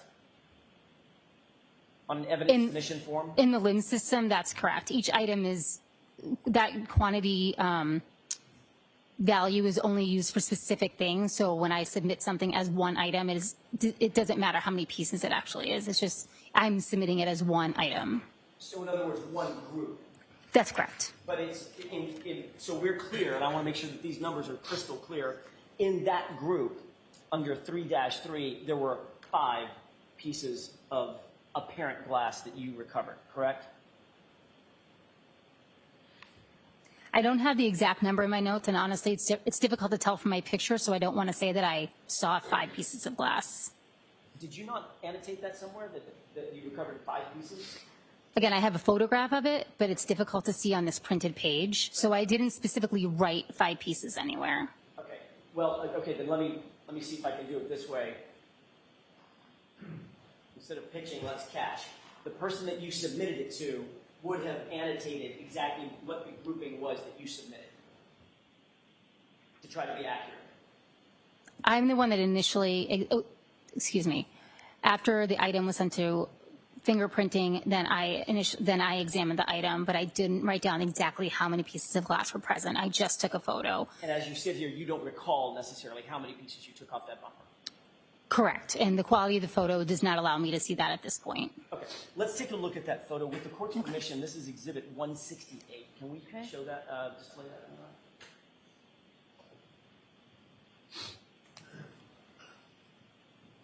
And if we could, Mr. Bates, with the court's permission, can we zoom in on the area, and a little bit bigger than that, capture all of the placards. Zooming in at this point, and I would ask you, Ms. Hartnett, do you recognize this photo? It's zoomed a little bit. Do you still recognize it? Yes, I do. Is that a photograph that you caused to be taken at the Sally Port on February 1st, 2022? I believe it was February 2nd, right? Did we, or it's February 1st now? We agreed it's February 1st. And my apologies. Yes, on February 1st, I did request that photo be taken of the apparent pieces of glass. Okay. And can you, I know you can't see necessarily every piece. Can you use your laser pointer and point to a piece? Sure. Okay. Got it. So that's the largest of the pieces, correct? Yes, that's correct. And it's correct that none of these pieces of apparent glass were embedded in the bumper. They weren't dug in. stuck into that hard plastic, correct? No, I do not have that. I do not have that notation that they were embedded, just they were on the bumper. As a matter of fact, they were physically perched on top of that hard plastic horizontal bumper, correct? To my recollection, they were just sitting on the bumper, yes. Okay. And do you know, just in your experience, and if we could leave this up for just a moment while I ask the next couple of questions, Your Honor. Okay. Do you know where Dighton, Massachusetts is? I know the general area. How far would you say that is from Canton? I don't know, maybe a half an hour. I'm not exactly sure. Do your notes indicate that the vehicle was recovered from Dighton and towed back to Canton and placed in the Sally Port before you started your examination? Yes. So and you also had been apprised before you began your examination that the incident in question took place in Canton, correct? Yes, that's correct. So you knew as you were looking at this vehicle and doing your examination, the vehicle had to have been driven by definition from Canton to Dighton and then towed back from Dighton back to Canton, correct? I was informed that the car was recovered in Dighton. And ultimately either driven back or towed back. One of the ways, some way it ended up back in Canton, correct? Yes. Okay, so if Dighton is, how far would you say Dighton is from Canton? Again, I'm really guessing. I would say maybe a half an hour. 30 miles? Potentially. I don't know exactly. I was never in Dighton. Okay, so according to your notes, the glass pieces that we're looking at on the back of this bumper would have traveled, let's call it for round figures, about 60 miles in a blizzard before you saw it.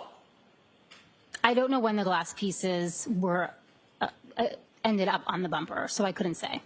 And of course, you knew that on February 1st, you knew a few days earlier, on the 29th, there had been a pretty significant snowstorm here in Massachusetts, correct? Yes, I did have that information. And that blizzard included high winds, freezing rain, snow, all the good stuff with a blizzard, correct? I don't recall the exact weather conditions of the blizzard. But irrespective, after all of that, whatever that was, you saw these 5 pieces just sitting perched on the top of the bumper, not embedded in any way, correct? That's correct. And you recovered those with little bitty tweezers, correct? Yes. We can take this down with the court's permission.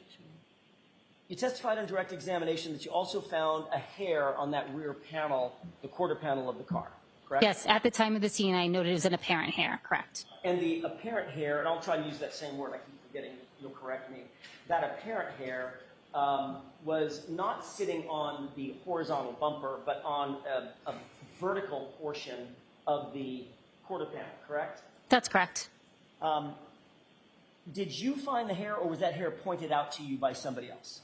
I believe I located the hair. How exactly was that hair secured to that vertical panel, if you can explain that?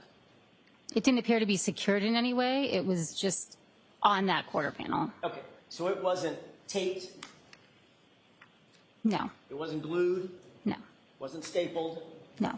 It was not affixed in any way whatsoever. It was just perched on that vertical panel of the SUV, correct? That's correct. And for you to remove it, and by the way, you found this at the same time that you found the general time, that you found the glass pieces as well. That's correct. So that hair potentially would have had to make that same 60-mile round trip in the same blizzard. At the time, I don't know when that hair was deposited on the vehicle. Right. And it didn't take you much to remove that hair, correct? I picked it up with a pair of tweezers. It didn't give you any resistance? Not that I recall. Okay.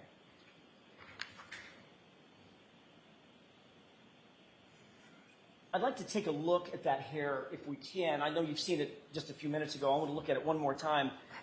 With the court's permission, these are exhibits 165 and 173. If we could start with 165 and publish those. Okay.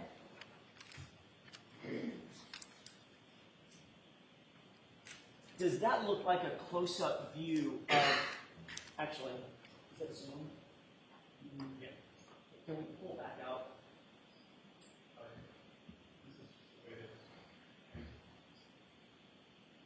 Your Honor, may I do this a different way? All right. This is actually, with the court's permission,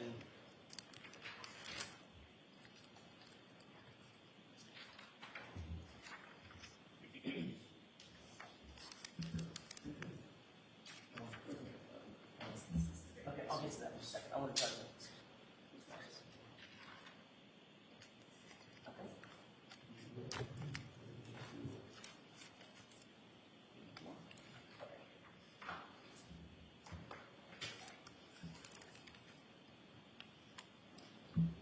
Your Honor, may I approach briefly? Yes. Thank you.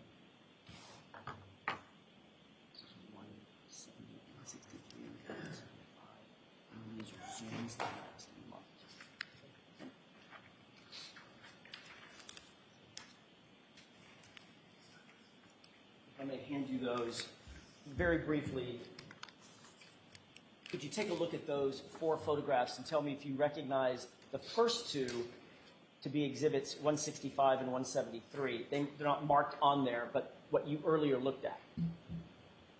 Okay. Do those appear to be those 2 exhibits that you earlier saw?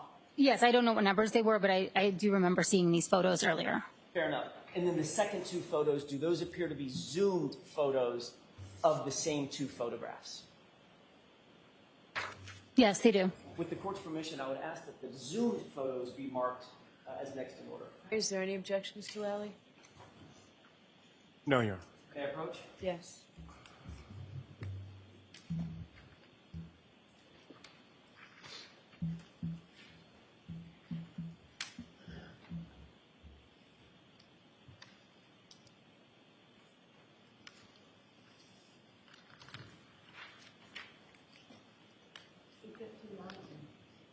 Thank you. Thank you. May I inquire, Your Honor? Yes. All right, we're looking at what's previously been marked as 165. Does that appear to be a photo of the hair? Would it be possible just to zoom in on that, Absolutely. the This is not sticker? an eye contest. And just a little bit, I'm just trying to read the letter on the white marker. Yes, so that, correct. So that hair looks, as we're looking at it, you will agree, that hair looks like almost like a backward C, correct? In other words, it looks like it's more vertical than flat in that photograph, correct? I would agree it looks like a C on the side of the car. If we could go to exhibit 173.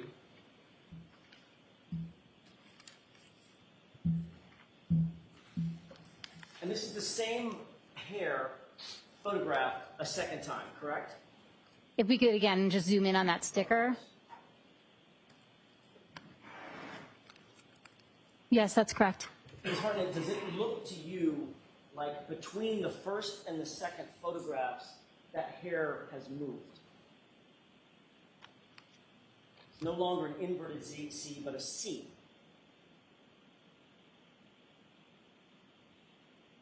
I don't know that I necessarily agree with that. I see the 2 ends, which may still be making contact with the vehicle. I can't make that determination based on this photo. Fair enough. So that was sort of my next question. I'll just dovetail it this way.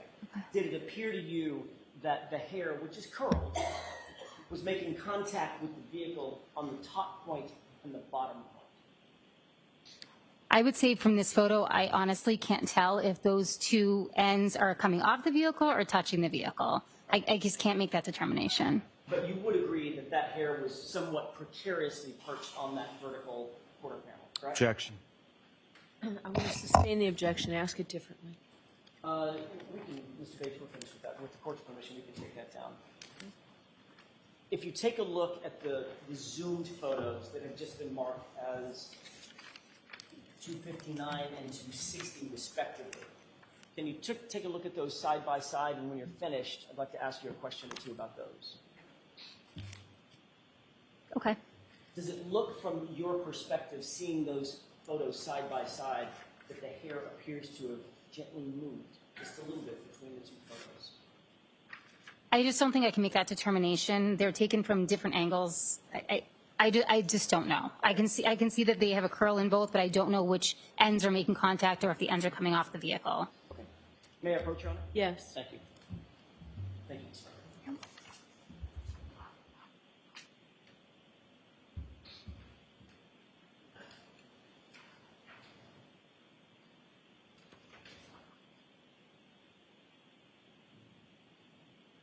There's one more exhibit I'd like to take a quick look at and ask you a couple of questions about. With the court's permission, Exhibit 195, which is a shirt.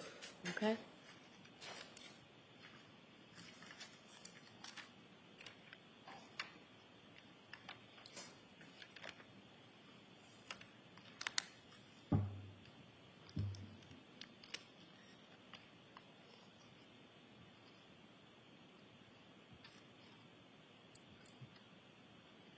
Do you recognize what's depicted in this photograph?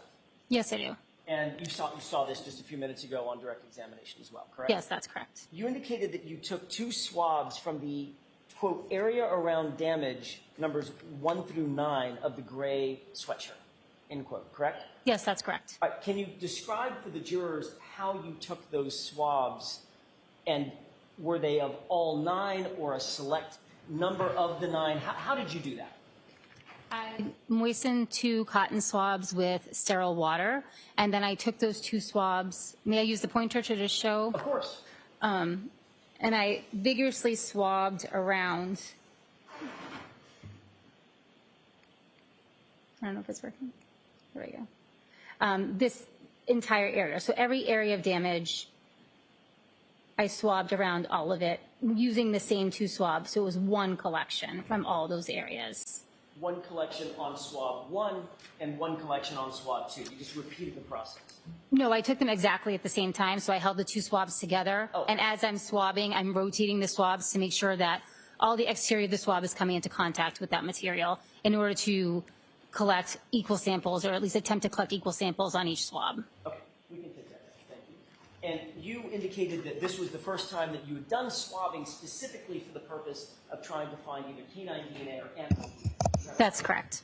Had you been trained at the time that you took the swabs, had you been trained or received any training or any teaching about the relationship between keratinized tissue and DNA?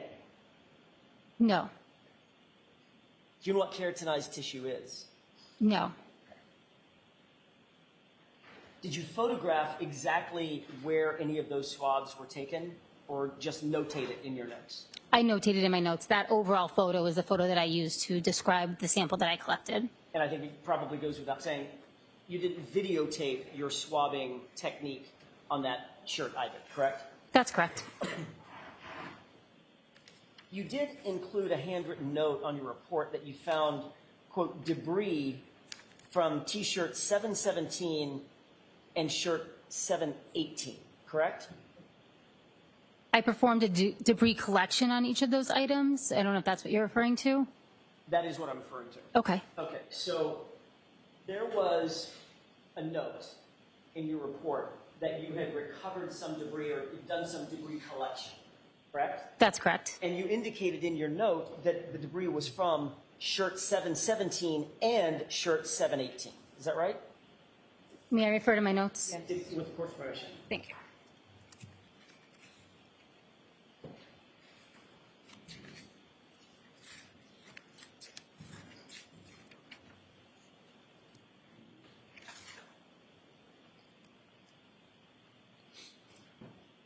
Yes, that's correct. Okay.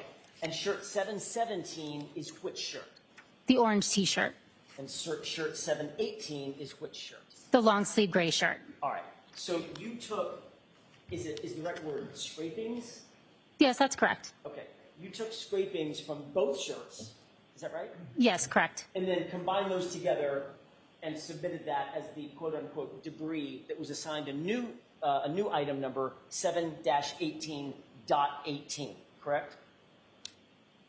Yes, that's correct. So as you sit here, you don't know where the debris came from specifically other than the 2 shirts. Could be one, could be the other, could have been a combination of both. Yes, that's correct.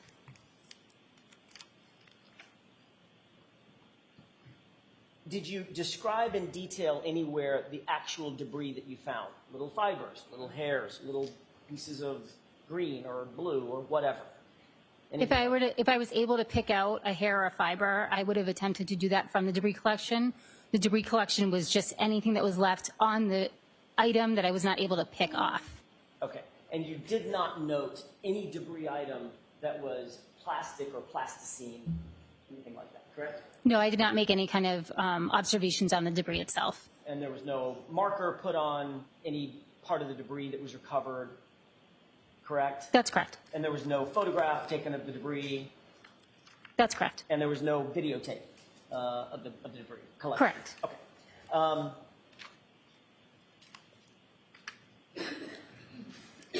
When you received item 717 and item 718, that came in one evidence bag, did it not? Yes, it did. Your Honor, may I approach briefly? Yes. If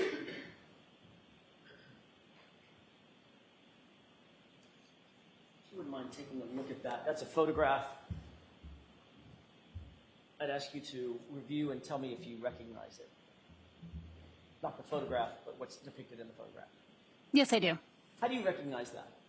This is the container that contained it's a photo of the brown paper bag that contained the long sleeve gray shirt as well as the orange t-shirt. May I approach, Your Honor? Yes. If I could ask that be marked as next in order. Any objections to Lally? No, Your Honor. Is it 261?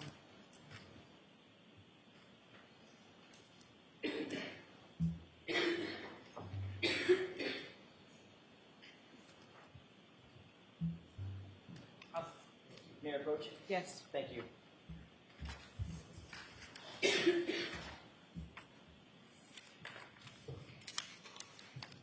This evidence bag notes, let me start over. This evidence bag is in the condition that it was in when you received it, meaning the writing on the back was already there when you received it. Yes, that's correct. And it notes that these items of evidence were collected by Trooper Proctor, correct? Yes, correct. And the date of collection was January 29, 2022, is that right? I'd have to relook at that Of course. for the date. May I approach? Yes. Yes, it didn't. So you got an answer. My Right, I think- apologies. The date on there is January 29th, 2022. So I don't have to walk back and forth, may I? Yes. Okay, does that look like what you're looking at, the exhibit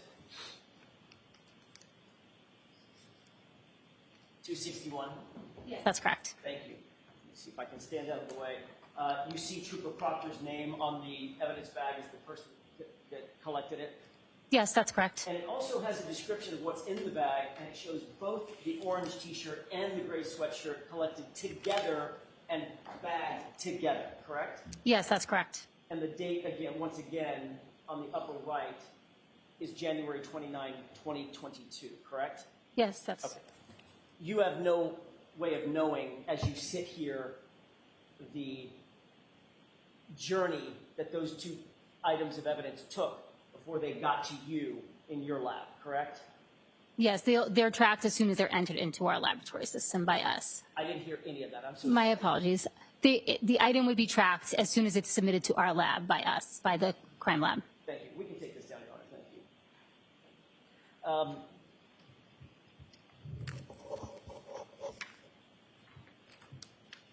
The debris that you ultimately got from the shirt or shirts,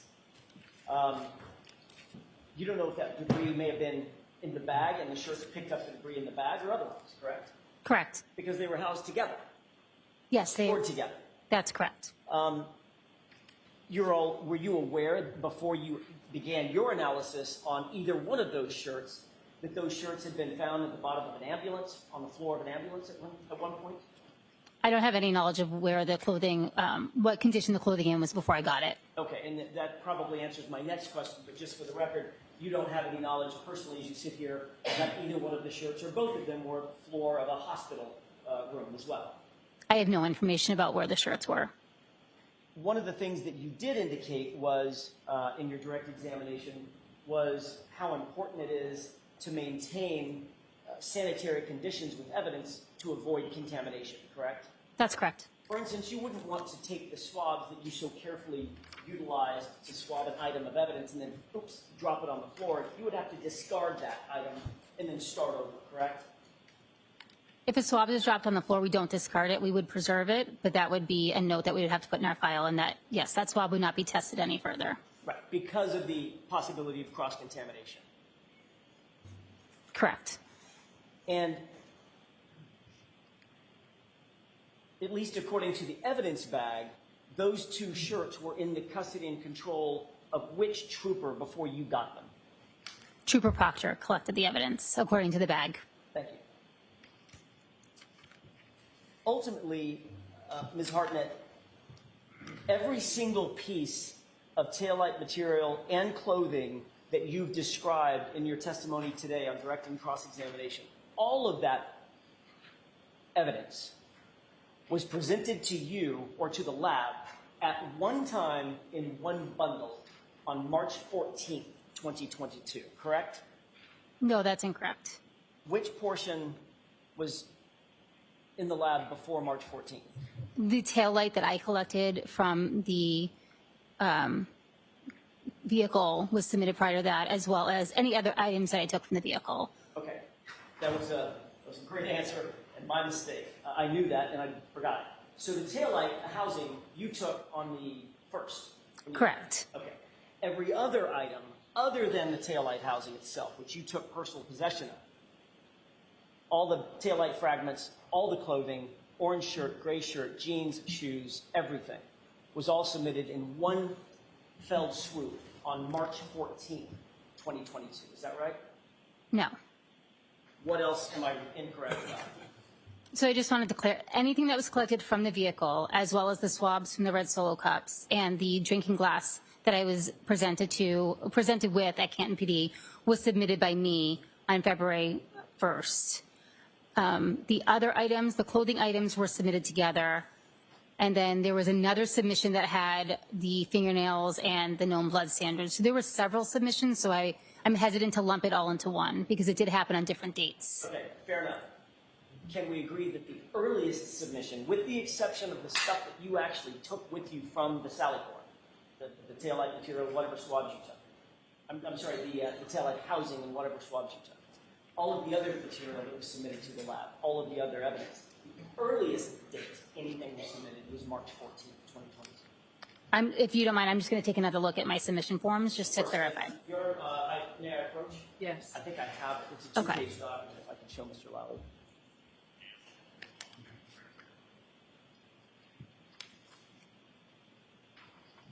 Is that a copy of your submission form? Yes, it is. Okay. If you could familiarize yourself with that for just a quick second. Yes.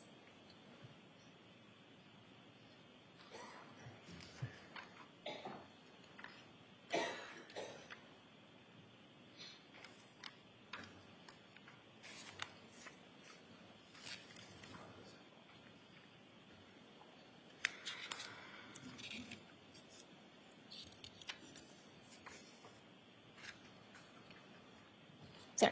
Okay. May I approach one more time now?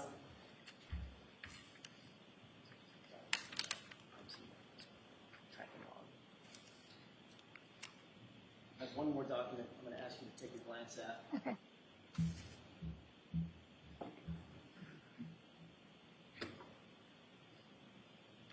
Do you recognize that document? Yes. What is that document, the second document that I just handed you? This is a printed chain of custody report from our laboratory information management system. Your Honor, with the court's permission, I'd like to mark the first document's name again. I want to get it right. It's the evidence submission form for submission 7. Evidence submission form for submission 7, two-page document, if I could have that next in order. And then the Chain of custody. My apologies. Is there an objection, Mr. Lally? Yes, to both. So the objection's sustained unless you want to convince me otherwise. I'll have a mark for ID for Okay. the time being. That's fine. If that's okay with the court. Yes.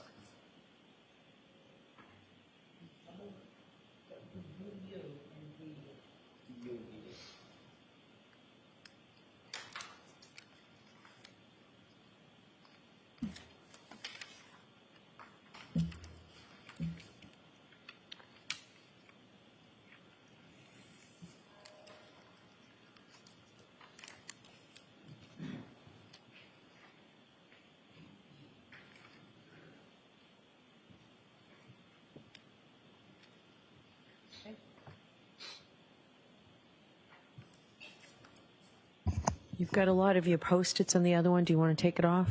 I was going to actually ask if I think it would help with this. Okay. Go a lot faster with those Post-its The on. witness, I guess. Go back to the witness with those, please. If you could take a look at what's been marked as VV, that's the log. I just want to go through this relatively quickly. With regard to plastic pieces that were submitted, if you look on page, for instance, page 11, where a tab is, Yep. that shows that that piece was submitted on March 14th, correct? Yes, that's correct. And there was a piece submitted on March 14th on page, notated on page 12.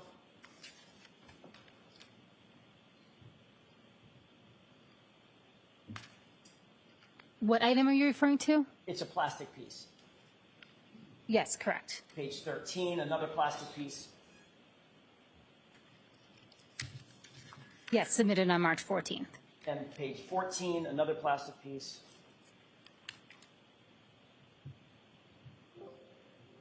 Yes, that's correct. Page 15, another plastic piece.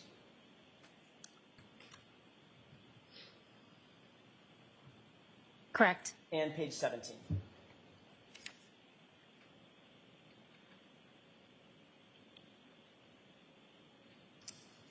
Oops. Sorry. Yes, that's correct. And then if you turn to the next page, page 18, that's the orange T-shirt. It shows its submission date, correct? Yes, that's correct. And what's that date?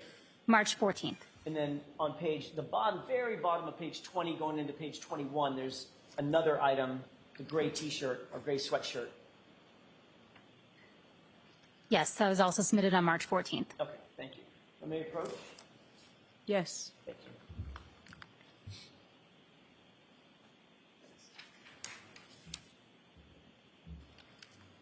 So we need those. They're marked for identification. I'm not sure if I'm going to use it one more time. Put them up on the bench, and you can grab them. Of course, may I? Yes.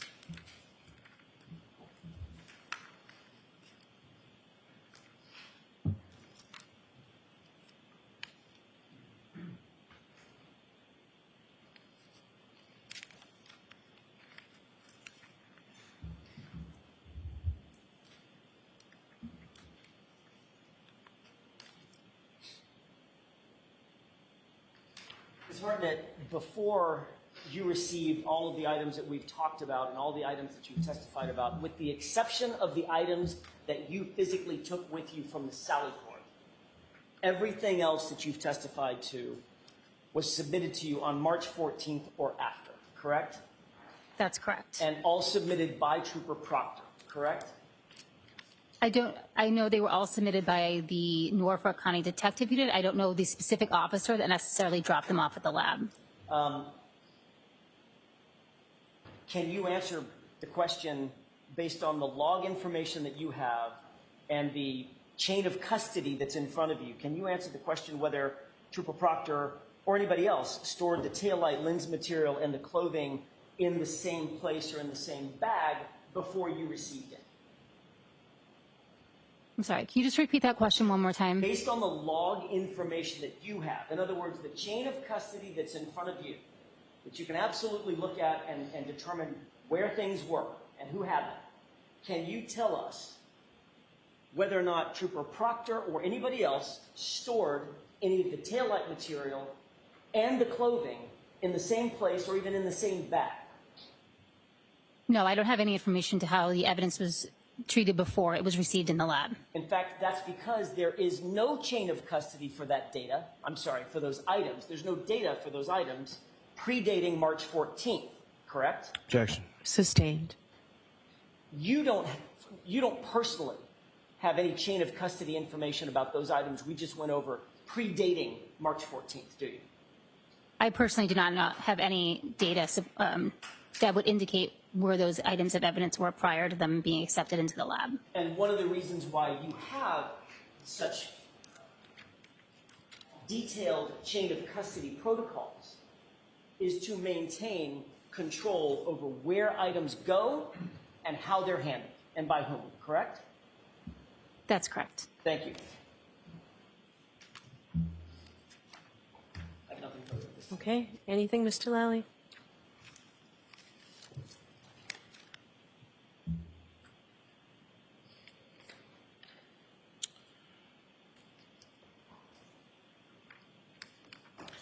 Just a couple.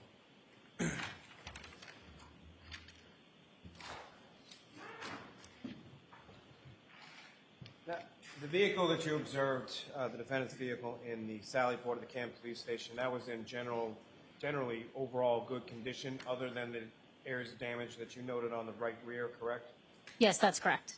And when you were swabbing, the swabs that you took from the taillight housing that you then later submitted to DNA, that was the taillight housing that you took from the Canton Police Station, correct? Yes, that's correct. You logged that into the lab?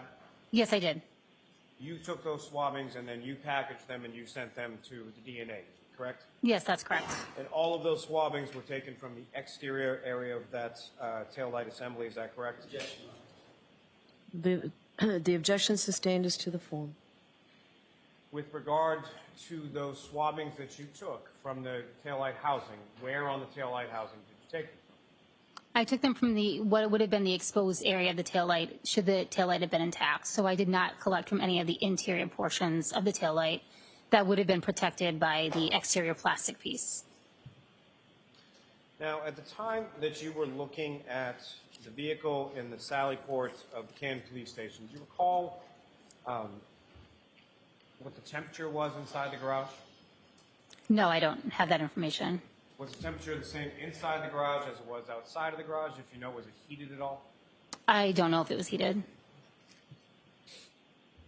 As far as the vehicle itself was concerned, when you saw it in the garage, did you see any sort of frozen snow or ice or anything like that on the exterior of the vehicle? Not to my recollection, no.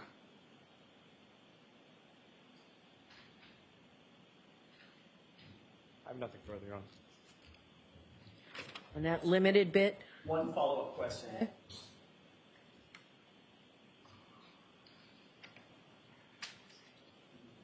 May I approach? yes.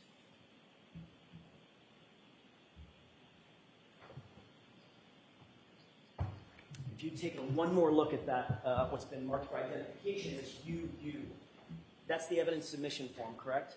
Yes, that's correct. Who signed that form? Objection. So the objection sustained unless you want to see me at sidebar. I'll ask it a different way. Whose name is on the bottom of the form? Objection. It's the same question. Do you want to come up? Do you want to come up to sidebar? Yes, Your Honor. May I have that, please, Ms. Hartnett?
You are unmuted.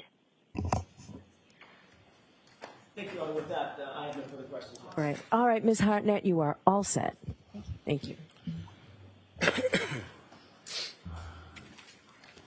All right, your next witness, Mr. Lally. Yes, Your Honor. The Commonwealth to call Ms. Ashley Valaire to the stand.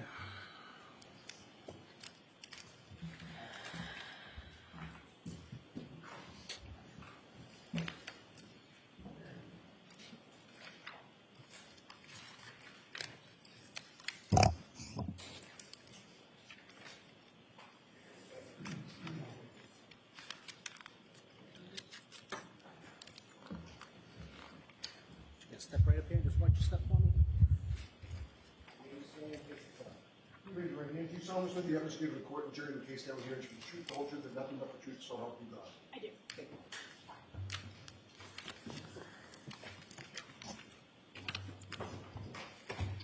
So, Mr. Lally, would you remove the, good afternoon, would you remove the exhibit that's on the witness stand, Yes. please?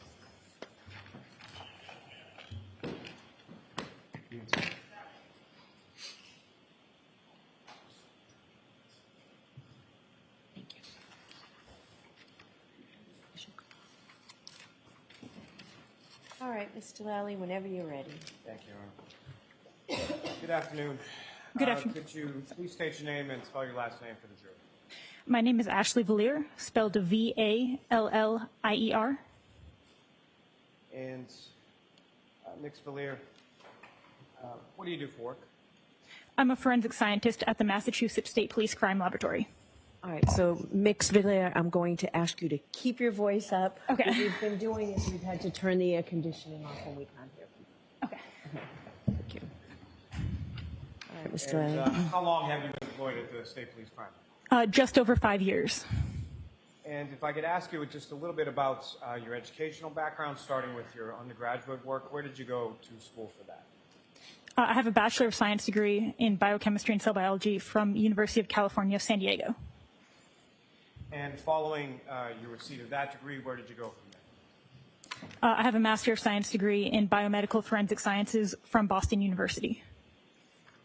And once you received that master's, where did you go to work after that?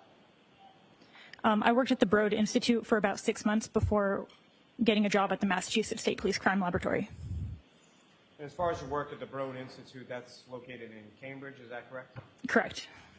And what type of work did you do at the Broad Institute? I worked for the Center for the Development of Therapeutics Department, doing quality control checks on compounds that they think could have potential to be therapeutic drugs. And so you went to work for the Mass State Police Crime Lab, or the MSPCL, in early 2019, is that correct? Correct. And when you first went to work for the MSPCL, what unit were you initially assigned to? The Trace Arson and Explosives Unit. Is that the unit that you still currently work in? It is. And so you started with the lab as a forensic scientist 1, is that correct? Correct. And so what sort of steps or what kind of training did you go through in order to go from being a forensic scientist 1 to being a forensic scientist 2 that you are now? A forensic scientist 1 is the initial job that you're hired as. After you've been at the lab for a year and once you're qualified and signed off to do casework, you become a forensic scientist 2. Now, within the Trace unit, can you describe to the jury sort of what types of things you're looking at, or what types of analysis that you do with regard to working in the Trace unit specifically? What I do or what the unit does? First, as far as in general terms, what is a unit? The unit has a lot of disciplines. So there's fire debris examination, explosives examination, serial number restoration, gunshot residue analysis, fibers, paint, glass, physical match, trace recovery. And specific to yourself, what is it that you do within the Trace? I do gunshot residue analysis, trace recovery, and physical match analysis. And as far as each of those respective categories, is those the things that you've done essentially your time there, especially as a forensic scientist too? Yes. Now, with regard to, as far as the physical match component that you were talking about, can you explain to the jury, just again in general terms, sort of what goes into that, or what are you looking at, what are you doing in regard to your analysis with that? Physical match analysis is looking at 2 or more items that have broken or irregular edges and seeing if they fit together like sort of like a jigsaw puzzle. And when you're doing those examination of various items with respect to that, what types of instruments are you using, or what types of ways are you looking at these from an instrumental perspective? It's mostly the stereo zoom microscope, which is a microscope that's mounted on a stand so that it can look at larger objects and not just slides like in science class. Now, over the course of your work with the lab, you're familiar with the lab is accredited, is that correct? Correct. And that's accredited by an organization known as ANAB? Correct. And with respect to that accreditation, what if any testing or what if any examinations or continuing education do you have to undergo in order for that accreditation, either for yourself or for the lab itself? As part of the accreditation, analysts that are signed up to do casework do proficiency tests every year. And have you done proficiency testing over the course of your 5 years with the lab? I have. And specifically, what types of areas have you taken proficiency testing in? I've taken proficiency tests in gunshot residue analysis and physical match cases. So with respect to sort of each of the various areas of work that you do within the lab, is that correct? Except for trace recovery, but yes. And with respect to each of those, as far as the proficiency testing was concerned, you've successfully completed each of those? I have. Now, if I could turn your attention to, at some point over the course of your work within the trace unit in the lab, did you become involved with the lab case number 22-02184? I did.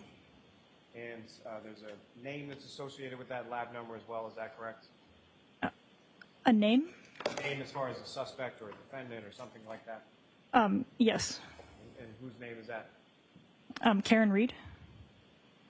And as far as your work within the trace unit, how is it that you came to be involved, or what piece of analysis did you become initially involved in with respect to Ms. Reed's case? I was assigned to do physical match analysis on, well, many different items. Before we get to the physical match, was there something, what if anything were you asked to do with regard to some clothing items associated with the John O's? I believe I later received debris that was collected from those clothing items. And so debris specifically, do you recall which clothing items you received debris from?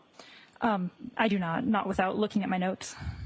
Your Honor, with the court's permission, may the witness look at her notes? Yes, go right ahead.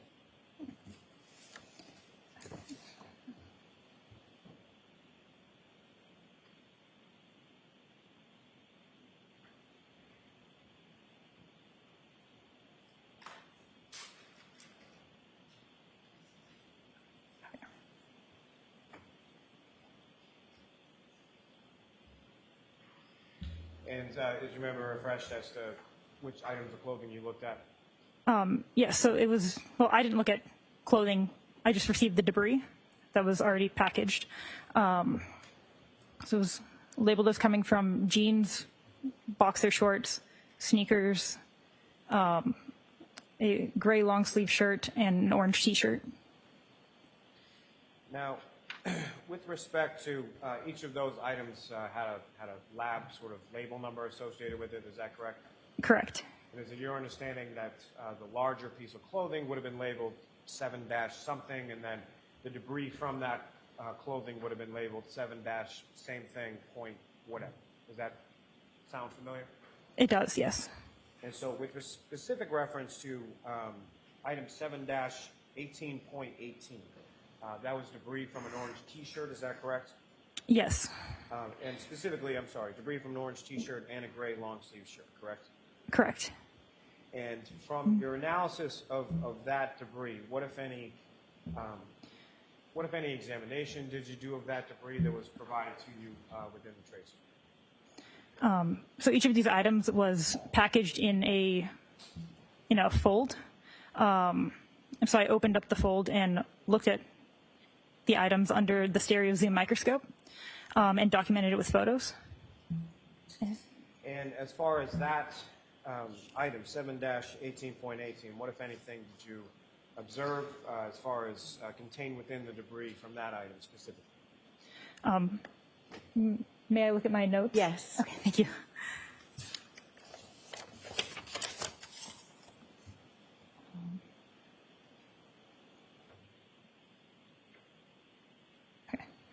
There was apparent dirt debris, many black, gray, blue, and orange apparent fibers, several pieces of red apparent plastic, several apparent hairs, one piece of green material, and one piece of clear apparent plastic.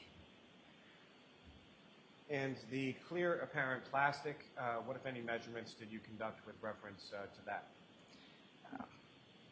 It measured approximately 1/8 of an inch by 1/16 of an inch. Now, from your analysis of those items, what, if anything, do you know where within the lab they went following your analysis there? I believe another analyst in the trace unit then looked at those items. And that would be are you familiar with another person who works in the trace unit named Christina Hanley? I am. And so what, if any, training does Ms. Hanley have that you do not have in order to conduct that sort of further analysis? So Christina Hanley is the trace supervisor, and she is signed off to do casework in fibers, miscellaneous paint, glass. I see the other trace disciplines that I'm not. So essentially, those items contained within that debris were something that you examined microscopically, made observations of, took measurements, and then they went to Ms. Hanley? Correct. Now, with respect to, you mentioned a variety of plastic items that you examined, correct? Of the initial items that I looked at? Yes. Yes. And what were those, generally speaking, what were those initial items that you looked at? There were many different items containing that I believe were recovered from an address, but I would have to look at my notes to... Go ahead. So they were all labeled as coming from, as recovered from 34 Fairview Road. And what types of items were they specifically that you had received? So it was many pieces of apparent plastic and apparent glass, and one drinking straw.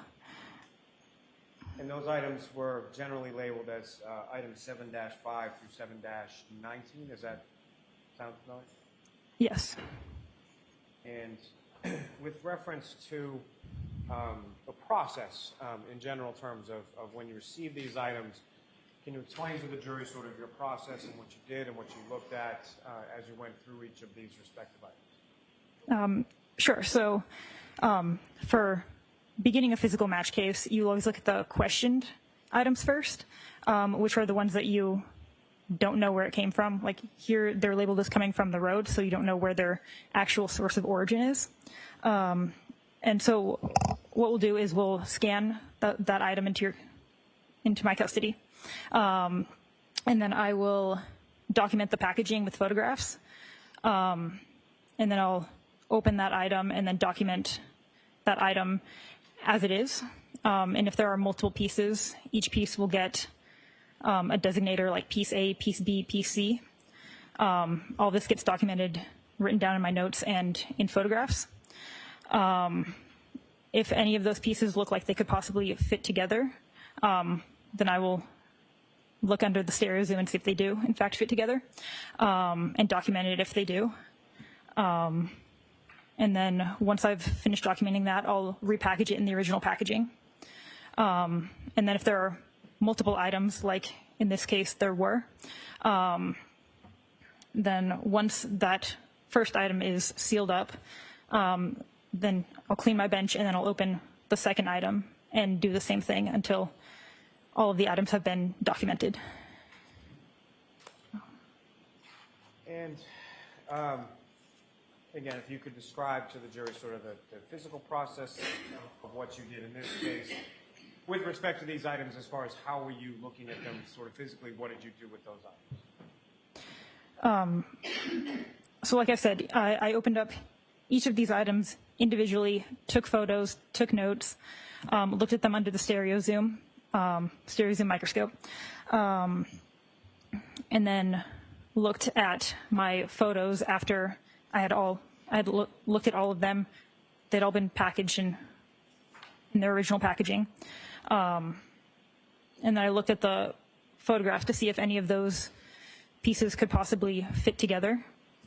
And then once I looked at the photos and saw that it looked like there were possible physical match fits among those questioned items, then I opened up those items and looked to see if they, like in real life versus just on photos, see if they could have a potential physical match. And then if it looked like it did, then I brought them together and looked at that in the stereo zoom to confirm if there was a physical match.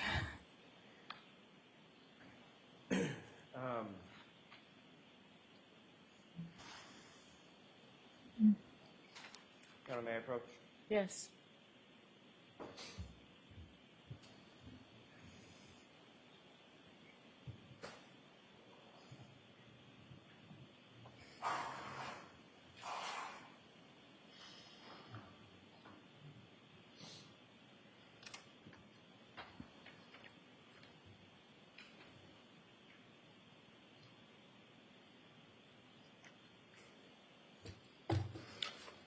I'm showing you a series of 9 photographs. Just ask you to look at those without let me finish.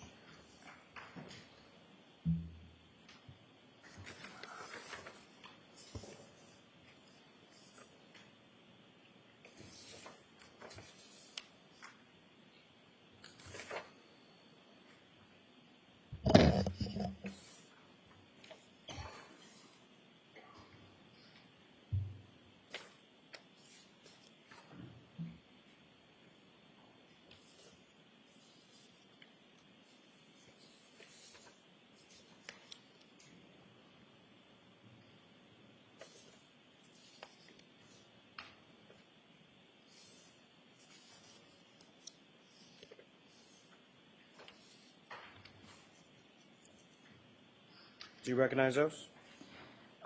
Yes. And what do you recognize those to be? Item 7-5. And is that how it was presented to you or shown to you as far as the evidence bag that you opened and the items that were contained within? I mean, this is just a picture of the seal, not the entire bag, but yes. Your Honor, the Commonwealth seeks to introduce the minutes and exhibits. No objection.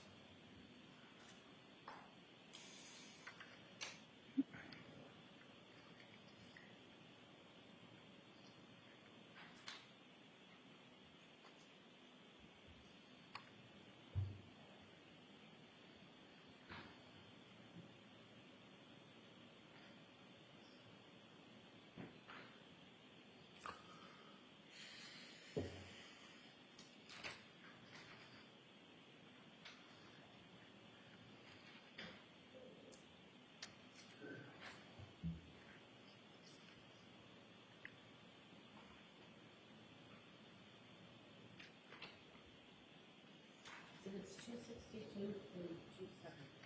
Thank you.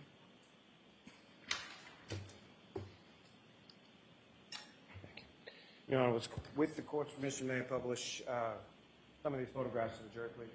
Okay. And Ms. Tillman, if I could have photograph 1905.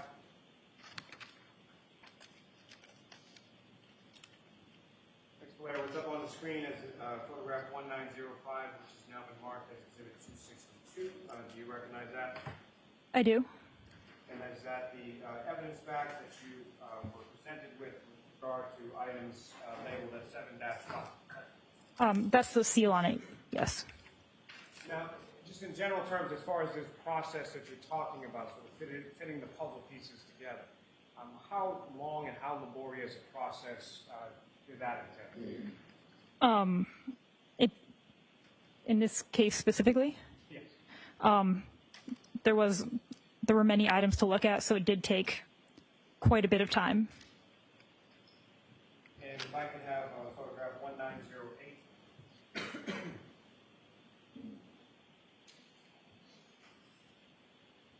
And do you recognize what's up on the screen, which has now been marked as Exhibit 263? I do. Is that one of the pieces that you had from item 7-5? Those are the 3 pieces in item 7-5. And so the 3 pieces from that were all red, apparent plastic pieces from that same item. Is that correct? Correct. May I approach the witness, Your Honor? Yes.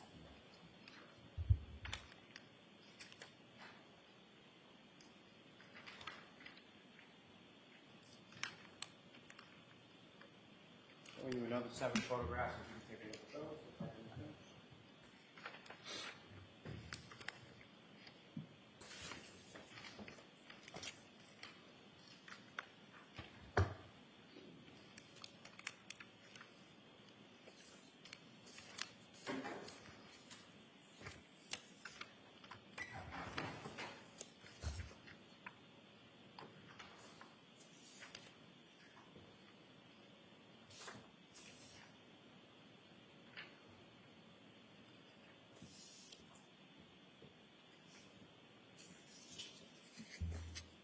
And do you recognize what's depicted in those photographs? I do. And what do you recognize those to be? The seal and then the items from item 7-6. And what's contained in those photographs, is that a fair and accurate portrayal of what you observed when you were doing your analysis in the lab? Yes. Your Honor, Home will seek to introduce the minutes and exhibits. No objection.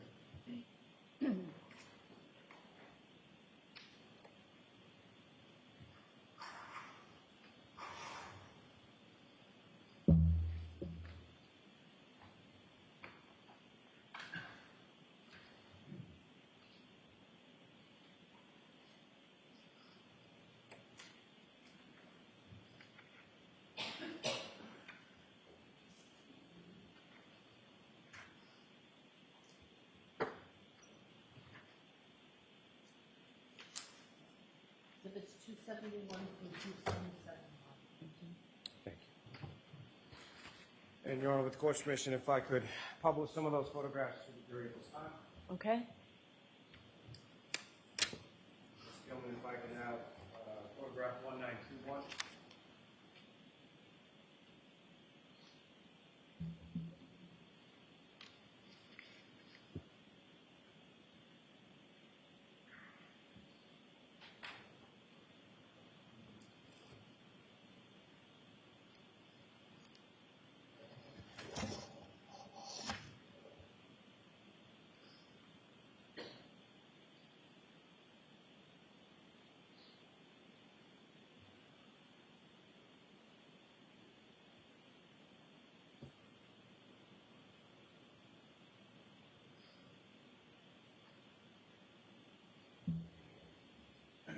Ms. Gilman, if you could just rotate that. So, Mr. Leader, what's up on the screen, and that's photograph 1921, exhibit 271.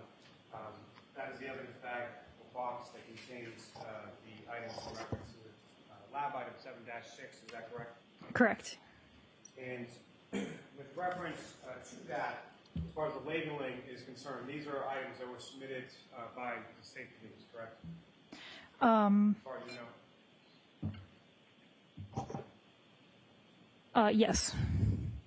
And from the labeling that's exhibited in labeling that's being shown in Exhibit 271, that actually has an indication of who the submitting agency is and the date that the item was collected, correct? Presumably, I don't know because that's not our lab's labeling system.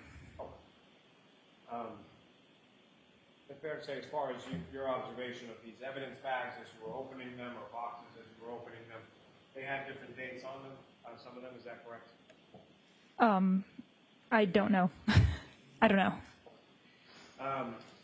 Ms. Gilman, if I could have photograph 1924.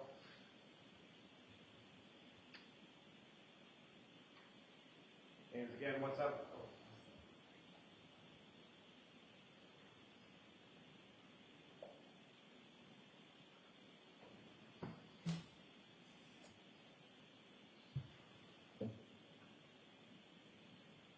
Now, what's up on the screen that's now been marked as Exhibit 272.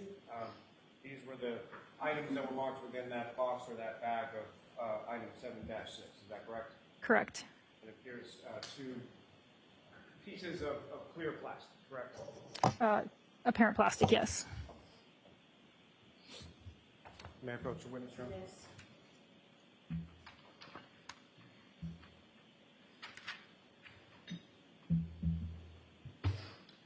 Showing you another series of photographs, if you could review those, look up when you're finished.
And do you recognize what's depicted in those photographs, ma'am? I do. And what do you recognize those to be? The item 7-8. And again, fair and accurate portrayal of what you observed in the lab with reference to item 7-8. Yes.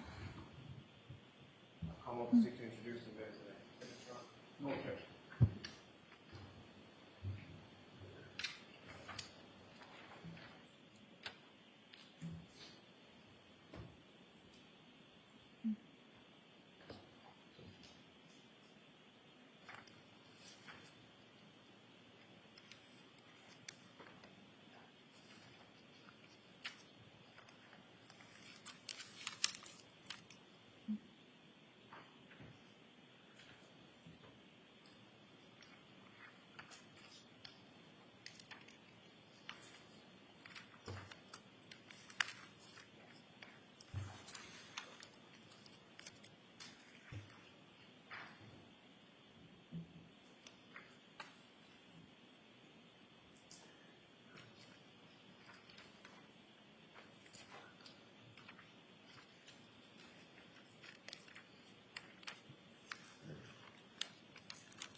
It's 278 and 292, Your Honor. Thank you. And Your Honor, with the court's permission, may I publish some of these photos to the jury as well?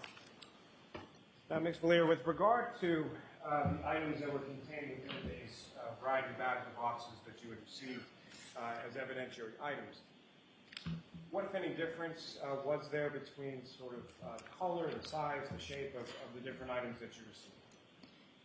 Sorry, can you repeat the question? Were they all sort of uniform as to their color, as to their size, as to their shape, or what, if any, differences did you note between them? Between the items that we've already published, or just all of them in? All of them in general. So some of the pieces were clear apparent plastic, some were clear apparent glass, some of them were red apparent plastic, some of them were silver colored apparent plastic. And as far as the size of these pieces of plastic or glass that you had received, how would you describe sort of their physical size, shape, things of that nature? Some of them were very small, and some of them were larger. I can't tell you the dimensions without looking at my notes. And you took measurements with respect to each of the pieces that you analyzed, each of the pieces that you examined, and each of the pieces that you ultimately tried to find a match for, correct? Correct. Ms. Gilman, if I could have photograph 1931.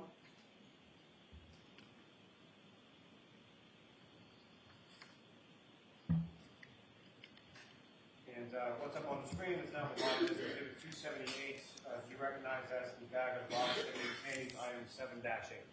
Yes. And Ms. Gilman, if I could have 1934. Now, what's contained in this exhibit up on the screen, number 279, should you recognize that as contents that were collectively sort of labeled as item 7-8. I do.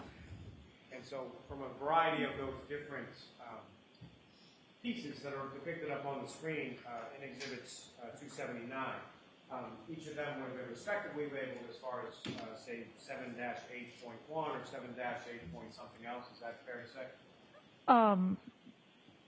So the laboratory numbering system where it goes 7-8.1, that's if you take like a subsample.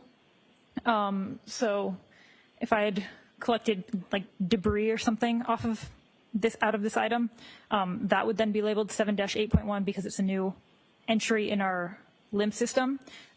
These are just the different pieces in 7-8. In my notes, I gave them labels such as piece A, piece B, piece C, all the way down to, well, however many there were. You labeled them individually as sort of letters, is that correct? Correct.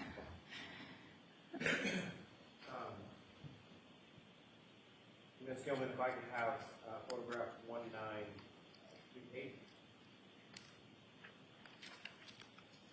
If you could zoom just a little bit in on that.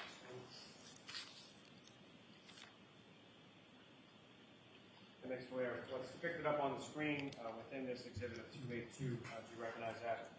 I do. Is that one of the pieces that was submitted within this as far as 7-8 that you examined throughout the course of your analysis here, correct? It was. There's actually two pieces in that. There's the large one in the middle, and there's a very small one up in the corner. Okay.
step up, okay?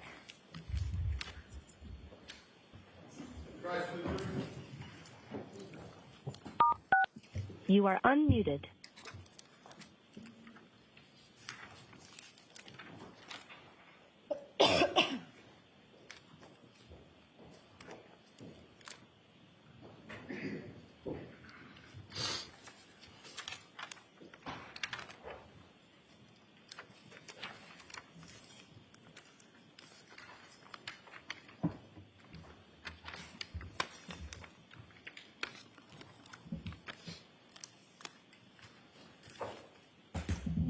Thank you. Maybe see the close back.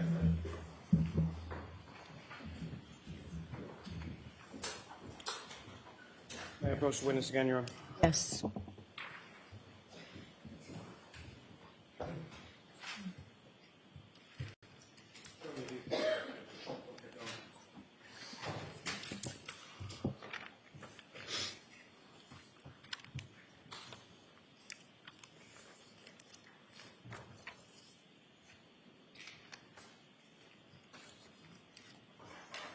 You recognize those, ma'am?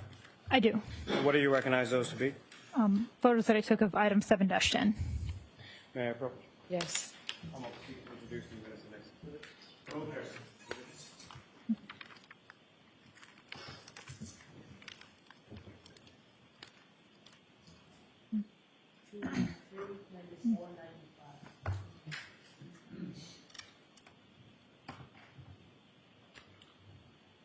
And again, Your Honor, with court's permission, if I could publish that to the jury. Okay. Mr. Gilman, if I could have photo 1952.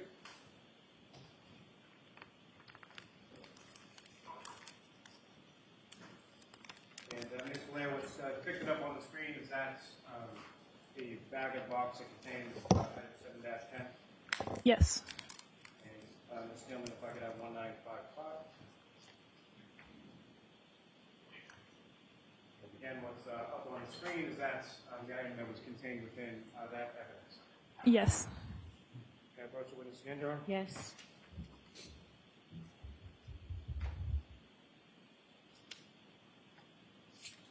Showing you another series of photographs, if you could review those before we finish.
And Ms. Blair, do you recognize what's depicted in those photographs? I do. Or what do you recognize those to be? The packaging that item 7-9 and 7-19 came in. And what's contained within those photographs, is that a fair and accurate portrayal of those items when you received them at your station and within the trace unit? It is. Your Honor, may I approach? Yes. I'm going to seek to introduce and admit as the next. Okay. If I could just place these before you do take a look at those while the stenographer is marking.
296,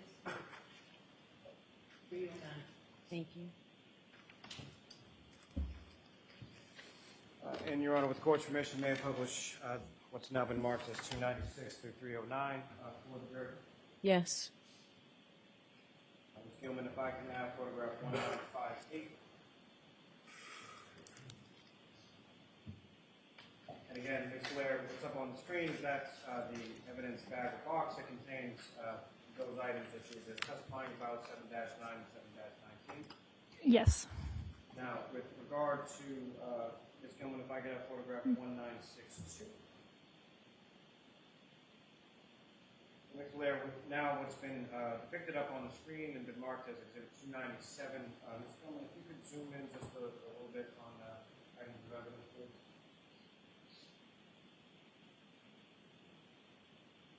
Now, contained within this are three clear pieces of glass or plastic, if you know.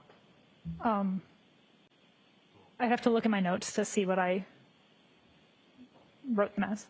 My other question, Your Honor, with the court's permission, may Yes. Go ahead, look at your notes.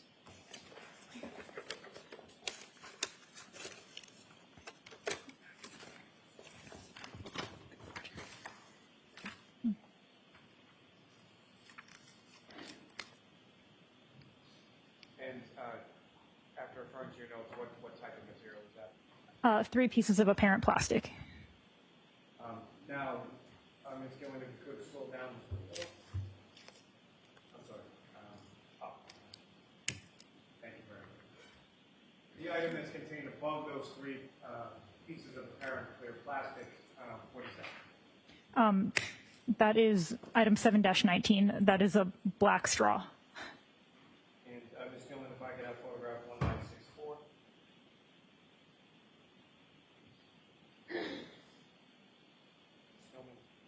And what's up on the screen, Ms. Blair, now, and it's been marked as Exhibit 299. Is that essentially the straw next to a ruler with its measurements? Is that correct? Yes.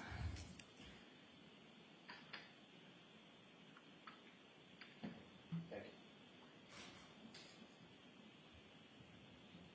you. Now, with reference to the photographs that I asked you to look at before, have you had a chance to review those? I have. And do you recognize what's contained within those? I do. And what do you recognize those to be? The photos I took of item 7-11. And what's contained in those photographs of item 7-11, is that a fair and accurate portrayal of what you observed in your lab when you conducted your analysis in reference to this case? It is.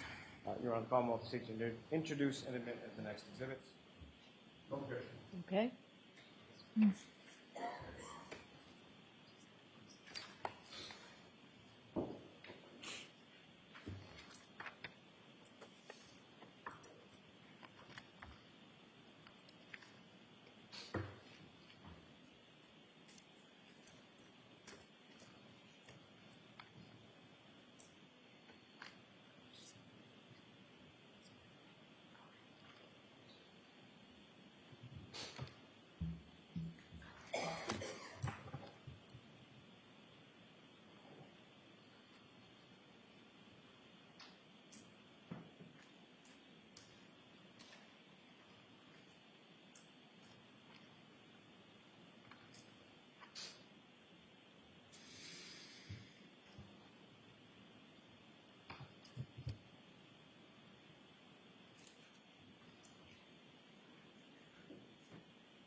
It is 310, 324.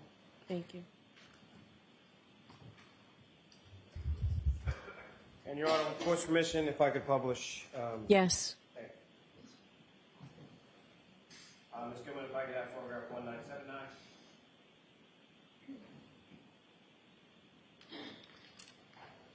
Again, Ms. Blair, what's up on the screen is that the bag, evidence bag that contains item 7-11. Yes. And for the record, that's been marked as Exhibit 310. Ms. Gilman, if I could have 1982.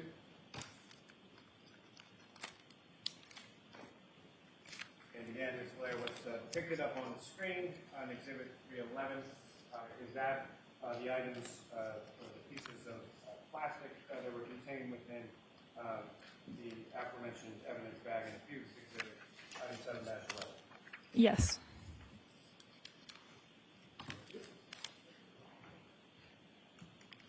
Now, with regard to the photographs that I just placed before you before, have you had a chance to review those as well? I have. And do you recognize what's contained within those photographs?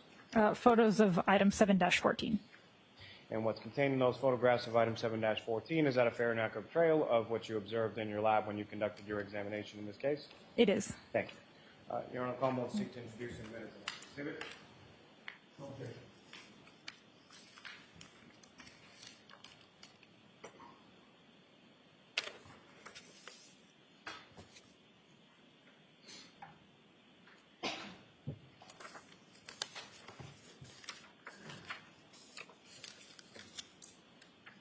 Three twenty-five, 326, 327. Thank you.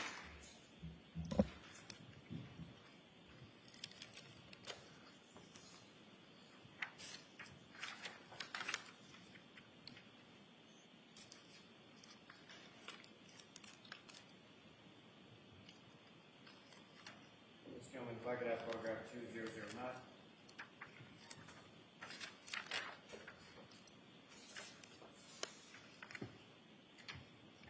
Ms. Blair, if I could draw your attention up to the screen just for a moment. What's now been marked as Exhibit 325. Do you recognize what that is? I do. That's the bag that contained item 7-14, is that correct? Yes. And Ms. Gilman, if I could have photograph 2012. And again, Ms. Blair, what's up on the screen is that the item that was contained, labeled as item 7-14 within that. I'm sorry, I need all of these. Yeah. What's depicted on the screen is that a fair and accurate portrayal of what was contained in the exhibit bag from the previous exhibits, labeled as item 7-14. Yes. Thank you. I'm sorry, I interrupted. Were you able to review the bulk of those photographs that I just placed before you? Yes. And do you recognize those? Yes. And what do you recognize those to be? The photos of item 7-12.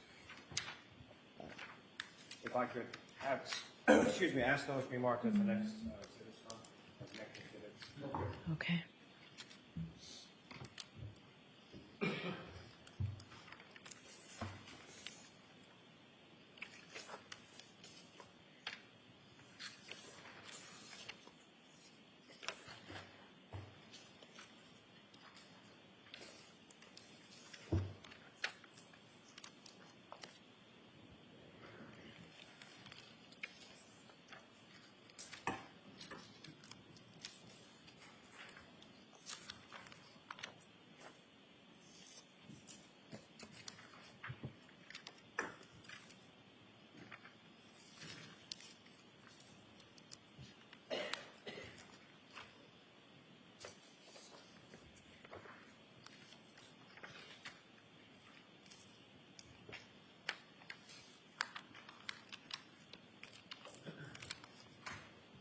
It was 328 through 342. Thank you. Thank you very much. Ms. Gilman, if I could have photograph 2015.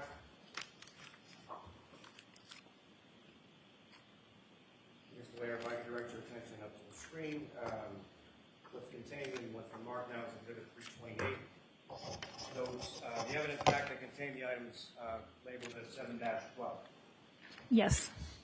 And Ms. Gilman, if I could have photograph 2018.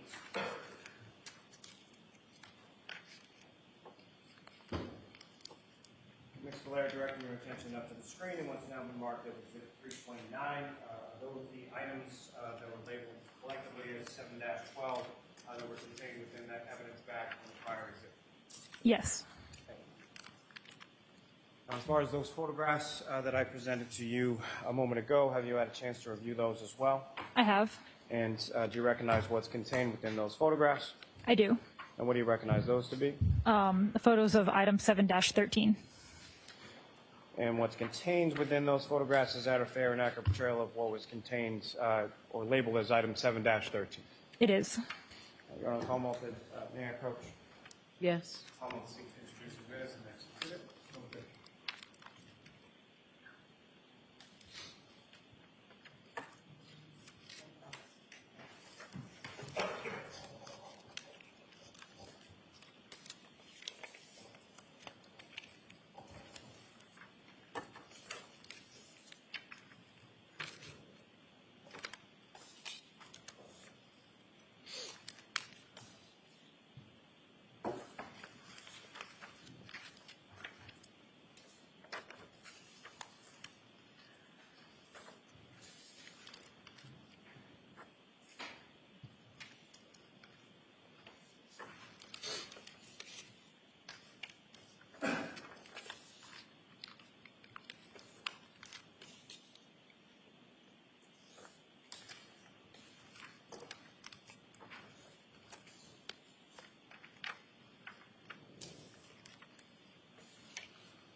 Thank you. Thank you very much. Ms. Gilman, if I could have photograph 1997.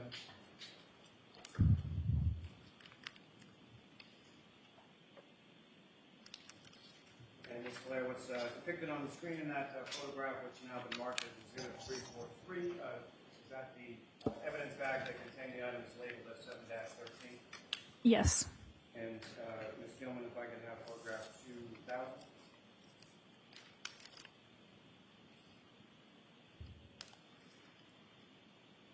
And Ms. Blair, directing your attention to the screen, those are the items contained within that exhibit bag from prior exhibits that have been collectively labeled by the lab as 7-13. Yes. As far as the photographs that I placed before you, have you had a chance to review those? I have. And do you recognize what's depicted in those photographs? I do. What do you recognize those to be? Photos of item 7-15. And what's contained in those photographs, is that a fair and accurate portrayal of what was contained in item 7-15? It is. Colonel Como, seek to introduce the witness. No objection. Okay, hold on one second. Madam Court Reporter.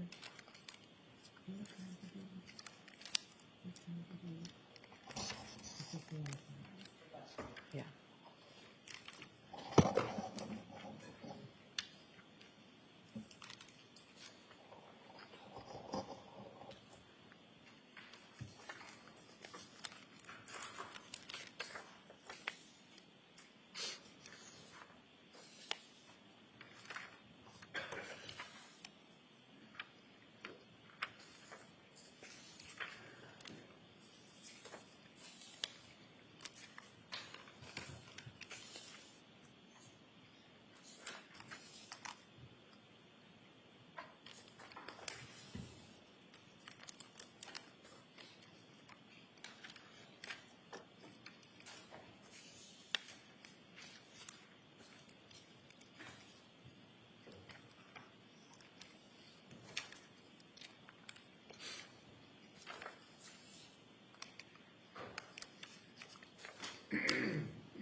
So it's 350 change to the 368 mark.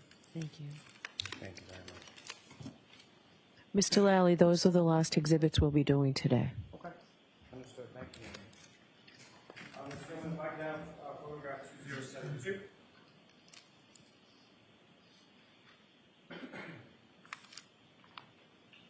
Ms. Blair, if I could direct your attention to the screen, you recognize this as the evidence bag that contains item 7-15 that's now been marked as Exhibit 352. I do.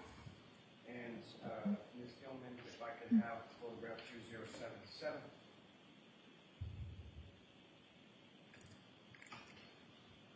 Again, Ms. Blair, what's up on the screen are those the items that were collectively identified by the lab as item 7-15 from that evidence bag contained in the prior exhibit. Yes. Okay.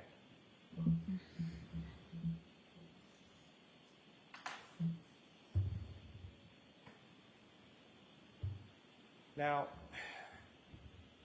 Ms. Valera, as far as your analysis was concerned with regard to each of these items, and we'll get to that a little bit, I think, the next time, but with regard to the labels that you assigned to them as far as letters of the alphabet, A through whatever letter that you went, when you were conducting your sort of physical match analysis, how was that shown on a particular piece, or did you label those pieces, or how were you able to sort of quantify that? The pieces that were large enough to, I printed out labels from a label maker with the lab number, the item number, and then the piece that the letter that I assigned it, so ABC, and my initials, and those are on the pieces. And then as far as those pieces were concerned, if you were able to find some consistency between, say, piece A and piece B, and you were able to sort of fit them together, what, if anything, did you do to memorialize that sort of physical method? Within the same item, if there were two pieces that fit together, I documented that with photos, wrote it down in my notes, and then if it was within the same item, I held it together with tape, and then repackaged it still together as a single piece. And as far as these consistencies or the matches that you were examining or looking for, was that solely within piece to piece, or at some point did you also look at sort of a larger piece as far as a housing unit for a taillight? For this case? Yes. Yes. And with regard to pieces that you had sort of put together, what, if anything, were you able to do with regard to some of those pieces and the taillight housing, item 3-1?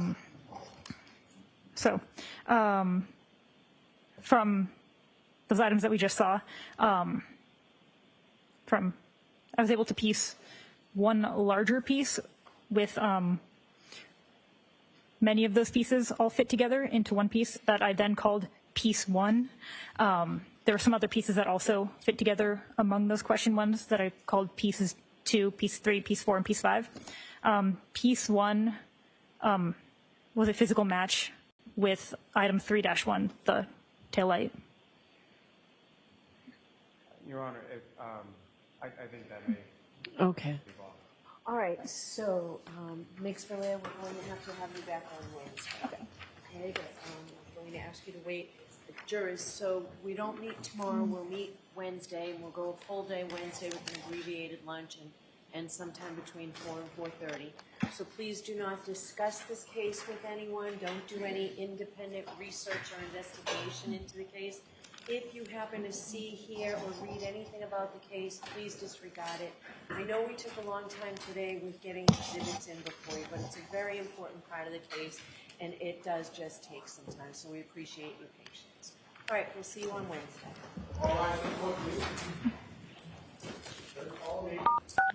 You are muted.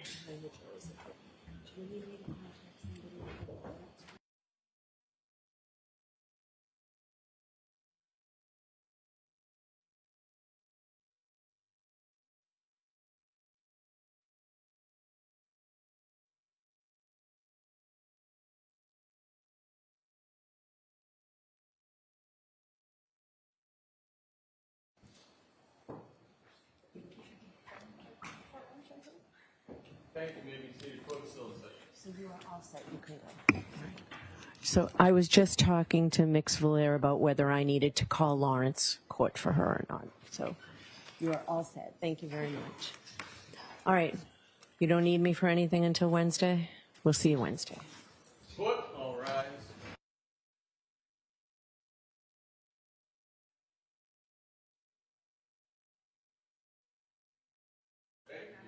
I'm sorry, I didn't hear any of that. Your Honor, if we may approach. Okay.